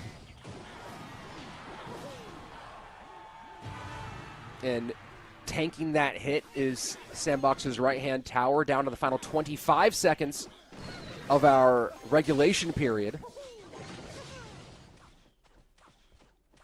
Lows back and forth between these guys. You love to see it. 1789, Adriel's lowest tower against Sandbox's 1599. He's going to use that bomb tower as cover here in just a moment. A little bit goes with the lightning instead. Evo drill in, and what does he have for the Evo part of the drill, right? Valk's not going to do enough here. Yeah, and he just doesn't want to overspend, but doesn't have the elixir for it more so, and just takes so much damage. And he's letting this fight be in one lane, which because of the NATO, he kind of has to at this point. But he's just having to fight into the giant skeleton over and over again, plus the Evo Exi. Oh, and the Hog turns around instead of kiting across the bridge or distracting across the bridge. And this is just a very tough spot. That's it. Goblin is still on the tower. And while there is very little direct tower damage, oh my goodness. I thought the Demolisher was going to do it. Man, Adriel kind of just fell apart in this game, Rich. Yeah, I mean, just, that Valk, and there you go. Sandbox knows it. Adriel knows it. GG, well played. And we take this all the way back, and I don't want to say that was the reason, because there were certainly other factors involved, but you're trying to get what's essentially inconsequential damage early in the game. And what are the reverberations, right? What are where's your cycle when you do that? How are you? What information do you have beyond this one card that you've seen, the giant skeleton? And we saw that the Valk wasn't able to really do enough to hold up against the drills. We saw the bridge fight being really difficult for Adrian. I don't know if there was a way for him to win that matchup, but in the end, Sandbox made short work of it. Yeah, I mean, it's so hard to say. It does feel like there still should have been an opposite lane conversation going on with the Hog. The Hog going into the beefy, high DPS units like the Demolisher and the Knight, or the Golden Knight, excuse me, having the Zappies, the Executioner. I know there's NATO, but there's a way to make NATO ineffective, or at least have to spend more on it. If you go a Hog with guards behind on the opposite lane, or if you go Hog plus Valkyrie, it's tough because your opponent has such a tanky deck with good DPS that you feel like you have to save a lot of that for the right-hand side. But just going into the same lane, I don't think was the way to do it, considering all the splash and, again, how healthy or heavy that deck was. It's just going to be really tough as it crosses the bridge.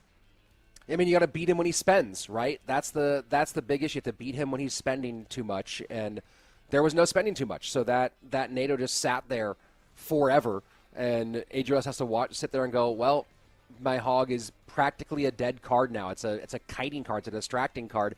And you didn't have the secondary way to do any real damage because of how easy it was to handle the Magic Archers. So nice, clean, and direct win for Sandbox. Didn't see him move up in the bracket there, I don't think. But just at the very end, he populated. Oh, there you go. So Sandbox, guaranteed top 3 in this competition, as I believe, are we getting ready for our banner reward? And yes, we are. Right on the dot. 2 hours in. And get your phones out, scan that QR code, get yourself that banner. Also, another good time to go back and get that lucky chest if you didn't already do that. And also shout out to our mods in the chat who have posted or pinned the rewards for you guys in the chat if you would like to go and grab those. And remember, these are not one and done rewards in the sense that if you have other accounts, or if you are a person that plays multiple accounts, you are able to get these rewards on every one of your accounts. So make sure you grab them and then switch over and then grab them again. Why not? That's one of the benefits of watching CRL. Why not, indeed. And although I wasn't able to get my phone out fast enough for my second one. Man, I can't believe you. I'm very disappointed. But very excited for Sandbox, who finds himself in the top 3. And, with a pretty good shot. He'll walk away with some good money today. He'll walk away with some good points today towards World Finals qualification. Real chance at winning this golden ticket. And now he gets some time to sit back and maybe work on a couple of game plans, depending on if he thinks there's the possibility of Muhammad Light dropping down. And this is where we're going to really find out a lot about El Moyas, right?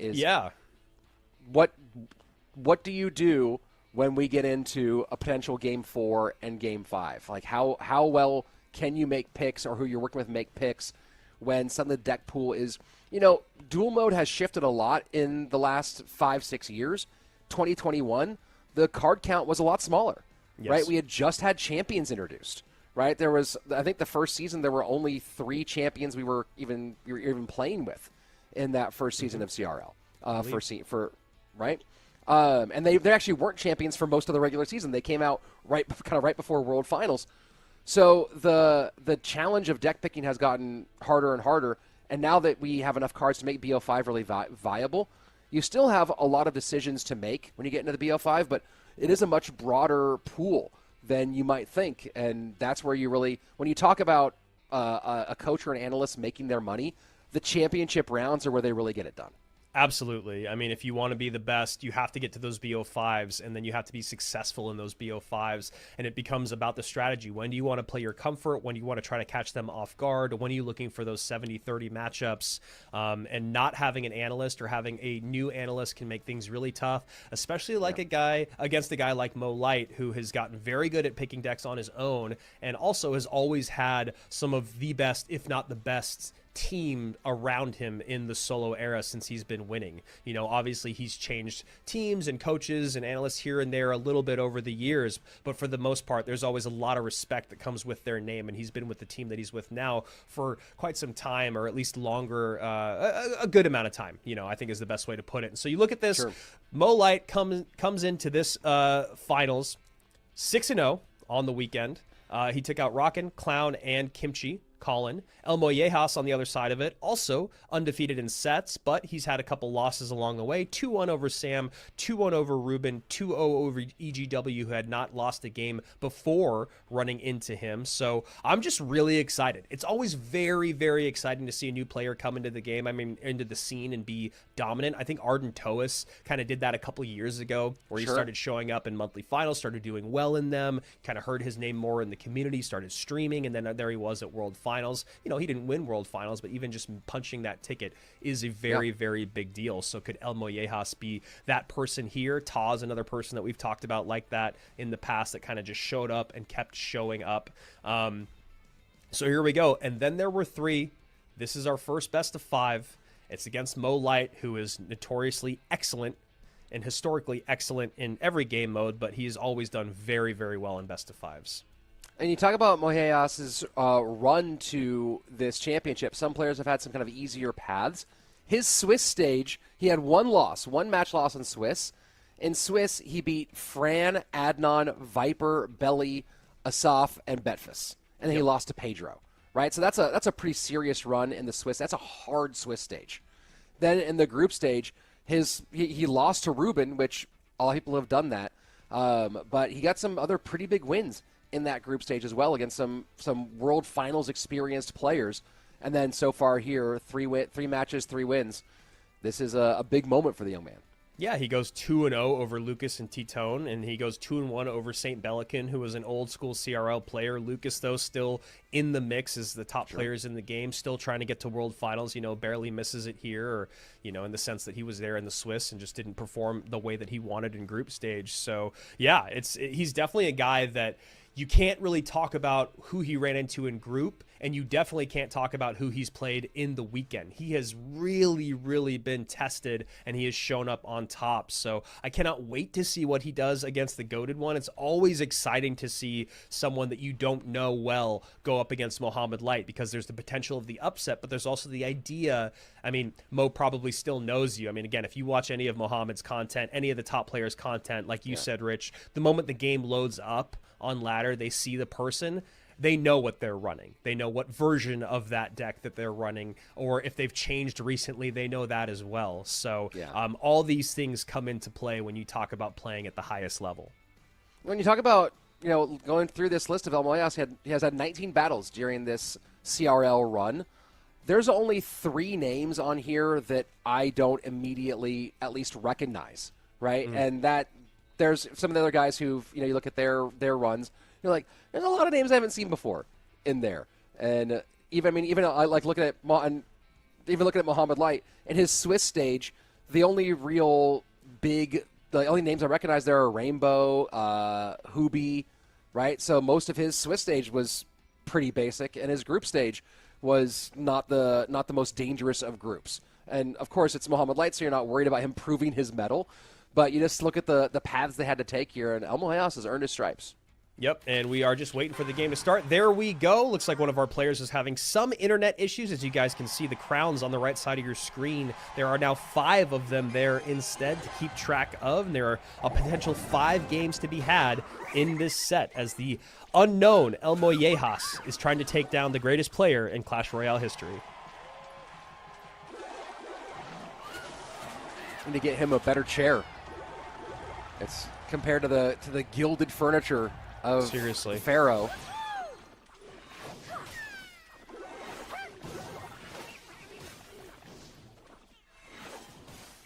And while we did see a lot of Spirit Empress yesterday, have not seen as much of her today.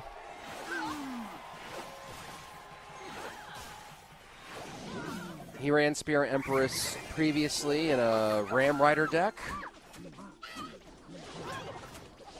I don't think I've seen it pop up in the rest of his deck pool. And just a lick of damage in on both sides.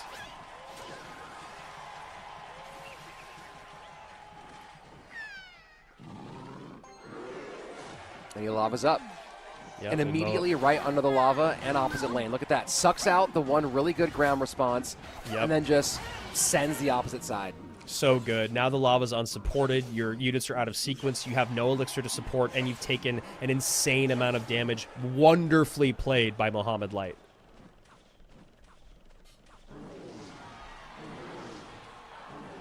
And now just kind of chilling, letting himself get back to And this 10 is elixir.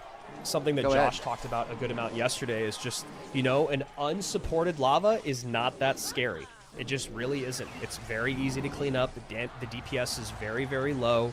And, you know, he's taken an arm and a leg's worth of damage in response to that lava that did very, very little. I mean, I can't say it enough. If you want to talk about the things that make Mohamed Light special, the processing speed, the amount of RAM this kid has when it comes to identifying how a matchup is going to be won. I know. I mean, you called it nail on the head. It was just, boom, aggressive here at the bridge, pull out your best ground response, pull out your elixir, and then, oh, by the way, you just spent 7 on that lava. I only spent a little bit on my ground troop, and now I'm going to send in piggies and opposite, and you've got nothing to deal with it other than the cheapest air support card in your Mega Minion that is now not by your Lava Hound. Here's the challenge now, though, right? Is now that we're getting a deeper into heavier elixir flow, Boyas, you can see, is setting up lava a little bit earlier. He knows what Mo wants to do, that he wants to go and get these piggies on this side. At some point, we might see Mohamed Light go under the Lava Hound with piggies. It depends on how much damage he takes on this tower.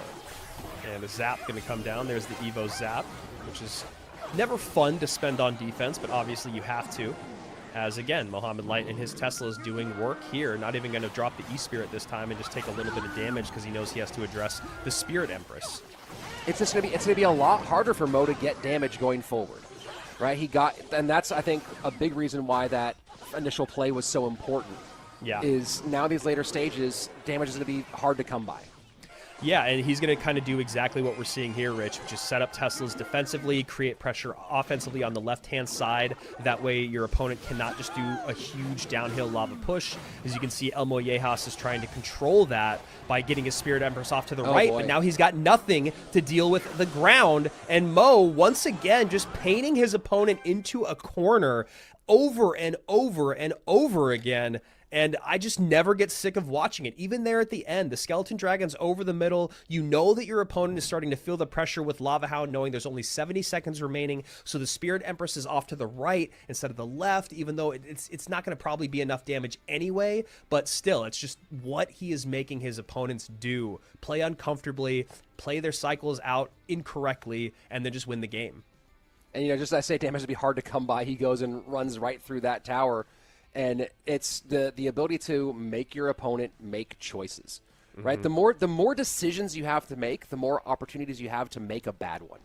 And the more chances there are for a turnover, essentially, if you will. And we saw that done very, very well here. And so Mollejas now finds himself in the unenviable position of having to fight from behind against Mohamed Light and know that no matter what, he's going into at least game 4. Right, at minimum he's going into those deeper picking situations, which is going to be a new territory for the young guy. Yeah, absolutely. That is something you have to think about down the line. You can't spend it all in the next couple games just to survive. That's the danger of best of fives, is just because you lost, similar to in a game when you take 1,000 damage because you made a misplay, you can't just go for the huge uppercut swing in the next play to try to even things out. There's still a slow way, a methodical way to do this, and that's something that El Mollejas is going to have to do. Yes, I lost game 1. Yes, it didn't go the way I wanted. Yes, Mo did Mo things, but let me stick to the game plan. And like you said, Rich, know that you're at least going to go to a game 4 if you can extend this. But again, just the impressive understanding of macro from Mo and the timing was just so great to watch there. I love the mind games of pulling out the Spirit Empress on the ground and then just basically winning the game with the Royal Hogs on the left. It's just really thinking 3-4 steps ahead. You know, it's interesting. We talk about comfortability with knowing certain decks. As I'm going through some of Moyes' decks that he's played over the last couple of weekends in this competition, when he's played Graveyard, he's always had the Berserker in the Graveyard. So now you start thinking about, as you're trying to pick decks the opposite direction, of course, there are non-Berserker Graveyard compositions. But do you, as the deck picker, do you as... I don't know. I'm not sure if Alan is working with Mo this season or not, but are you, as Mo and people around him, are you less concerned? Like, does that take Graveyard, make it a little bit less concerning because you see he hasn't played it without Berserker, right? And you're not exactly sure what his reasoning is there. Yeah, yeah. And then when you think about what's out here for El Mollejas in terms of the Valkyrie and the Berserker, Fireball is out. So is there a way to create some sort of pressure with Magic Archer or Skeleton Dragons? Do you want to go to Drill because Valkyrie's not there, although there are obviously other good responses to Drill? And that's the other thing that we talked about with Mo, just to sing his praises more, is just his win conditions in his decks have been all over the place. He hasn't leaned towards anything at all whatsoever. Even in the group stage, he did the exact same thing. He went 2-0 with every single set other than that one against Ian, and he played all over the board. So, you know, Mo already thinking about the long game from back in the group stage of everyone knows I'm probably going to make it to the monthly finals. Everyone is going to be thinking about that moment that they have to play me. Let me just make their job near impossible because there are so many cards. There is a big meta. It's a heavy meta, but he can still play quick and fast, but he can also play heavy. He can play the beatdown. He can be in the skies. He can be on the ground. So here we go. Game number 2. Can El Mollejas right the ship against the GOAT? If I'm Mo, I'm not playing anything here that's susceptible to poison. I'm kind of seeing if he has something else up his sleeve at the moment, but I'm kind of hoping that he plays something that he plays poison, and that my deck works around that. Because when you look at the deck pool of El Mollejas, he really has leaned heavily on the two four damage spells on Fireball and Poison, and your deck picking ability becomes so much easier when you talk about, hey, my Mother Witch or my Magic Archer, all those 4 elixir cards that get taken out by it. Once they're all much harder to deal with Fireball and Poison gone, now I've got you in a corner. And Mo going to Drill, which it does just feel like is the right choice for him. Just going to something that he is also very, very good with. There's the Marcher we were talking about. So Marcher Drill with Mighty Miner as a nice King Tower activation comes in for El Mollejas. Yeah, well played indeed.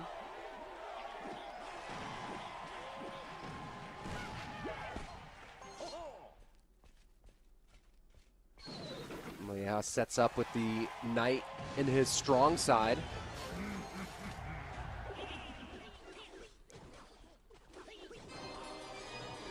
And that's a nice pressure, right? To suck out the goblins and then drop your graveyard.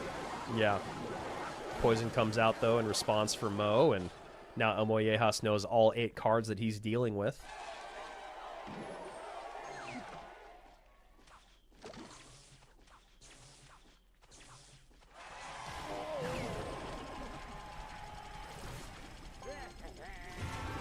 And another drill in for Mo, and Josh and I were saying this yesterday. The timing of Mohammed Light's snowballs are perfect.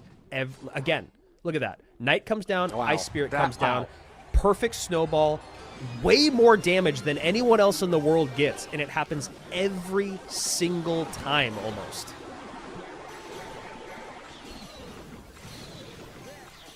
Graveyard gets a good little bit of chip on the right-hand side. Poison works on getting the Magic Archer off on the left-hand side. But it's like, I'm sure El Mollejas is like, how am I down 900 damage already? It just doesn't even make any sense. Has to use the spears there to stop the Fire Spirit. Mo doing a great job of just making El Mollejas play more elixir than he wants and dropping spells where he doesn't want them. That time he was able to get both down on the tower, the GUI and the poison. I like running the Magic Archer to the outside there, forcing, you know, if you're going to spend a spell to get it off, you're not going to get more than just the Magic Archer and the tower value. Nice pre-cycled goblins there to clean up the graveyard and pressure on the left-hand side to make sure El Mollejas couldn't get too much on that offensive push, but the gap narrowing just a bit, 700 HP the difference, as El Mollejas going hyper-aggressive at the bridge once again. Mighty Miner plus Poison, though, going to be more than enough. He's exclusively playing that right-hand side, and Graveyard has the ability to switch lanes. And I am wondering if at some point he's going to choose to switch lanes. He'll have to be careful, of course, of not giving up Magic Archer lineups. But the ability to defend some of this and counter push. And just always, I mean, so That's much crazy. elixir spent once again and still gets a Goblin connection somehow. That was a good night to avoid the easy lineup for the Magic Archer. Ability will do some more damage. And 1 minute remaining, and the gap has narrowed quite a bit. Graveyard always getting stronger in triple, even this version of it. But so does Drill. Yeah, and Evo is coming up here pretty soon. And, you know, the one thing that we haven't been talking about, Rich, is that that snowball is not evolved. Oh, That is a mistake from Mohamed Light, a very rare mistake from Mohamed Light, but I'm sure he would have loved for that to be an Evo snowball instead of a regular snowball, although it is not mattering at the moment. He's going to win this potentially without having put the Evo snowball in the Evo slot. That's bonkers. Crazy. Absolutely crazy for that level of a mistake. I mean, that's a huge mistake. When you have snowball in your deck, in a competitive scene, and you can see Mo with a little bit of a sigh of relief, not the same celebration as we're used to seeing, even though he's still up 2-0, he just didn't have the Evo snowball, which who knows how much easier that game would have been. That's so crazy. I'm glad you caught that there at the end. I had completely didn't. I was sitting there going like, Evo snowball would be good here. I didn't look at the deck and realize he didn't put it into the slot, and that's just insane. Pure insanity. Yeah. Yeah, I mean, you're just looking, you're like, well, what, is he going to play it at the bridge? Is he holding it? And then, yeah, you realize it's not lit up there on the 8 cards played. And again, it's amazing because the mistakes that we talk about with Mo making are very rarely, like, in the game. You know, we talked about the wrong piece of paper on stage. He's talked about that in the past. Last year, he talked about how he didn't eat and how hungry he was, you know? And then right here, we're seeing he didn't play an Evo in the Evo slot in a deck. I mean, when you're talking about Drill and Evo Snowball, I mean, that's like peanut butter and jelly, man. Yeah. Yeah, I mean, peanut butter and jelly. I don't know what else actually. You know what? I cannot believe I couldn't think of another 2 things that go together. But but salt and pepper. There we go. There's one more. Gosh. And again, it's like, I know that those slots are being used. That's not the point. It's just more so that he's just not running it with Evo Snowball. You know, again, we know how the 3 slots work, but it's one of those things where he's like, Mighty Miner is going to be what I want to use it on, and he plays that really, really well. So, yeah, I mean, yeah, maybe mistake isn't the right word, but it's just a different choice than what we're used to seeing. And again, that goes back to his deck variability that he's been showing all weekend long. Everyone else, for the most part, is playing Drill with Evo Snowball. He goes, well, I need a Mighty Miner here instead. I need a good tank on the ground. And it all ends up working out well, you know, very, very well played. Yeah, and it's so interesting. Mo, I'm finding out, is with Game Saver this year as his coach. Oh. So So you know, he maybe is just with trying the new team. Just trying to spread around who gets to win a world championship, I guess. Not entirely sure. I mean, I'll get some more info on that one of these days. But then also you wonder, okay, did his coach send him that deck with the Evo not in the slot, or was that a Mo error, right? Who didn't put the snowball in the Evo No, slot? what I'm saying is I think he was using those slots for something else. It's just the idea that he was willing to run the Drill without the Evo Snowball, and he didn't really have much of an issue with it. The Snowball was still always perfectly timed in place. The Evo wasn't really that necessary, I guess, but you don't know that when you're going into the game. It's just more about the decksmanship and what he wanted to run. It just feels like everyone else, for the most part, all weekend and last week, have been really relying on the synergy of the Drill and the Evo Snowball. Yeah, I mean, they work very, very well together. The Evo Snowball, when you talk about the evolutions, I think it's one of my favorite because, again, you talk about an evolution or a hero ability that do more of what the thing does rather than do something totally different, right? So the hero Bar Barrel just does more Bar Barrel. and the Evo Snowball just does more snowball. Like it's not a bigger nut, but it's like a right. And that I like it when thematically that's what it does. Yeah, so here we go. Going into game number 3, Molite has still not dropped a game all weekend long. El Mollejas is going to look for a complete reverse sweep here in this best of 5. Going to be really, really difficult to do against Mohamed Light, who is just playing really, really clean here. I like the decks that he's picked so far. I obviously like him going to drill early. He's just always, he's just a very, very good drill player. Drill is really strong in the meta right now. Riley's also playing a lot of drill. We saw a lot of success with that in the group stage. But Mo has just been, again, you go back and you look at the decks in the group stage, the decks throughout this weekend, he's becoming very, very difficult to predict. He's always been tough, but it's even harder right now with more cards and the way that he's playing in this meta. That was another thing we talked about yesterday. Is it is really cool to see kind of how vast the meta is at the moment. There are so many different things that are very, very strong. So here we go, game number 3. And just to put this a little bit more in context, over the course of this weekend, Mohamed Light has won 36 games and lost 5, 2 of which were him playing troll decks against Ian.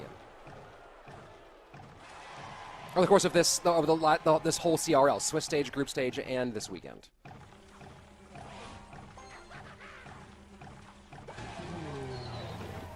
Giant Skeleton pushing deep in the territory.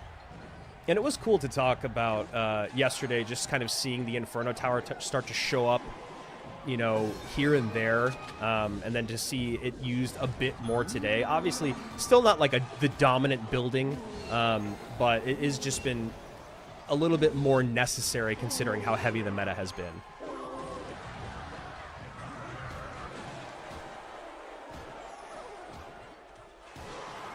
And a little defensive battle ram against that hero Musk. So Ice Spirit and Log and Monk and Inferno. And this is a great deck pick from Mo so far. You've got the Inferno. It kind of is all written out there for you. The Inferno is going to deal with the Giant Skeleton. It's going to be able to pull in the Ram. You have the Log and the Ice Spirit for the reset. You have the Monk for the pushback. The Mother Witch might be able to get some value off of Skellies or Evo Skellies, but of course he's got the Fireball for the Mother Witch. So, just really nice stuff there.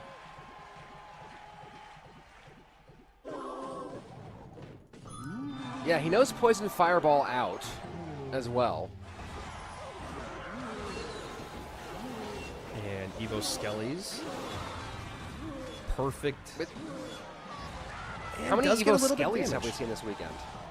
Evo Skellies? Honestly, I think it's only Mo that's run them a couple times. I'm pretty sure he ran them once yesterday. I don't know if anyone else has. And again, he didn't Evo the Ice Spirit here. So a second game where he's not maximizing. He's got champions. He's got a champion, a hero, and the Evo Skellies there. But yeah, the Evo Skellies, he's basically the only person that is still using them, somewhat regularly.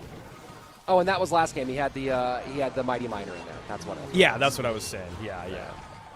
And just to add a little bit of insult to injury, as he does take some good Royal Ghost damage on that right-hand side, is he's also got the Hero Musk. So technically, the Hero Musk could also pull the Battle Ram if necessary.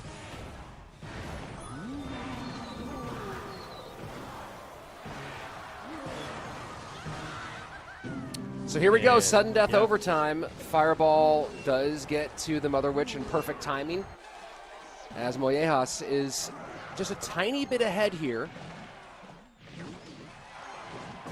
Not anymore. It's, one of the things I think is underrated is the synergy between the Inferno Tower and the Ice Spirit. Oh, yeah. And cycling Infernos. That's just something that Mo's always doing, is cycling his buildings, no matter apparently how expensive they are. We see it more often than not with cannons and Teslas. He's always happy to get those out, even if he's not even working towards the Evo. And we saw him do it with Goblin Hut earlier, and he's doing it with Inferno now. And it's just something that we don't see other people do quite as comfortably as Mohamed Light. 2 shots from the Hog, and that opens up a pretty nasty gap.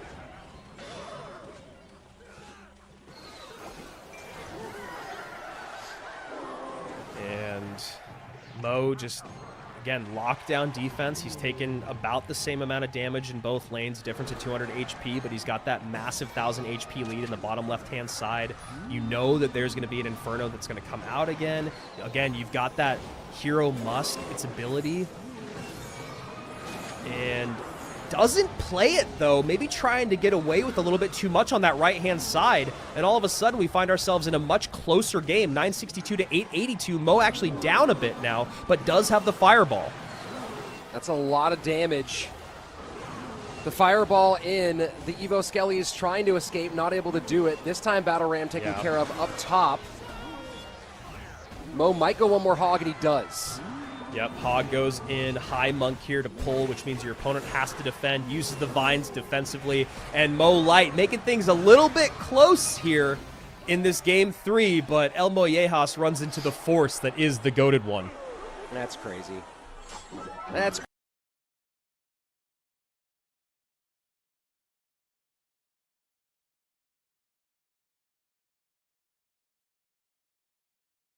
36-5 in games between Swiss group stage and our monthly finals.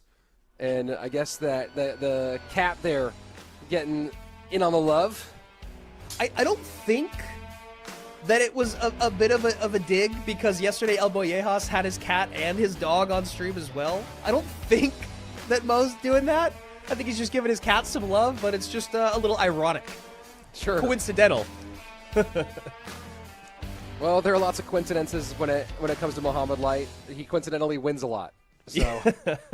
And now we have at least a second place guarantee for Muhammad Light. So even if he doesn't walk away with the golden ticket, walking away with a good amount of cash, and of course, all those ever important leaderboard points. But as of right now, my goodness, even in a best of 5, he doesn't drop a game as El Mollejas is sent down below to face off against Sandbox. Still 3 remaining. El Mollejas has not been defeated, as that is his first set loss. But my goodness, let's take a look here at the decks. Game number 1, the brilliant bait of Elixir to send the Hogs in the opposite lane. Things did get a little closer as time moved on, but El Mollejas not able to win it. Then we go into game number 2. No Evo Snowball, no problem. I need that Mighty Miner. Obviously, you got to have the Evo Goblin Drill, and he wanted to go with the Hero Marcher. So while we were a little bit off pace when we talked about the Evo Snowball at first, still one of the only people to run the Evo Snowball, to run the Evo Drill without the Evo Snowball, still able to pick that one up. And then in game number 3, gets a little dicey at the end. Mo, again, one of the few people, if not the only person, running the Evo Skeletons. And the Hero Musk hasn't been very popular. There was a time when it looked like Mo could have used maybe the Hero Musk ability to avoid a Battle Ram connection, but he was also focusing on defense in the opposite lane. Just happy to take that for the DPS and the HP of that glass cannon. And now we go down to the lower bracket, the elimination bracket, as El Mollejas and Sandbox will jump into a best of 5. Loser will end in 3rd place and have a nice chunk of change and some points, but that will be the finale of their journey here in the April monthly final. The winner will go on to do the impossible, the improbable, which is beat Muhammad Light in 2 best of 5s, because Muhammad Light is still undefeated. He has not dropped a set here. So if he does lose a best of 5, he still gets to run it back again and go for a second one, a bracket reset. So Muhammad Light sitting pretty, and El Mollejas and Sandbox fighting it out for the chance to be the person who has to go and attempt that astronomical feat. Yeah, going back-to-back in best of 5s, especially after playing a best of 5 where you are obviously fighting for your life. Who knows how many games this one's going to go to between El Mollejas and Sandbox, but you got to remember, you are giving information to the GOAT as he's sitting and watching everything you're playing, when you're playing it, how you're playing it, and he is working with his coach, apparently it's Game Saver, to probably put together the best attack plan for 2 best of 5s. So Mo Light, once again, sitting pretty in that upper bracket. Sandbox, though, when you talk about what what he's done today has been an exceptional run for him.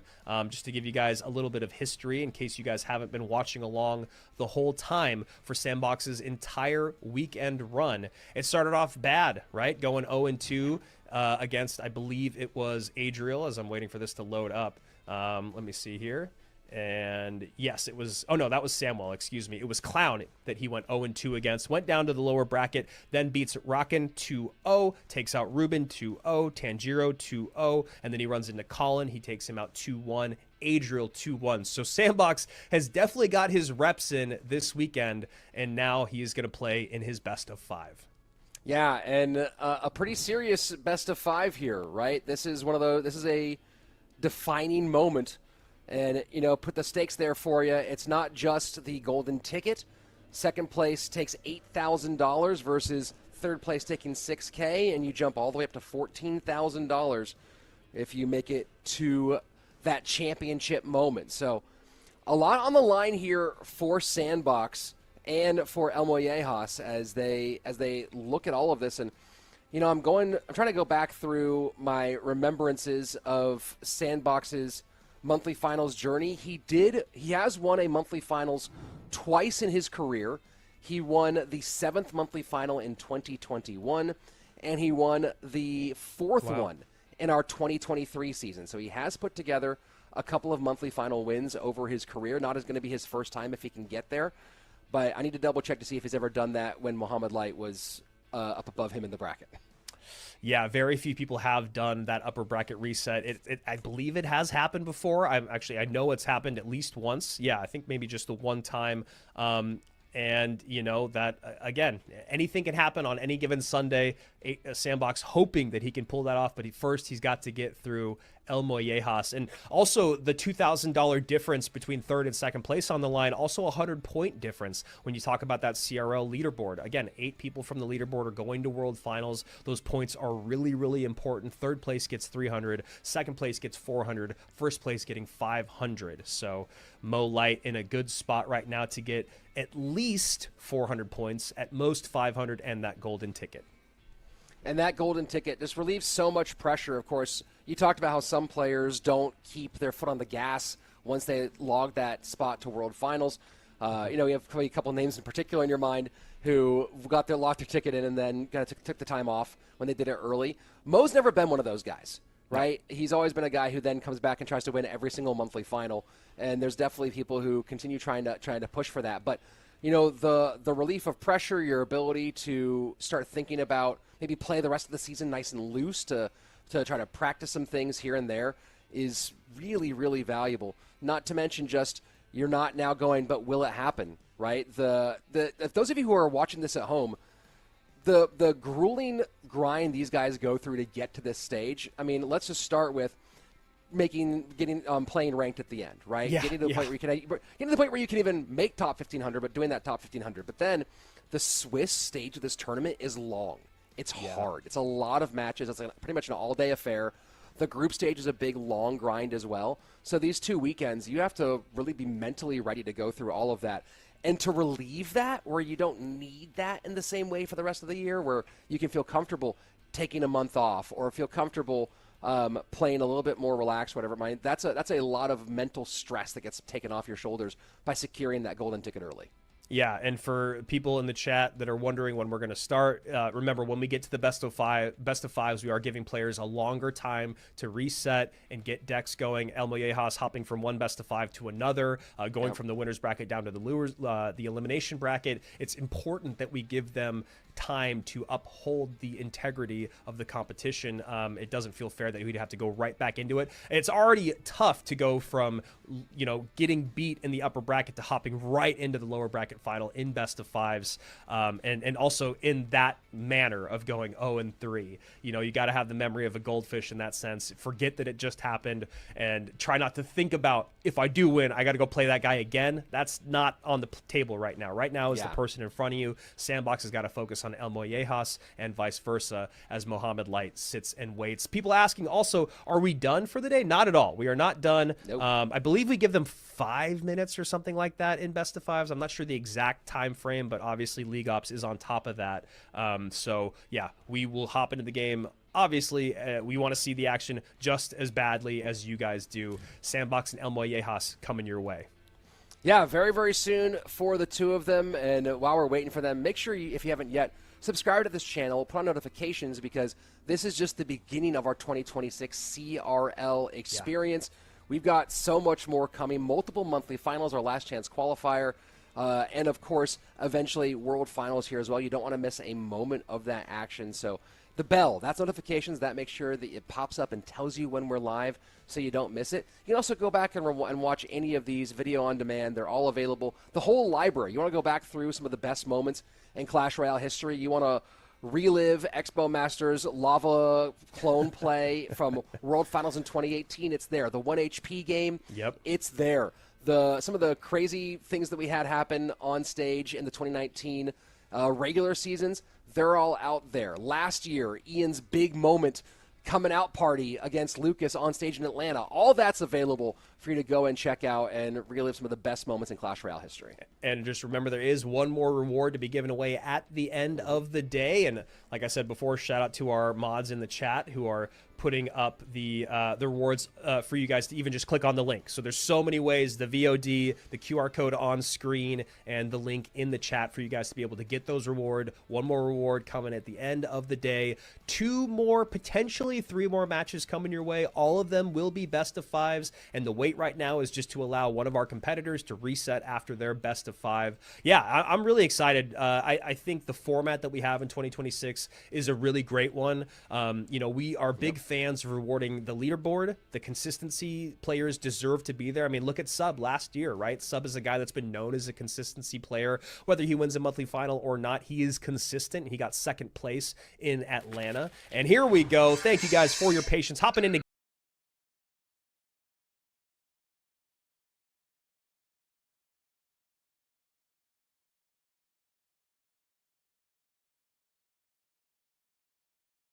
game number 1, El Mollejas vibing, maybe trying to get that same energy that Sandbox has had, knowing that it's worked out so well for him. And just a little cycle of skeletons in the back. Mollejas now maybe feeling a bit more of the pressure than he has felt in his other games, as now he's looking at this and going, okay, now I'm back to the wall. It's do or die here. And a lot of these players, some players, he's vibing here. Got the music going. Okay, maybe he's finding some ways to relax. Some of these players have this feeling of they know I'm going to be back here again. But when it's your first time here, there's this feeling of, well, is this it? Is this my chance? Yeah. Yeah, that's actually a really good point that you make. You can maybe start to feel that stuff slipping away, whereas, you know, these seasoned vets know that there is a long season ahead of them. So we'll see how El Mollejas does, as Sandbox already gets a nice connection on tower. 0 elixir in the tank, really, and Sandy just going to go straight up bridge spam as that Ram Rider takes out the Magic Archer. And this is a very scary card on the ground, ladies and gentlemen. 3 elixir, such fast movement, such good attack, damage, speed. And this is where you start feeling the difference in pressure, right? Is your decision-making, your emotions. You start just making little choices that you wouldn't normally make when you're playing relaxed. Yep. Yeah, that desperation really seeps through to the decision-making.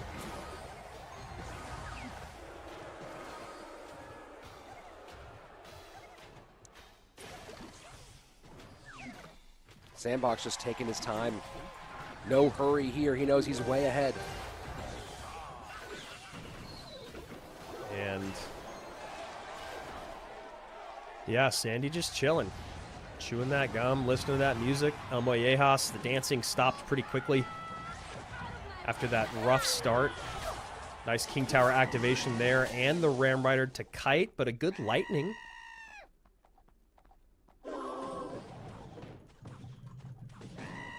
Still requires the response. A little more chip out of that. 1992 on that top left-hand tower.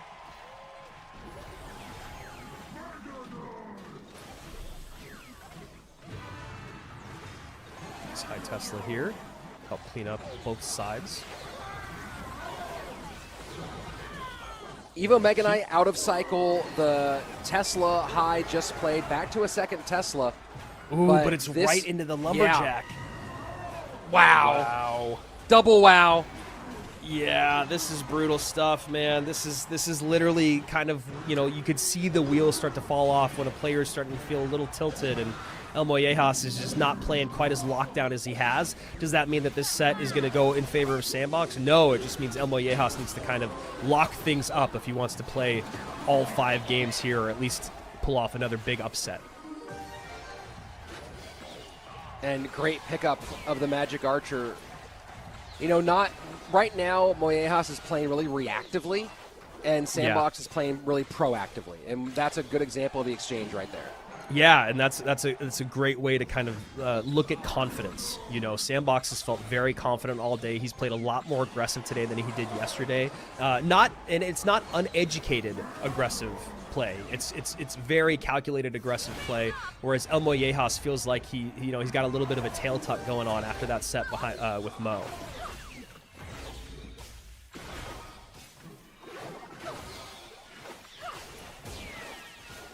Magic Archer ability activated. Lumberjack plus Ram Rider at the bridge. Lumberjack Evo going to get on top of that Tesla pretty badly. I don't know. Oh, good job with the MK. And just enough to stop it from connecting. That big mass holding the Ram Rider back. Still 242 on the left-hand lane.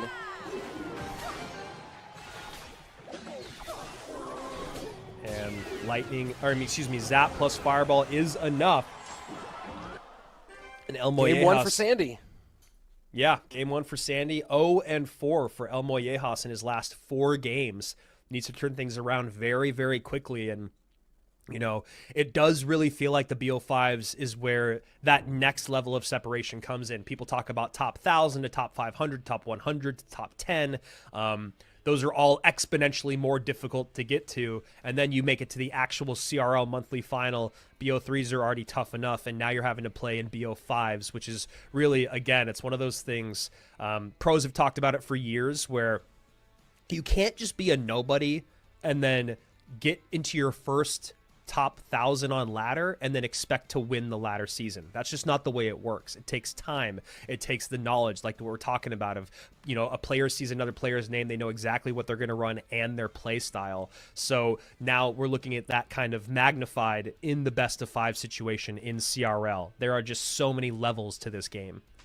And, you know, I want to check this out when we go back to camera on El Mollejas, but you saw at the end of that game that he wiped his hand on his leg, on his pant leg. Oh. And stress is a physical reaction. There's some things that you can't control about how your body responds to it. And you can see maybe a little bit of a sheen of sweat, like wiping his hands on his legs again. So I have to imagine that that's just the body having a physical reaction to the pressure. And, you know, your fingers get sweaty. You see the things he's doing with his hand there, kind of reminiscent of Adrian Piedra back in the day. Mm-hmm. And I think that we're starting to see, he's starting to experience what it feels like when the stress gets real. And now you got to think about doing that on stage without your coach in your ear, in front of a live audience, in a best of 5. So this is, again, why I say it's so basically impossible to go from A to Z in terms of Clash Royale at the highest level. You've got to go through the steps. You've got to feel the pressure, get the experience of being in the best of 5s, hearing your name in the over the speakers, hearing the crowd, all that. So El Mollejas is just, you know, he's got those growing pains that any great player has to go to get to the top.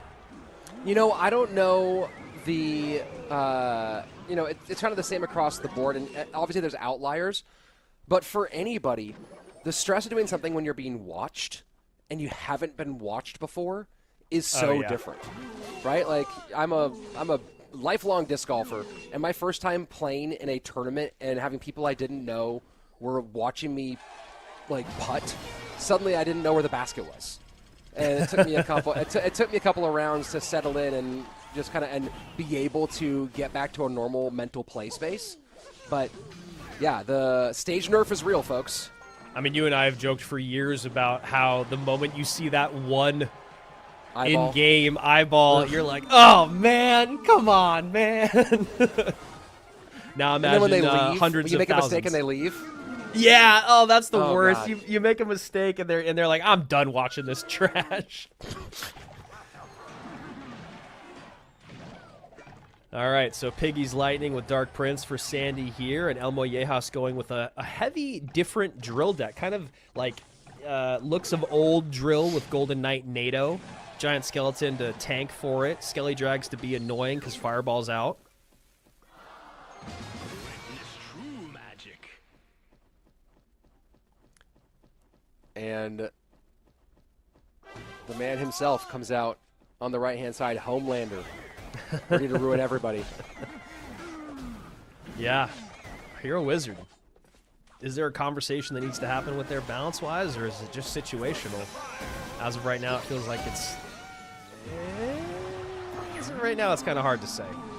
It's a little hard to say. He Little does strong. feel really tanky, right? For what he is, very, very tanky. Obviously, a 5 elixir card, you needed to have some survivability. But, oh boy. The other thing, too, is with the hero ability, and we've seen this a few times today, where using that hero ability to cross the river, not at the bridge. Yeah. And Yep. that really is a paradigm shift.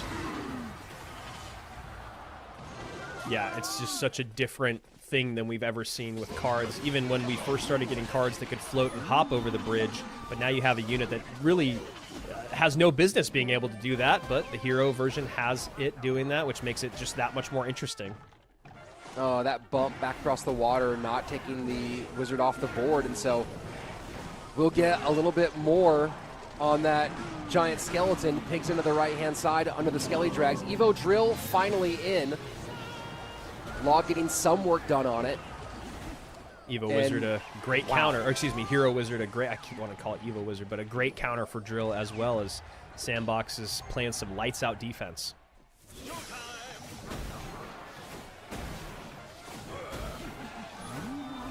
Yeah, I don't know. I mean, honestly, I'll be honest. I think I've played with the Hero Wizard maybe only once. Wizard's just not a type of. It's just the decks that Wizard goes in are not the decks I play. But it is just so fascinating to see how good the best players in the world are with it and how aggressive they are with that ability.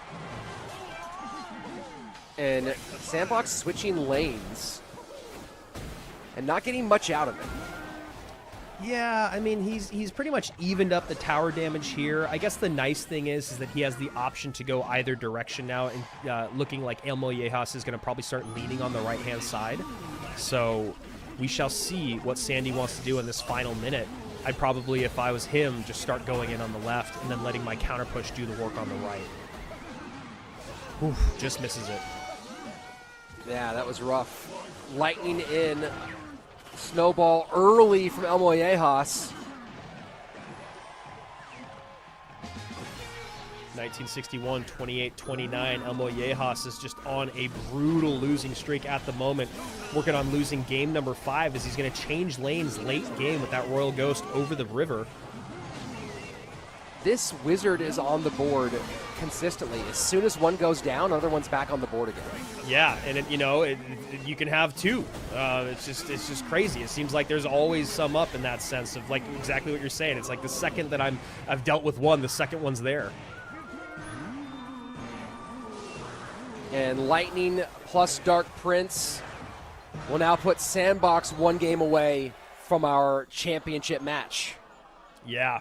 Wow, and things just getting worse and worse for El Mollejas, and this is, I said it before, these are the growing pains of being at the highest level, and, it's hard to not get down on yourself in the moment. I'm sure El Mollejas is, obviously the best Clash Royale player probably amongst his friends, and he's one of the best Clash Royale players in the world, or else he wouldn't be in this spot. But when you come to this point and you see how different it is at this level, it can just be so demoralizing. But he's just got to try to stay locked in. Can he still pull off the reverse sweep? That's something he has to think that he has the ability to do, although it is looking very, very bleak right now.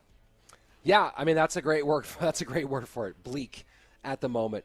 And you get to that point where you start going, well, what do I have to do, right? You start taking bigger risks than you normally do. You start going outside of your comfort zone because you go, well, this isn't working, so now I'll just do something totally different.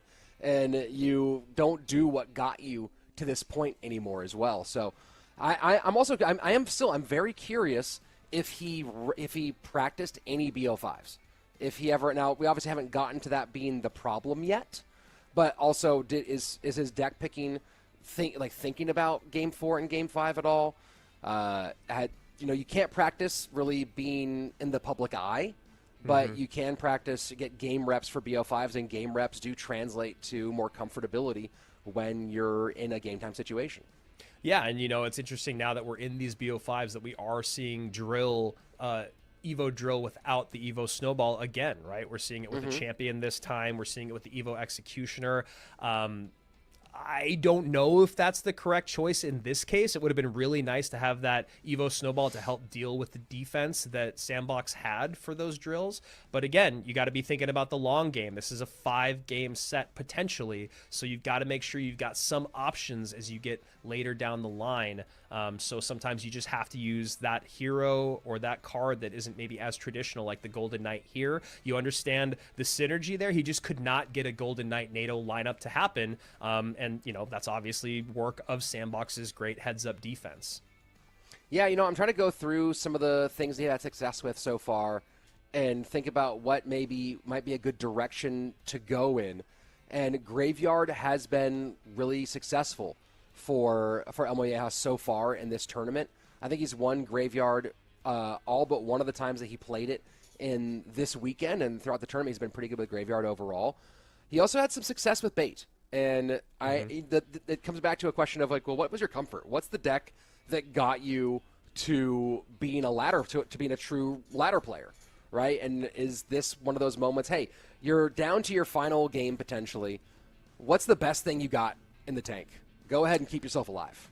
Yeah, and he's gone 1-3 with Graveyard over the last 2 days. He has been undefeated with MK plus Ram Rider. As a deck that he's run more than once. And, he has played a little bit of Bait. Bomber is something that I don't think he's actually played Bomber yet this weekend. And there's the 3M. What an interesting call in this moment to go with the 3M deck. Yeah, we saw 3M a couple times yesterday, and we saw it a lot more in the group stage, but people really leaning away from it today until now. And this might be hey, I'm going for matchup choice, right? There's a lot of different things that could be informing this decision. It might be that he wanted to go with something slower and less micro to potentially make a mistake with. It might be that he wanted to go directly for matchup. It might be that 3M Royal Hogs is what he first played when he picked up the game. I don't know how old he is, or I remember 3M Royal Hogs was really big in 2018. Maybe he started playing when he was a kid then. Whatever it is, here we are. Mother Witch coming out to defend, send a bunch of those piggies down the lane. Obviously something that El Mollejas is going to be very happy to see is Graveyard is the win condition. Sandbox going to be a little frustrated by it, right? Now he has to think about, well, do I need to save the poison for the Mother Witch, or do I need to poison off those 3 Musketeers? Okay, so if I'm going to poison the 3 Musketeers, that means that I can't use Graveyard. So there's just a lot of different layers to this, but can El Mollejas punish correctly? That is the true question. Yeah, El Mollejas looks like he's getting a little hot there. Looks like he's feeling the heat. Maybe a little more comfy now that he is in potentially a matchup that he feels confident in. Yeah, I mean, the thing is that there's not a lot of great... Yeah, I mean, the Knight is obviously a good enough tank, and then the Goblin Hut Plus could be good enough to deal with the split 3M. The Knight one side plus something to do some DPS, and then the Goblin Hut plus the Berserker, the Ice Spirit. The other thing is that this deck cycles fast enough to get back around to another Knight.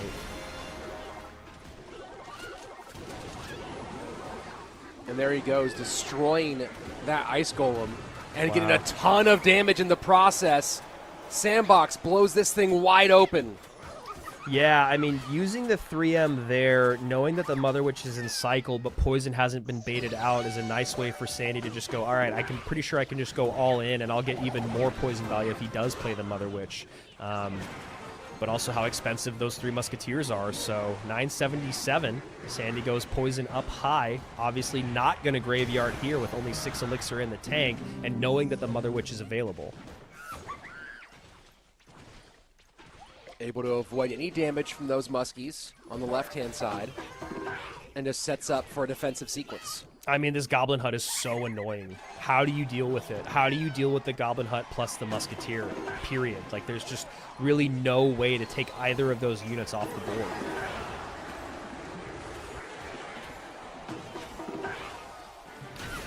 You gotta love the poison value right now if you're Sandbox. Oh, yeah. And you also just, you know that that's going to go that direction every time, right? Those two are going to always go left. Yep.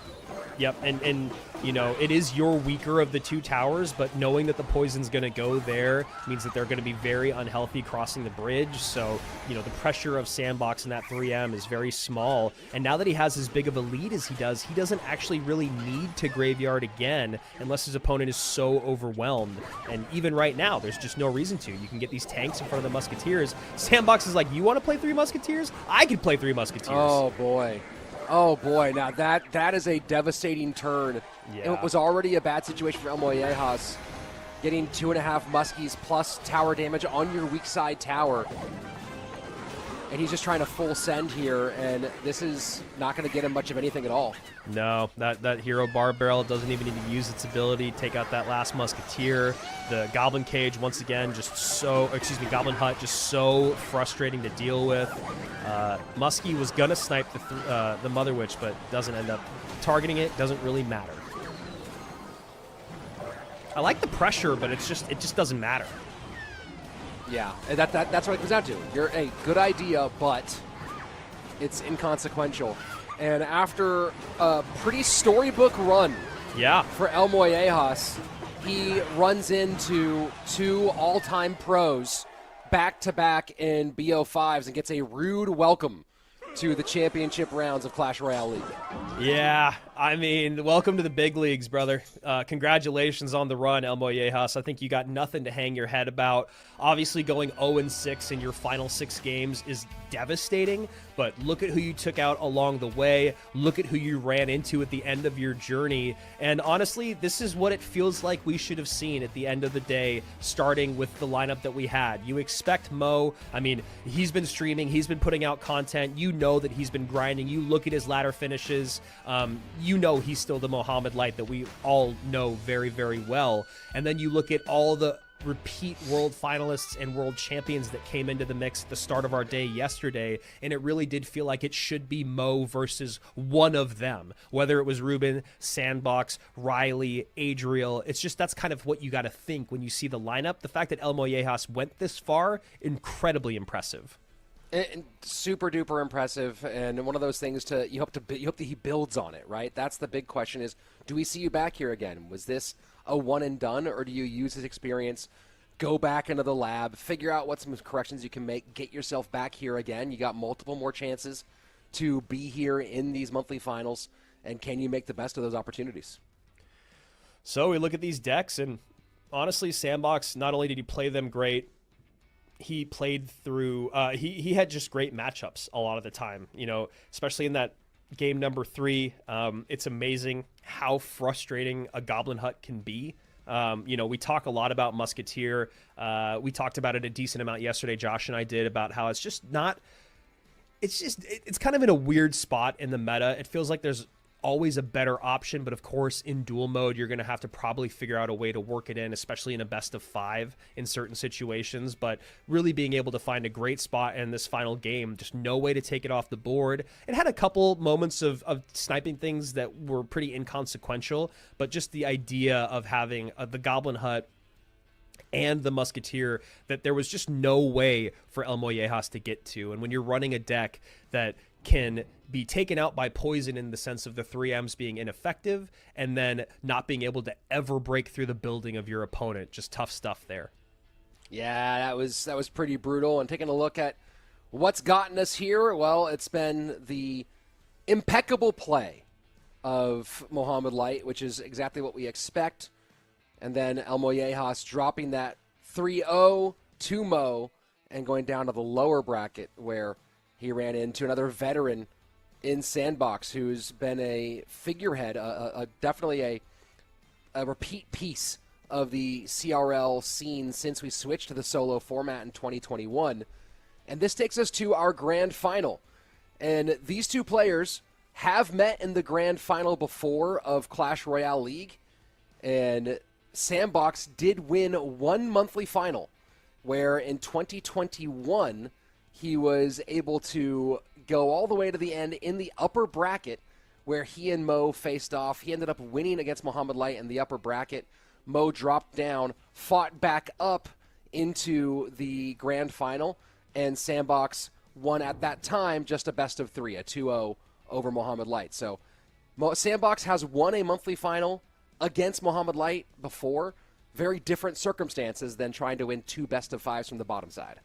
Yeah, and when you look back at our World Finals of just last year, several months ago, it was also Mohamed Light that sent Sandbox packing there, which is just, Mo Light ends up going through that lower bracket run. Once he gets to the lower bracket semifinals, Sub beat him 2-1 in the upper bracket semis. Mo runs into Sandbox down there, who just took out Adriel and Mugi and OP Sam. He goes 2-1 against OP Sam, 2-0 against Mugi, 2-0 against Adriel, and then runs into Mo Light where he loses 1-2. So again, just like we saw a little bit ago of Sandbox sending Adriel home, we are actually in the next box of our World Finals last year of Mo Light going back up against Sandy. So obviously a lot of history between these guys, a lot of respect between these guys. It's always wonderful to see both of them at World Finals and talk with them in person, but Sandbox obviously wishes for different finishes, whereas Mo Light is happy with the way that things have gone historically between the two of them. Sure, and Sandbox is a very well-liked guy overall in the Clash Royale scene, right? He's one of those guys that everyone's always happy to see. People are really rooting for him consistently, especially amongst the internally on the pros, always hoping that Sandbox has a good season, has a good turnout. And whether he wins or loses here against Mohamed Light, this has been a really great performance this weekend. Yeah. And when we talk about stuff to build on, putting those points in there, knowing as Sandbox that you're someone who is historically very capable of making multiple runs at a monthly final weekend. In 2025, he made monthly finals, I believe, twice. He made it, in the second and fourth week. So got his points from that portion of it. In 2023, he only made one monthly final, but in 2022, he won he got some good points from qualifiers throughout the season, made it to World Finals there. So he's a guy who knows he can get back here, and getting this first one kind of out of the way, getting it ready is one of those things where he goes, okay, well now I know that I can start putting the pieces together for a World Finals run.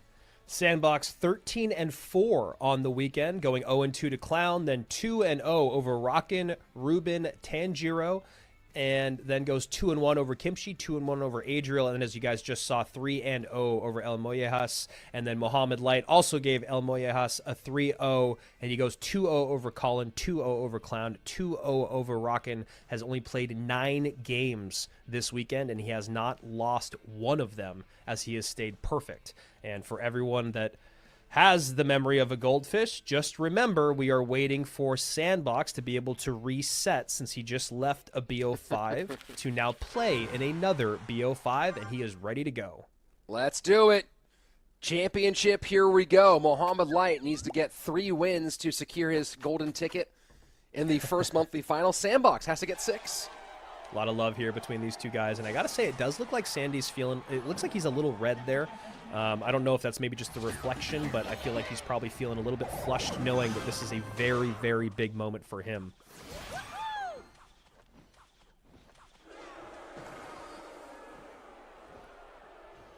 Mohamed Light taking his time.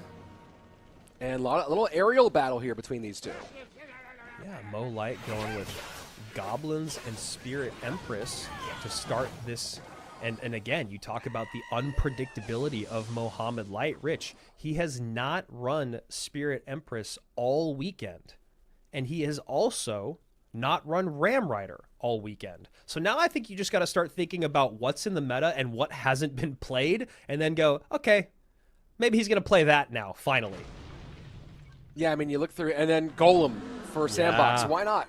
Why not? I like, and yeah, I mean, the obviously this is not the evolved Mega Knight, but just seeing the MK going to be a little annoying. Spirit Empress going to be pretty difficult to get to. Happy to have the Mega Minion and the Lightning as a way to maybe get to that Spirit Empress, but the Evo MK also going to be a frustrating card to deal with that Golem when it's trying to come across the bridge, just getting knocked around. There should be Evo Ghost in this deck as well. Mohammed ran this in one of the earlier stages, I think in the group stage. Oh boy. That's good. I mean, Sandbox doing a great job forcing the issue with that fireball. Those skeleton dragons were going to be a problem. He needed the Spirit Empress to stay alive and just barely escapes here with the Golden Knight. A beautiful start here for Sandy. So Golden Knight probably instead of the Evo Ghost.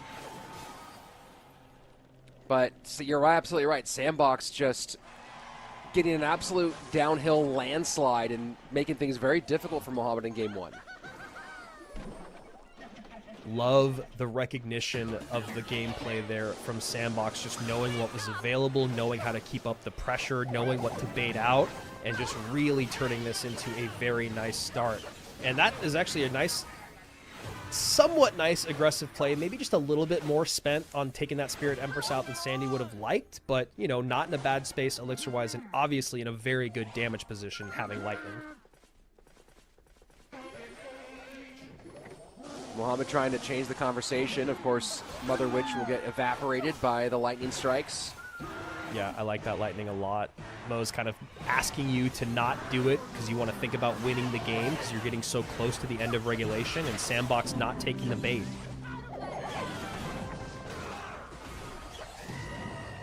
Ramrider runs right into the cage.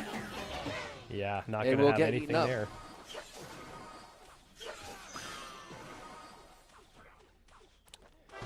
Yes, sir. There you go. Golem at the bridge. Evo MK should be able to knock it around if he's got it Not in enough elixir. cycle.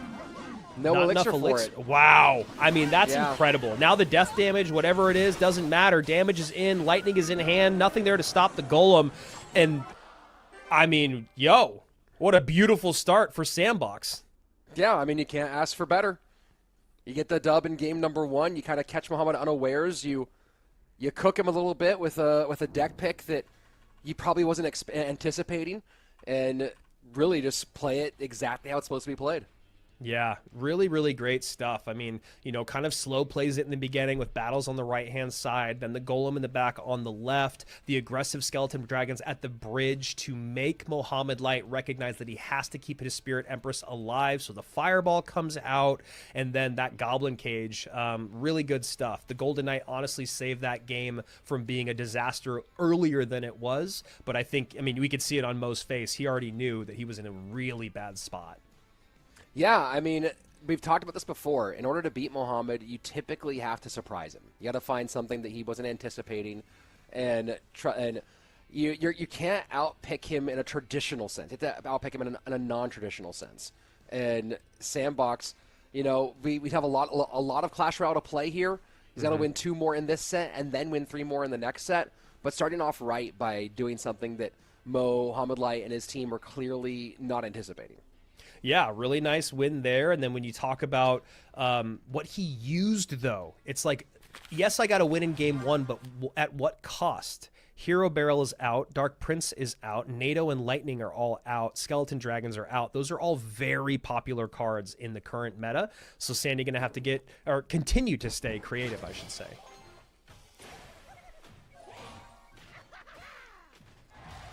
Mother Witch into the furnace. We'll see which one of the many furnace directions Mohammed is taking.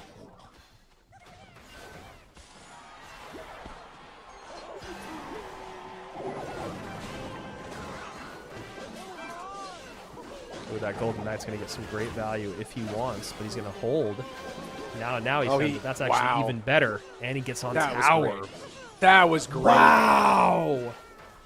And Sandbox, I feel like can't believe it. You see that little tilt of the head, like, okay, man, okay, I guess this is going well for me. I mean, he's sequencing things really, really well right now. And he is going to be playing the Evo version of the Ghost, and this apparent, like, most likely kind of spammy deck. Yeah, and that Mother Witch pick, it does feel like Mo could have some version of GY with the Evo Knight, with the Evo Furnace, with the Barrel. You know, Spear is obviously not always there, or not traditionally there, but again, this is a best of 5. And the Earthquake coming out now, too, which is just a great thing for Sandbox when you talk about how difficult those huts can be to deal with. And Mohamed is asking for a little bit of a response here, and he'll get one. Any response he can force into that lane he's happy with. Yeah, exactly. Just don't want to take too much damage there. Does Sandbox, so Mo just kind of calling that.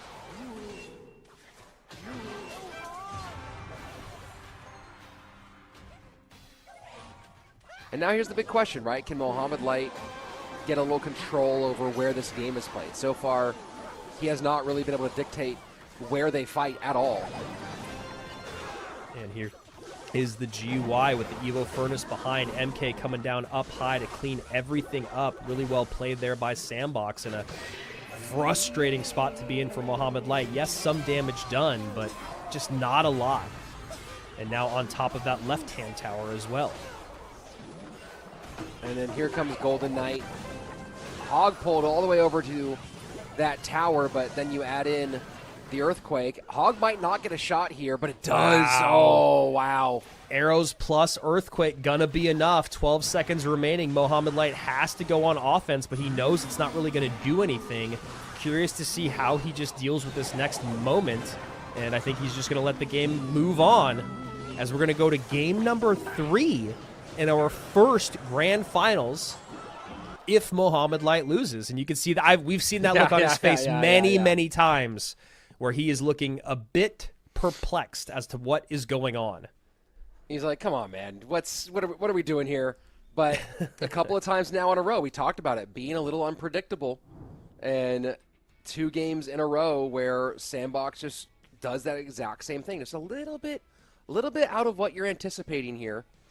And I mean, look at the matchup, Rich. It's so great. We saw the one time when there was a pileup coming across the bridge, there was the MK for it. You've got the Mother Witch for the graveyard. You got the Earthquake for the Goblin Hut. You got the Earthquake for the graveyard too, you know? And then you've also got the arrows to deal with the Spear Goblins. And then the Golden Knight is kind of the cherry on top. We saw it have great efficacy early on, but really, even if it didn't have that tower connection, it's still just the idea that the Golden Knight is going to completely shut down a Knight plus, whatever that push is, whether it's Knight plus Spears, or more likely than not going to be the Knight plus the Evo Furnace or the regular Furnace. That Golden Knight is always going to be a nuisance.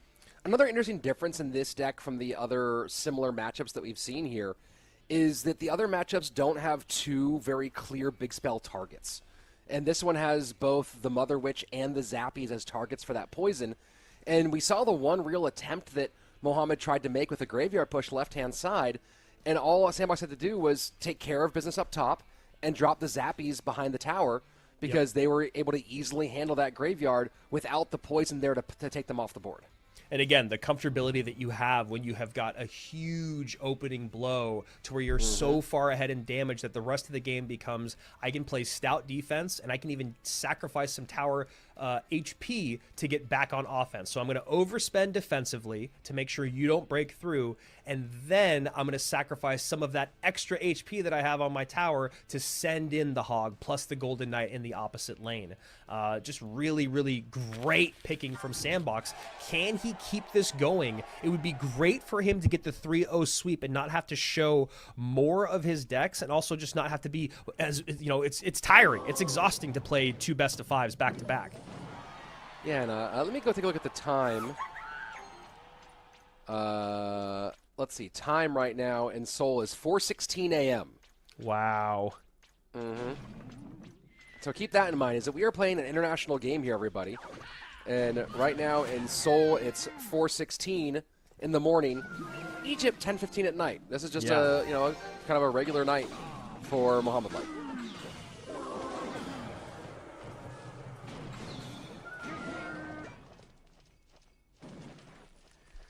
Sandy coming out with Mortar plus Barrel here. sees the log, sees the E-Spirit. Two good ways to really handle that barrel and the skeletons that populate. I want to say the sound design of what they've been doing lately has been pretty fun. Yeah, I've actually really enjoyed it. The goblins is super fun. I mean, all the heroes are actually really fun. Pigs of the right-hand side. Mortar not available for them, so this will give a nice chunk of damage for Muhammad Light. And in this best of 5, really the first super significant one. And a really aggressive push on the right-hand side with the cannon cart behind the Rascals. Does pull out enough elixir to allow the skeletons to connect on the left-hand side. So really well played there by Sandy to kind of even up the damage by just a bit. Muhammad Light, though, in the lead. Dark Prince, Log, Magic Archer, sort of. We'll see how the Electro Spirit gets involved and those Skelly Barrels pop. People in the chat asking about Mo Light's hands and the rubbing of the thumb. That's just something, it's just a kind of like a nervous tick, if you will, or something that he does when he plays a lot. You'll see it in person as well. And, you know, that's an interesting thing about Muhammad is that despite multiple world championships, despite being undisputed the best player in the history of the game, he still feels the nerves of playing at this level. It doesn't go away for him. It's just because he cares so much, which is a very good thing to have, you know. We definitely we've seen the players who lose the passion for the game or their passion shifts elsewhere. Remember a certain Frenchman who would warm up for CRL by playing poker on his phone? Yeah, and that's another layer of the greatness of Mo is those piggies go in on the left-hand side to get some damage, evening things up for Mo on both sides for the most part. About a 200 HP difference. Is damage coming in on the right, though. That Rascal Boy and the tanking and the barrel, all nice stuff. Obviously not going to get a lot out of his Evo Mortar, but got some good damage as we are pretty close all the way across the board in damage. Sudden death overtime. Sandbox just needs one tower to send this one to a bracket reset and have a chance at doing something very few people have ever done. Yeah, the idea of being able to beat Mo in a upper bracket or grand finals reset is just absolutely near impossible, but it has been done. 1848 on that right-hand tower. This Magic Archer is staying on the board for a very long time.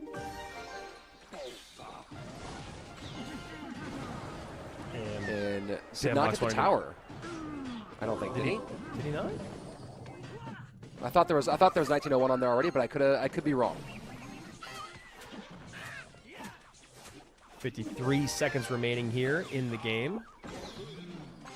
No, I think he did hit the tower. He did. Okay. Yeah. I don't know why I thought that that was already where we were. Minions. One of the more frustrating cards for Mo to deal with in this matchup, but hasn't really been a conversation piece. As the frustrating thing for Sandbox in this matchup is dealing with those marchers, and then just as quickly as one gets fireballed off the board, piggies go out. I mean, that's the idea of the deck, right? Is just continuously make you play fireballs. Yeah, dual lane pressure, Dark Prince on the left, Magic Archer plus Piggies on the right. Now another high mortar here that could be sniped with another Magic Archer if Mo even wants to try to do that, but it's not really necessary, and we are going to game number 4. And this is where the cracks start to show, right? You're sitting there, you have Muhammad Light against the ropes, you give up one game, and you're like, oh no, those thoughts start to creep in. Yep. And also your arsenal is getting more and more narrow as you get deeper in these sets. You imagine the games or the decks that are coming out in 4 and 5. It's almost like the comfortability is dropping as the set progresses. Now, that's not always 100% the case, but the idea that you would be up 2 games or be up 1 game and then be worried about saving something for game 5 just isn't quite there. You want to kind of, especially against someone like Mo, you want to end this as soon as possible. And so now Mo is just 1 game away from tying things up. Sandbox 1 game away from pushing this to our upper bracket reset. And we got ourselves a grand finals here. Yeah, we do. And looking at where we've gone so far in our decks, Right now, Sandbox, spell-wise, has already used Lightning, NATO, Arrows, Earthquake, Fireball, and Log. So Poison's still available, Barb Barrel still available, Delivery still available, Vines. On the other side of it, Mohamed Light has used Fireball, Zap, Poison, Log, and Lightning. So both guys still with the Barb Barrel and Delivery available. But this is where you start thinking about, can I paint you into a corner with the limitation on your spells? How do I start taking advantage of that as a potential opening? Recruits, piggies. That's what I want to see from Sandbox here. I want to see some recruits, and I want to see some piggies. And then for Mo Light, man, who knows? Who knows? There's just so much out there. Might be fun to see him go some form of bait, like wall breakers, barrel bait. He doesn't have the magic archer, but he could maybe even go a little more traditional and throw in like a dark goblin or a princess, because we are in a best of 5.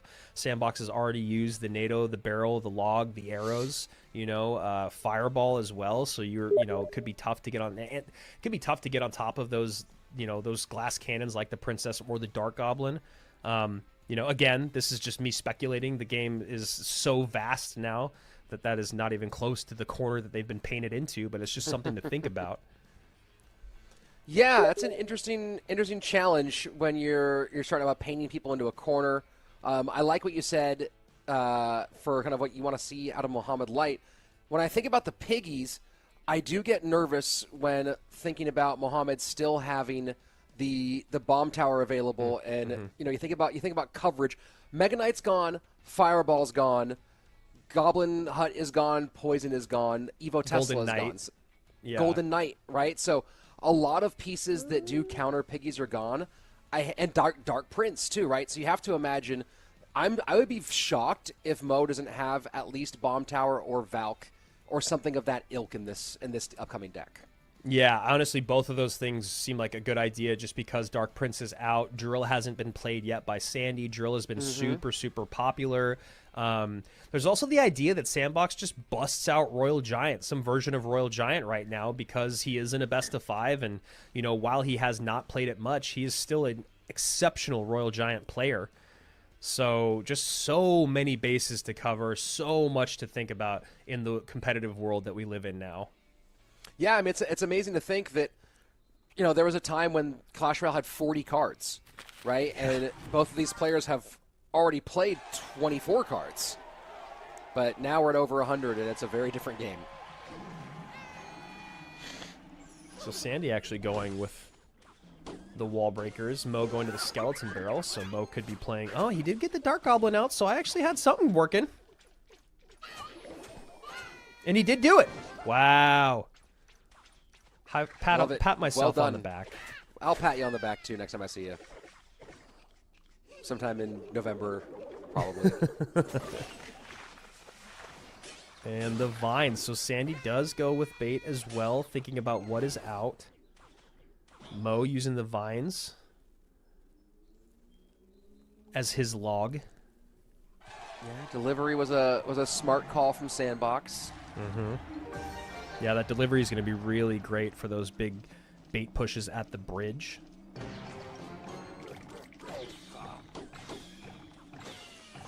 And this is, for Sandbox here, right, with Lightning, Poison, and Fireball all out, Magic Archer, really great call in this matchup. Yep. Magic Archer going to be really annoying to get to, especially it looks like Mo's spell is just going to be that Vines. We know he doesn't have Log or Barrel. We know he doesn't have arrows, so... Or excuse me, Poison, like you said. So just going to be difficult to close out that Magic Archer. Yeah, I would not be surprised to see Sandbox cycle some Magic Archers behind King Tower when we get into double and triple Elixir, just because he knows he can stack. Double connection on the right-hand side. Nice for Mo there. And Sandbox may be trying to get to an Evo Barrel. I don't know where he's at. He's definitely not there Elixir-wise yet. He wasn't there cycle-wise either. I couldn't remember how many he played. But still good damage in. Very good. And Mo did not like that Valk swipe. Thought those guards would get up a little bit further ahead. Good delivery there. And right back on offense. Ooh. Dart Goblin a little late Yeah. delivering those darts. Still gets a very, very small connection with the Evo wall breaker. The guy by himself without the big bomb, though. Yeah, what do you even call the I literally Evo was- wall breaker?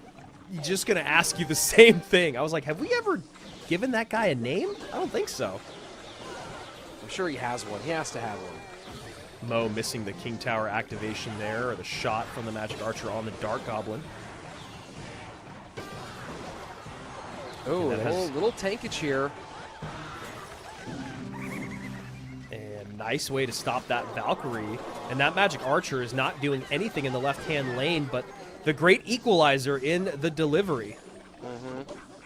And that's what Mo's trying to figure out right now. You saw him sitting on that Skelly King ability, but just knowing he didn't have a really good chance to use it. And this is where things start to get really interesting here. Vine's able to Wow. clean things up, and somehow Mohamed Light in the lead in the final 90 seconds. That was such a good Vines. The way he defended that was just so clean. He was at 1693 when that started and only took a very little bit of damage. Ooh, not the case here with the lineup and the double connection. Sandy looking to take us to a reset. And he's looking good to take us to a reset, too. Yeah. Yeah, and this Mohamed deck- is just going to go ahead and eat that. Wow. Wow. Now, he doesn't have direct tower damage. That's one thing to think about. 10 HP, though. Pretty tough to come by. There's the lineup. There's the Magic Archer. Wow. We're And going here we to go. an upper bracket grand finals reset, man. You want a more Clash Royale? You get more Clash Royale. As we're going to play one more best of 5 and see if Sandy can make some history here. Yeah, and, we have watched Mo very closely for years now, and that look on his face is definitely one of quite frustration and annoyance. Obviously he does have the life to give, and he's a guy that doesn't really ever give up that life in an upper bracket grand finals reset. But the way that this set went and the deck picking from Sandbox was just truly exceptional. He starts off with this Golem deck, which is a bit of a surprise. The Skeleton Dragon pressure to make that Spirit Empress, become threatened, baits out the Fireball from Mo, which means he's just low on Elixir. Sandbox just doing great stuff there. Then we get into game number 2, and just he had Mo's number again. He's got so many pieces to the puzzle that you need to beat Mo. You've got the Mother Witch for the graveyard. You've got the Golden Knight for the dash. You've got the MK to set the line. You've got the Earthquake for the Goblin Hut. Just perfect picking there. Then you go to game 3. Mo rears his head. He has a great showing. It's not a dominant win, but it is a pretty, it didn't feel like he was in much danger for most of game 3. And then we go to game 4, and once again, great deck pick, great gameplay from Sandy. What I'm trying to see right now is I'm going through all of Mohamed's history of being in a monthly final, looking at all of his second place finishes. Because so far, all the ones I've seen, he's gotten second when trying to come up from the lower bracket and couldn't complete the full bracket reset. What I haven't found yet is anyone beating him when he was the upper bracket champion with that bracket reset. I'm trying to see if that's happened. I don't know why. I feel like it's happened one time, but I would not be surprised if I was wrong there. And then obviously it's happened at World Finals, where he's had the life to give, and we all know how that's gone in the past. So not a guy that really ever loses that second reset. So if anyone in the chat is wondering what's going on and why we're not freaking out more, Sandbox is still in the grand finals. But remember, this is a double elimination tournament. So Mohamed Light had not lost a set until then. He actually had not lost a game until this set. But that being said, he had a life to give. So now that he loses the set, we're going back into another best of 5. Now this is a traditional best of 5, winner take all. Got to take 3 games. Then you get the golden ticket. Then you get the 14K. Then you get the 500 leaderboard points. Easier said than done. And like Rich and I are trying to figure out right now, I don't know if... Actually, I can't really read the chat right now because it's got some Seahawks spam going on, which just happens from time to time in Clash What? Royale No way. events That for never happens. No reason. Mo's got a little smile on his face, though, knowing he's going back into it. Just so curious to see how this is going to go, man. If anyone in the chat, does know, was there a moment where Mo lost an upper bracket reset?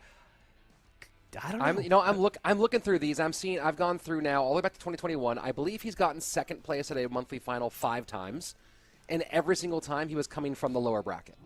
Wow. So I don't think anyone's ever beaten him when he was the upper bracket champion. So unless we get clarification there, Mo Light in a spot to let Sandbox make history, but Sandbox has to pull off what he just did again, which, like we're saying, it sounds like it's near impossible, but also even just beating Mo in a best of 5 is just a huge, huge accomplishment. He is just so good at picking decks, but I got to admit, what we saw from Sandbox was better deck picking throughout that best of 5 and near the same gameplay. Yeah, I mean, it was pristine. It was some of the best we've seen from him for sure. Yeah, maybe he's actually never looked better than right now, Rich. Well, here we go. He has to do it again.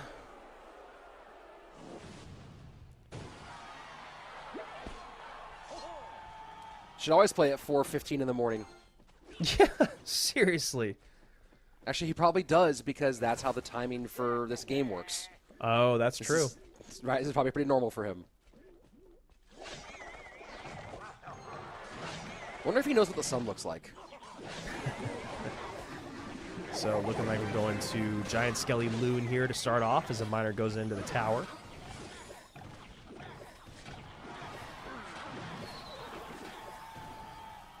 Well defended by Mohamed.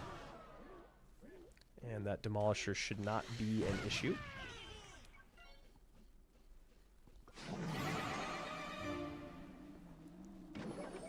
And starting this Loon all the way in the back. And a bit of a smile on his face about it.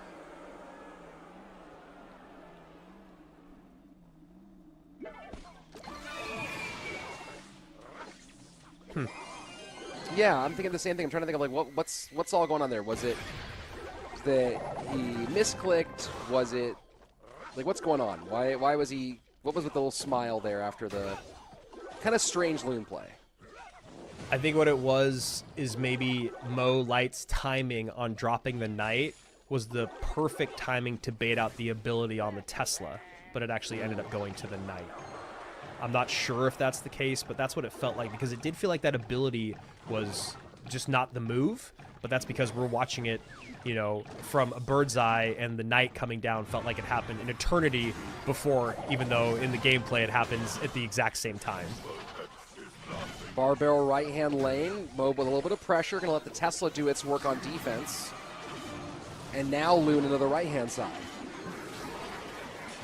And poison out early. And ability maybe also a little early. Not getting on top of the Tesla.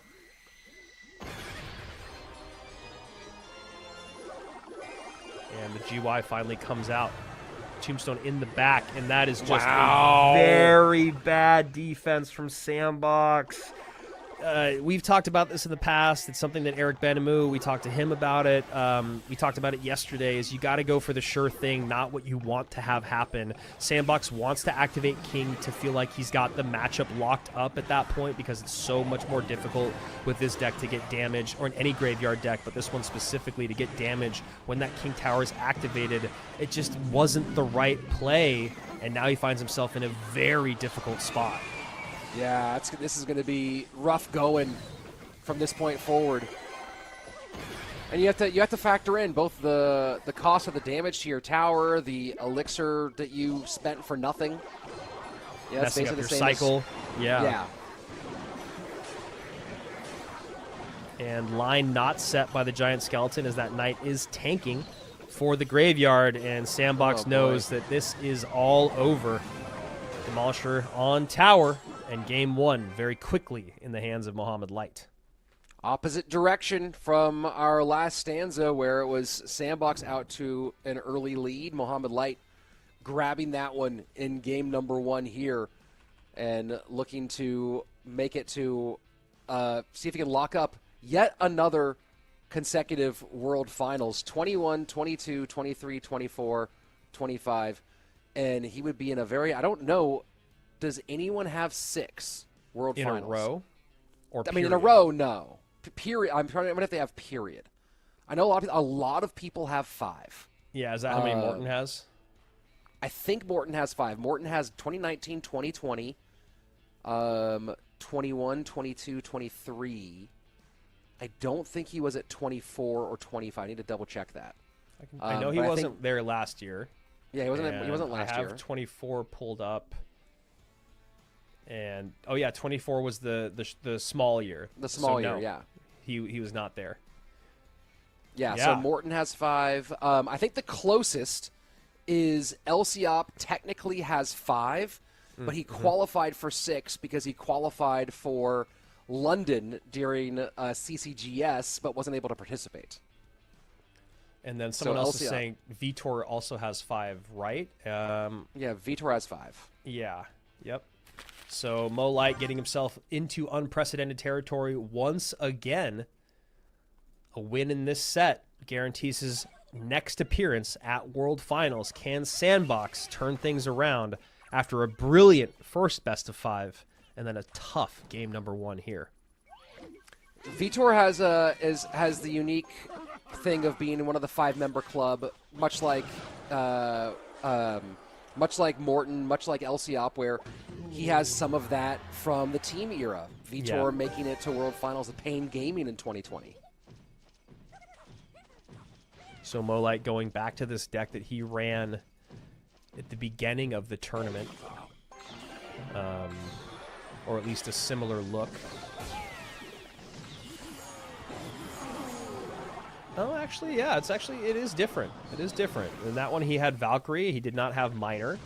So now he's going for, kind of, it's not the Remy Ellie deck, but it's a lot of pieces of it. It's obviously missing the NATO. This is kind of where I thought Mohamed might go in that game 4 of our previous set. Was something with Miner. He didn't have anything, any spells that really could do a great job of targeting the other side of the board. And I kind of thought he was going to go with some sort of Miner deck so that he would have that target. And we're talking about how he couldn't really mess with that Magic Archer in that last game. And this would have been kind of the idea, both the coverage of the delivery on one side and then the ability to target the Magic Archer on the other.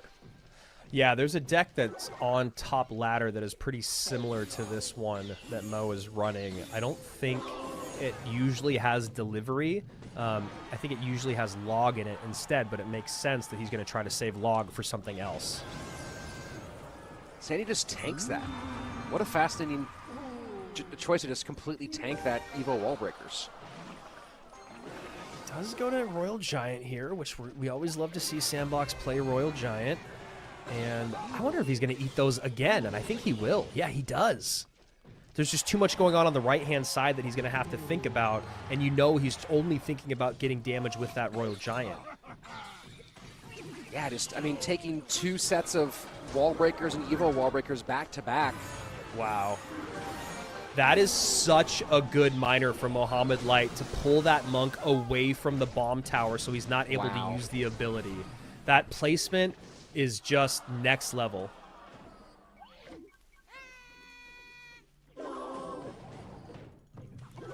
Little lane switch just for pressure from Mohamed.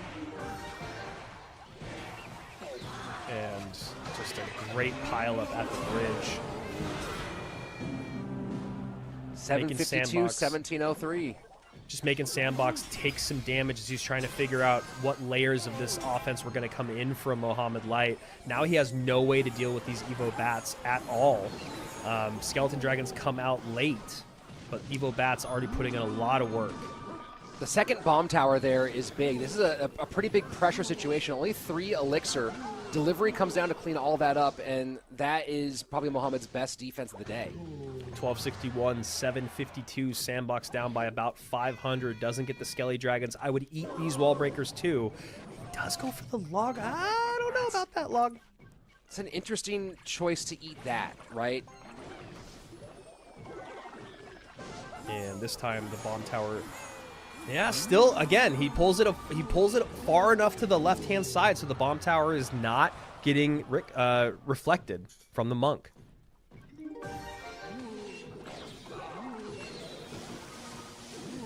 Nice lightning value. Yeah. But was he baiting it out? Does he get any connection here? Magic Archer gets the connection. Yeah. The monk Triple shot reflection goes is back. massive. Oh, boy. Miner to the back. Wallbreaker's trying to sneak on through. Can one get through? Neither do. Magic Archer gets reflected. Magic Archer gets one shot on. That was such a good play by Sandy. He knew that Mo was going to have to go Magic Archer at the bridge, so he immediately hits the ability, and Sandbox is going to be able to take game number 2. Wow. What a game. What a game. Wow. What a match. The mind games and the monk were absolutely incredible. There was only a couple times, maybe even just one time, where Sandbox was actually able to get the monk reflection on top of the bomb tower as well. Mohamed Light did a good job of making sure that monk was just out of range. And then the magic archers at the bridge, the monk out early with the immediate ability, and then the late magic archer to try to get on it after the ability. And oh my gosh, just so many. I do not envy being in that position. Just so much to think about.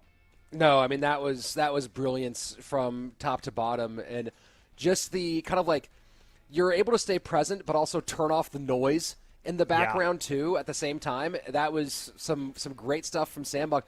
Mohamed Light had a couple of defenses in there that were really, really good.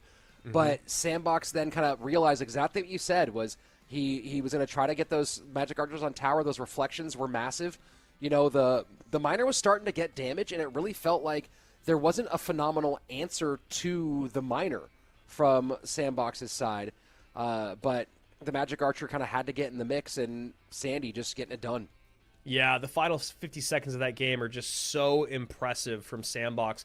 There's that first send that he goes in with at around 50 seconds, Mo Light, where he kind of slowly sequences. He goes wall breakers first, then the miner goes in a little high, then he sends in the Evo bats, and then he puts the Magic Archer behind it. So Sandbox is sitting there kind of slow playing his defense as well, because he can't let the lineup happen, and he has to also sequence which things are the most important to deal with. First the wall breakers, then making sure the Magic Archer doesn't line up, also then dealing with the Evo bats, and then you think about the miner. So it's just so many layers to it. And then the monk, the reflection, the overwhelm at the end, Sandbox finally playing Royal Giant, just so many beautiful things coming together for Sandy to even this up 1-1. All right. 1-1 in our true bracket championship here. Remember, golden ticket at stake. Winner will get a trip to World Finals, guaranteed. Loser takes $8,000 plus a significant number of points. But this is one of those ones where, I don't think that a loss here has any real impact on Mohamed Light's confidence. I think a win here has an insane amount of impact on Sandy's confidence. Oh, yeah, 100%. I mean, Mohamed Light will just be annoyed. He'll just be frustrated that he has to come back and deal with it.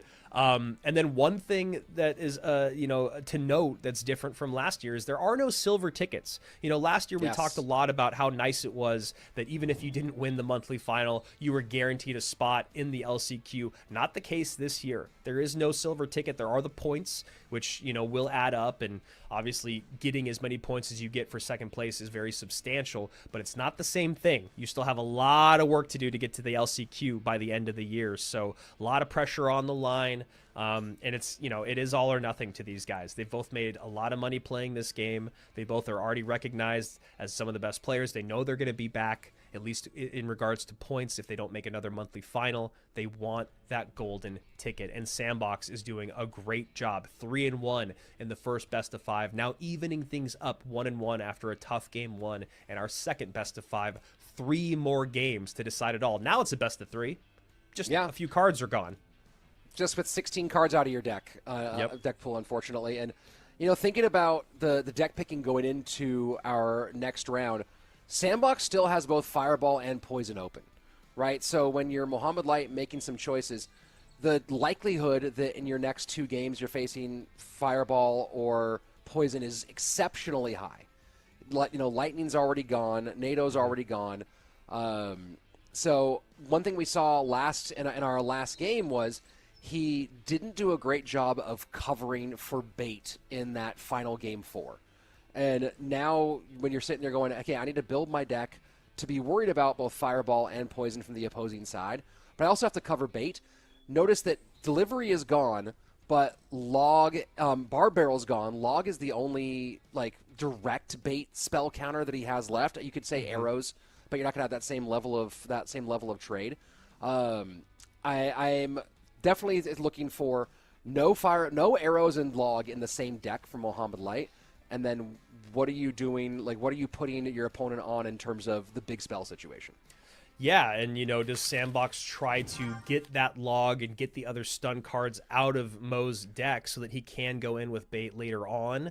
It's just the levels of what you have to think about in these best of fives is just crazy. So here we go, game number 3, both of them sitting back, holding for pause. Could be a bit heavy on both sides, as the meta in general is pretty heavy. Looks like Mo Light having a bit of maybe lag on his camera, hopefully not experiencing it on his tablet. Sandbox maybe going spam here. Yeah, Played that's Ram what I was Rider to saying. good effect. Yep, is the idea that if you can pull a Log out and a good building out to stop that charge, then maybe that leaves bait opened in a little bit.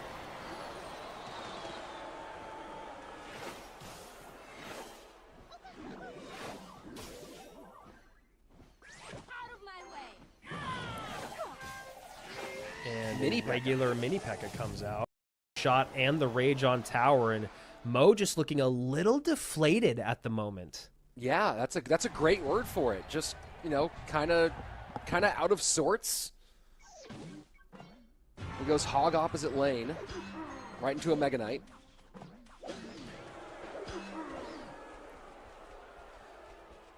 And you got to imagine that Mega Knight was buried when that Ram Rider came down. And I have the VOD up on my other monitor, and there was an exasperated look from Mo between games 2 and 3 as well. So maybe getting his patience being worn a bit thin. Nice high lumberjack. E was there to clean everything up. And not the best set of goblins, but will do the trick. Ooh, man. I don't know what he has for this. And MK has to come down, but... That's going to be a lot of damage from the evolved MK, and the hog doesn't get through. Doesn't matter, though. Yep, there's that Fireball Zap. Wow. He has to play it, and now he needs to get a Ram Rider in. There goes the Ram Rider. What does Mo have for this? His own Doesn't have MK? it. No! Wow. Mo kind of went for broke there, and now Sandbox is one game away. You can see it. You can see it in his body language. You can see him freaking out. He's trying to lock in, not think about what's at the end of the road. He's just trying to think about game number 4. Stay dialed, my friend. You are in a beautiful spot. Yeah, I mean, a chance to make history. The chance to be the first person to ever come from the lower bracket to beat Mohammed Light, which is the story we've told about him so many times over and over again, to be the lower bracket person to run up and be you're scared even though you have a whole situation to give. This is big for Sandbox for so many things. I mean, from a personal level, where he's had so many challenges in front of him. Man, now we get into these championship rounds. We get into game 4, game 5. He went into game 4 last time around with the 2-game lead, with the 1 game to give. And you got to imagine that he and his coach, I believe it was Sanchez this season, are just in there kind of like freaking out and trying to figure out what the heck they play here. Dude, I'm freaking out. I actually am freaking out a little bit. This is just such a great place to be in to the start of our year. I mean, you look at our top 3. We have an unknown. We have a repeat world finalist. We have the greatest of all time. Now we have Sandbox going to the second battle in the upper bracket reset, or excuse me, the second set in the upper bracket grand finals, and he's in the lead now against Mo Light. It's just everything that you want out of Clash Royale League. You get the newcomers, you get the seasoned vets, you get the GOAT, and you get the GOAT being challenged. And here we are in a spot to where Sandbox is so close, and that is something that he has worked on for years now, over half a decade now, is just calming those nerves and staying dialed in. And my goodness, has he gotten better at it? But this is also a very high-stress situation. Sandbox has to be anticipating Fireball or Lightning. One of those two. We have 2 decks remaining. Fireball and Lightning both still available for Mohamed Light, and so now you're kind of trying to make a coin flip between which one of those two you expect to be the direction that Mohamed goes in when you come out here. I'm trying to think of like some of the Fireball decks that he runs. We just saw Hog, so he's not going to be running that as one of his Fireball decks. There's some bridge spam stuff that Mohamed has in his deck pool, and he hasn't run Giant Skeleton yet either. We got Giant Skeleton in Game 1 from Sandbox, but Mohamed Light still has Giant Skeleton as well, so a lot of chances to kind of clog up the bridge.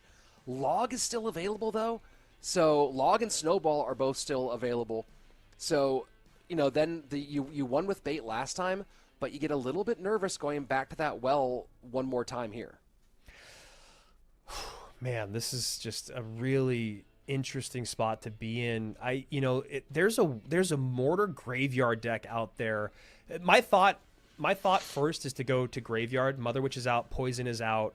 Some of the good responses are out, but obviously it feels almost a little obvious, which is why I say like Mortar Graveyard is just going a bit off meta with the Graveyard. That way you're not only relying on the Graveyard. Maybe your opponent, it's tough to like surprise Mo once you start seeing cards, but the idea that your opponent is starting to think Siege, starting to think Mortar, and then you do get that Graveyard surprise to come out is also another layer to that. But my thought process is no Earthquake, no Mother Witch, no Royal Delivery. Like the bats aren't there, which can be really tough to get to. Spears aren't there, which can be tough to get to. Poison is obvious. There's also like things like Mortar Hog that are out there because he's got a few, he's only got a couple buildings out and Mini P.E.K.K.A out. Evo MK is out.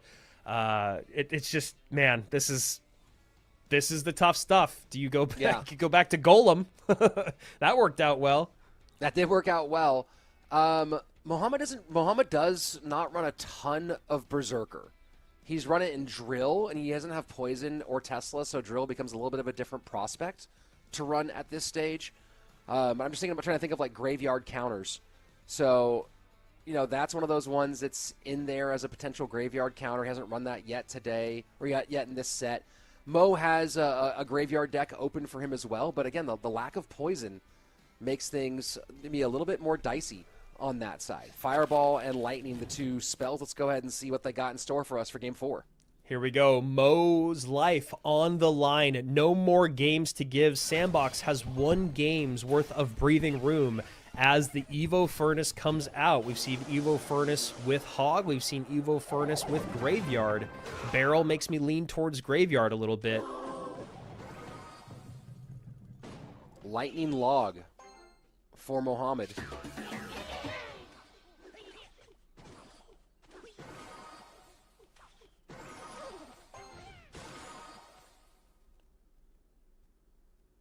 My goodness. I know. I'm feeling the exact same thing. Just so much pressure, the tension, all of it. Maybe Pigs? He just ran Hog Rider. I was gonna say it just does feel like it is gonna be Graveyard, and there it goes. No Mother Witch, no Poison. The E-Spirit is there to cover. Skeleton Dragon's a good call. Also really annoying to deal with for Graveyard players. And it is Pigs for Mohamed, yeah. But he's running into a Bomb Tower and Valk. Yeah, Bomb Tower, Valk. That Valk is also the Evo Valk. Even the Evo Furnace does a great job against it. He's got the Bar Barrel and the Ice Spirit, so a lot of ways to make those piggies have to work for that damage. Probably some spears here.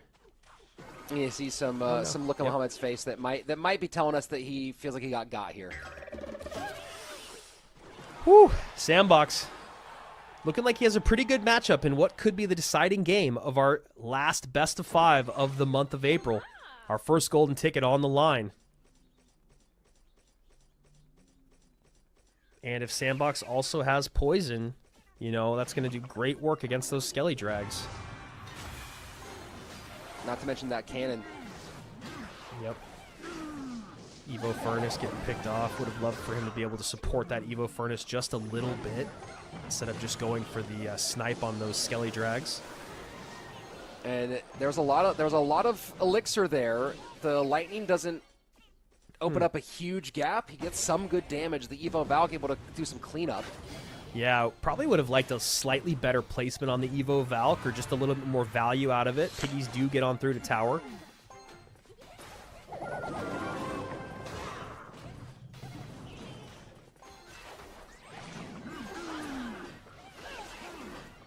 Good protection. Cannon to snipe that Furnace. Good placement there by Mo.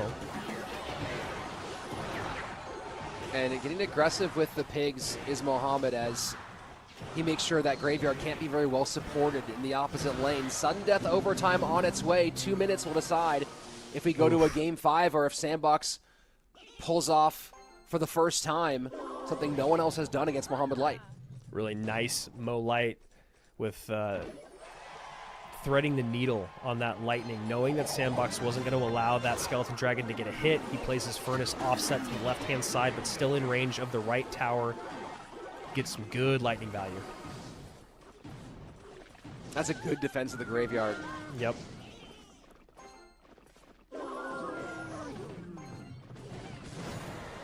And that is a really, really nice high Valkyrie. He's got to stop giving that Lightning value, man. It's making me crazy. Yeah, and that might be the nail right there. That's going to be very, very difficult to battle back from, as Mohamed has done a great job of just shutting down these Graveyards, and now 422. Does not need much more to finish it. And looks like Sandbox might be saying it's over. Yeah, here we go. Yeah. Game 5, folks. Best of 1 for a trip to World Finals. Wow. Wow. I feel like that was definitely a situation where Sandbox let the pressure get to him a little bit, just giving away way too much Lightning value time and time again. You've got to allow that Furnace to get a little bit more value. Yep. You know, Mo plays those high Skeleton Dragons to get on top of the Valkyrie, and it's obvious to Mo that the only response is a high Furnace. It's his Evo Furnace, and then the Dark Prince can just go right across the bridge. We also saw Cannon sniping Furnaces, so, you know, Mo did a much better job of recognizing the macro mismatch or the issues he's going to have to deal with in that game, and he kind of shut them down, whereas Sandbox felt like he was kind of playing just off of adrenaline, you know, instead of using his mind. Well, and now we get into game 5. This is the moneymaker game, right? This is the $14,000 game, right? Yep. You win this, you take home the big prize plus the golden ticket, which is also more guaranteed prize money. And when we look at Mohamed Light's usage, right? Because this is what I was talking about beforehand, but now it's even more dire.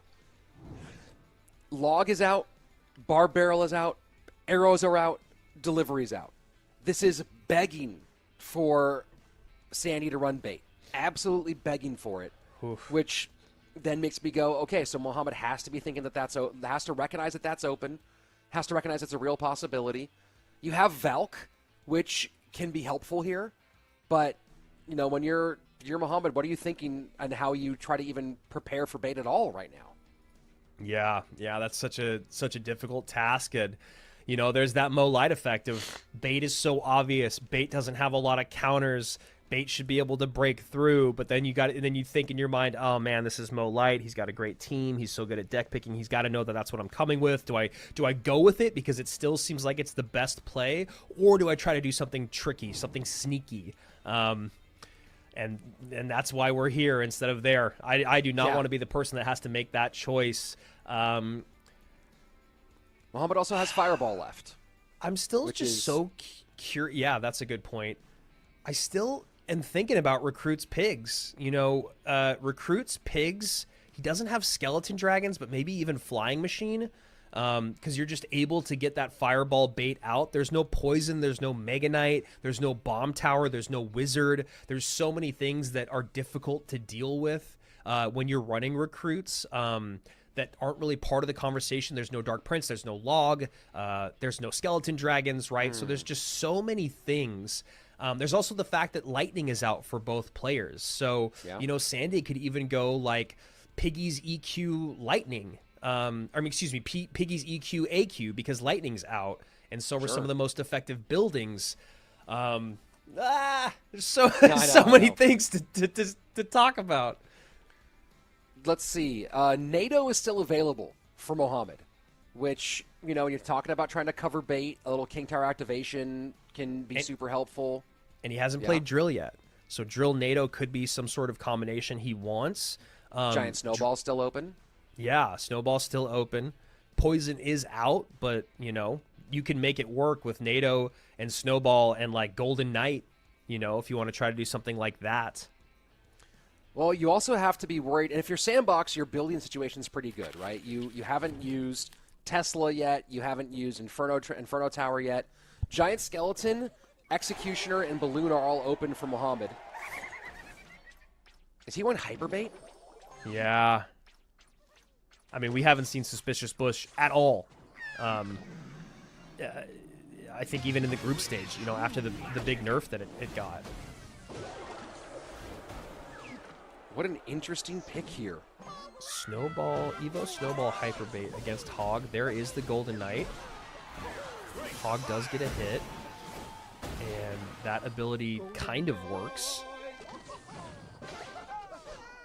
It worked enough to push the Dark Goblin in front and get some damage on tower. Best of one for the golden ticket. Sandbox has already pulled off the first best of 5 win, and as you can see, has come back in this one, picking up 2 games in the middle to even this up, 2-2. Really not sure I love this deck pick from Mohammed. Nice Fire Spirit there. I mean, I guess he's also looking at Log, NATO, Zap, all being out. It's funny how they both Barbaro went as Golden well. Knight. That is funny. Hog's gonna get doesn't get the second hit. Molite has to be thinking a lot about how he wants to deal with that wizard. The wizard seems like it could be really annoying. Oh, sure. And delivery a little late there, going to give up a nice chunk of damage to Mohammed. Yeah, I mean, he just has to guarantee he's hitting all those skeletons a second early. One of those sets stays alive, and you have already pretty much lost the game. Best of one, golden ticket.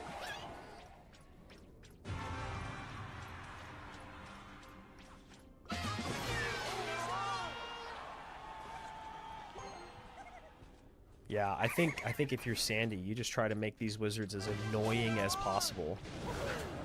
There's the fireball that you called out, Rich. Fireball nice plus use. snowball. Yeah, really nice use on that. Hog not getting a hit.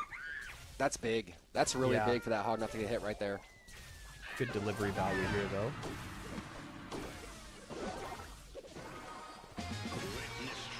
And that was actually a really nice sequence for Mo to make Sandy have to spend a little bit more with that skeleton barrel coming in the way that it did. And a good job avoiding the Hog damage. That Evo Snowball is going to be really critical. I mean, he really has to use knockback and DPS. He has no other way to stop these Hog Riders. Yeah, exactly. There's nothing. So those snowballs are going to have to be used defensively more so than offensively. And, you know, Sandbox most likely just going to ignore this on the left-hand side.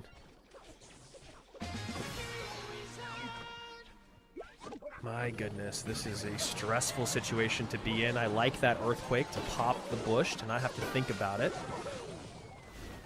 And that is a very medium delivery. That delivery was bad. Yeah, and now just trying to pressure at the bridge. You see Mohammed trying to full send right now.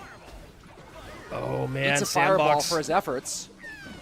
And Tesla's down. no. That's it. That's it. Oh, my word. That's it. Oh, and Sandbox wow. knows it. Mo Light claims the golden ticket, and Sandbox feels the pain of loss. Unbelievable. I cannot understand what I just saw here.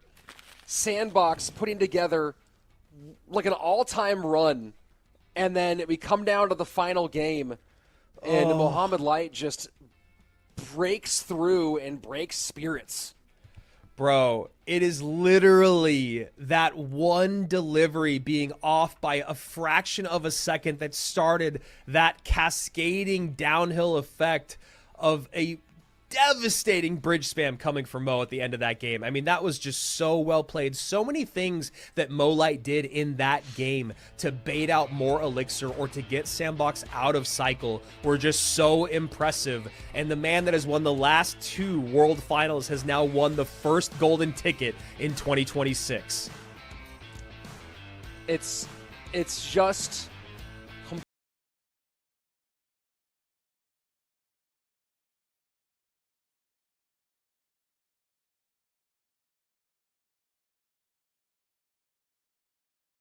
at what point does it stop? And we have a lot of season left to play. We have a World Finals left to go through. But now everyone knows that Mo will 100% be there yet again. And now the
a lot of freedom that comes with knowing you're gonna make it happen, and that's one of those things that we've seen from Mohamed over and over again.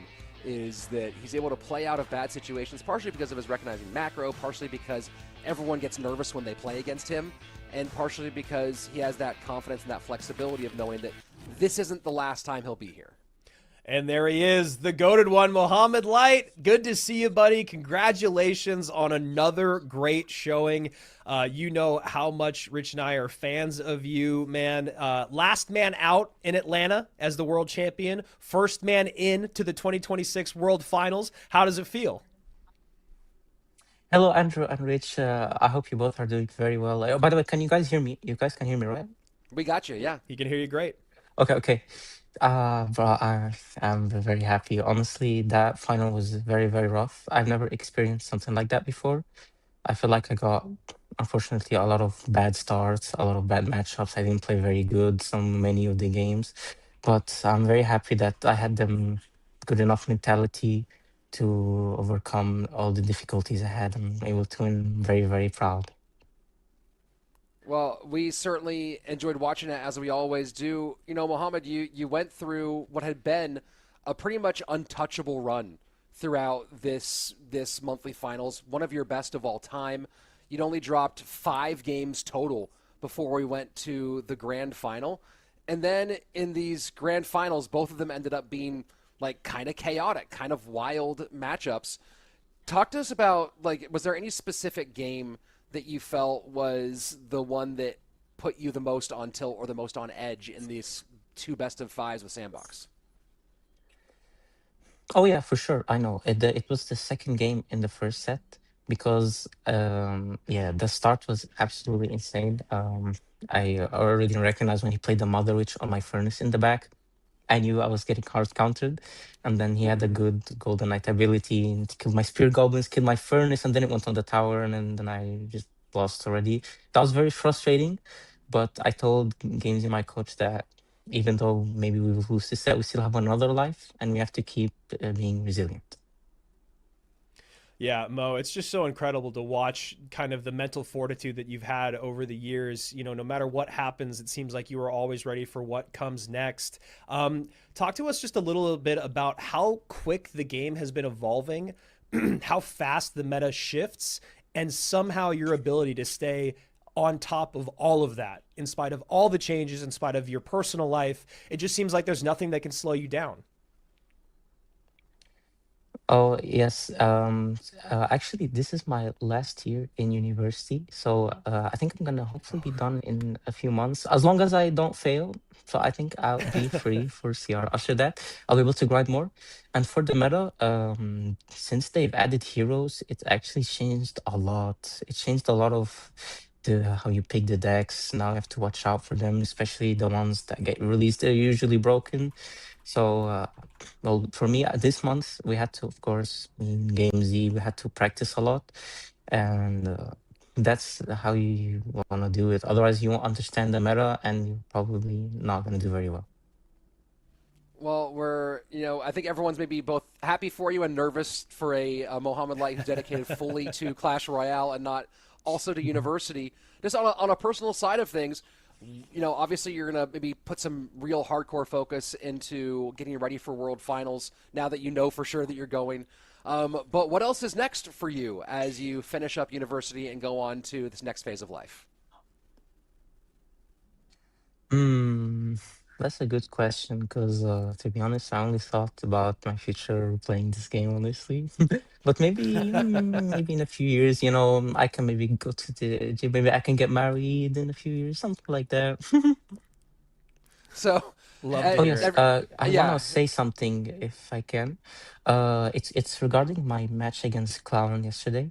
I was watching the replay on YouTube. I was looking at my face cam, and when I won, my feet was visible, which was not intentional. I did not mean to do that, so I just want to apologize to Clown for that. I did not mean to show it, and also I just wanted to show the people that I play on a Nintendo Switch. I don't only play CR. That's all.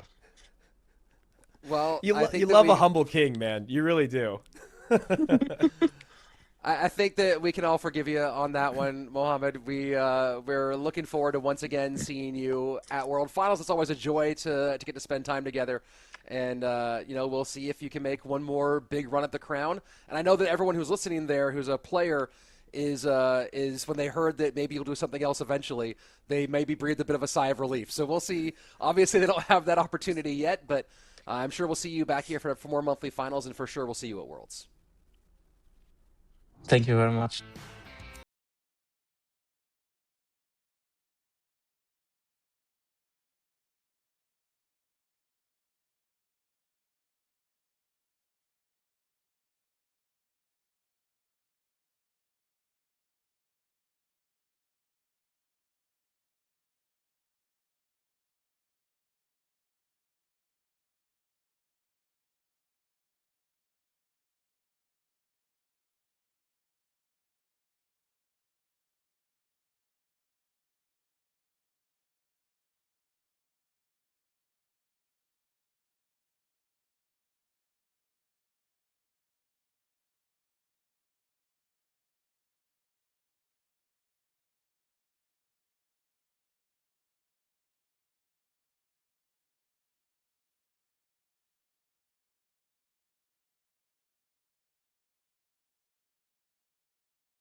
Of the entire production team here and all the Clash Royale esports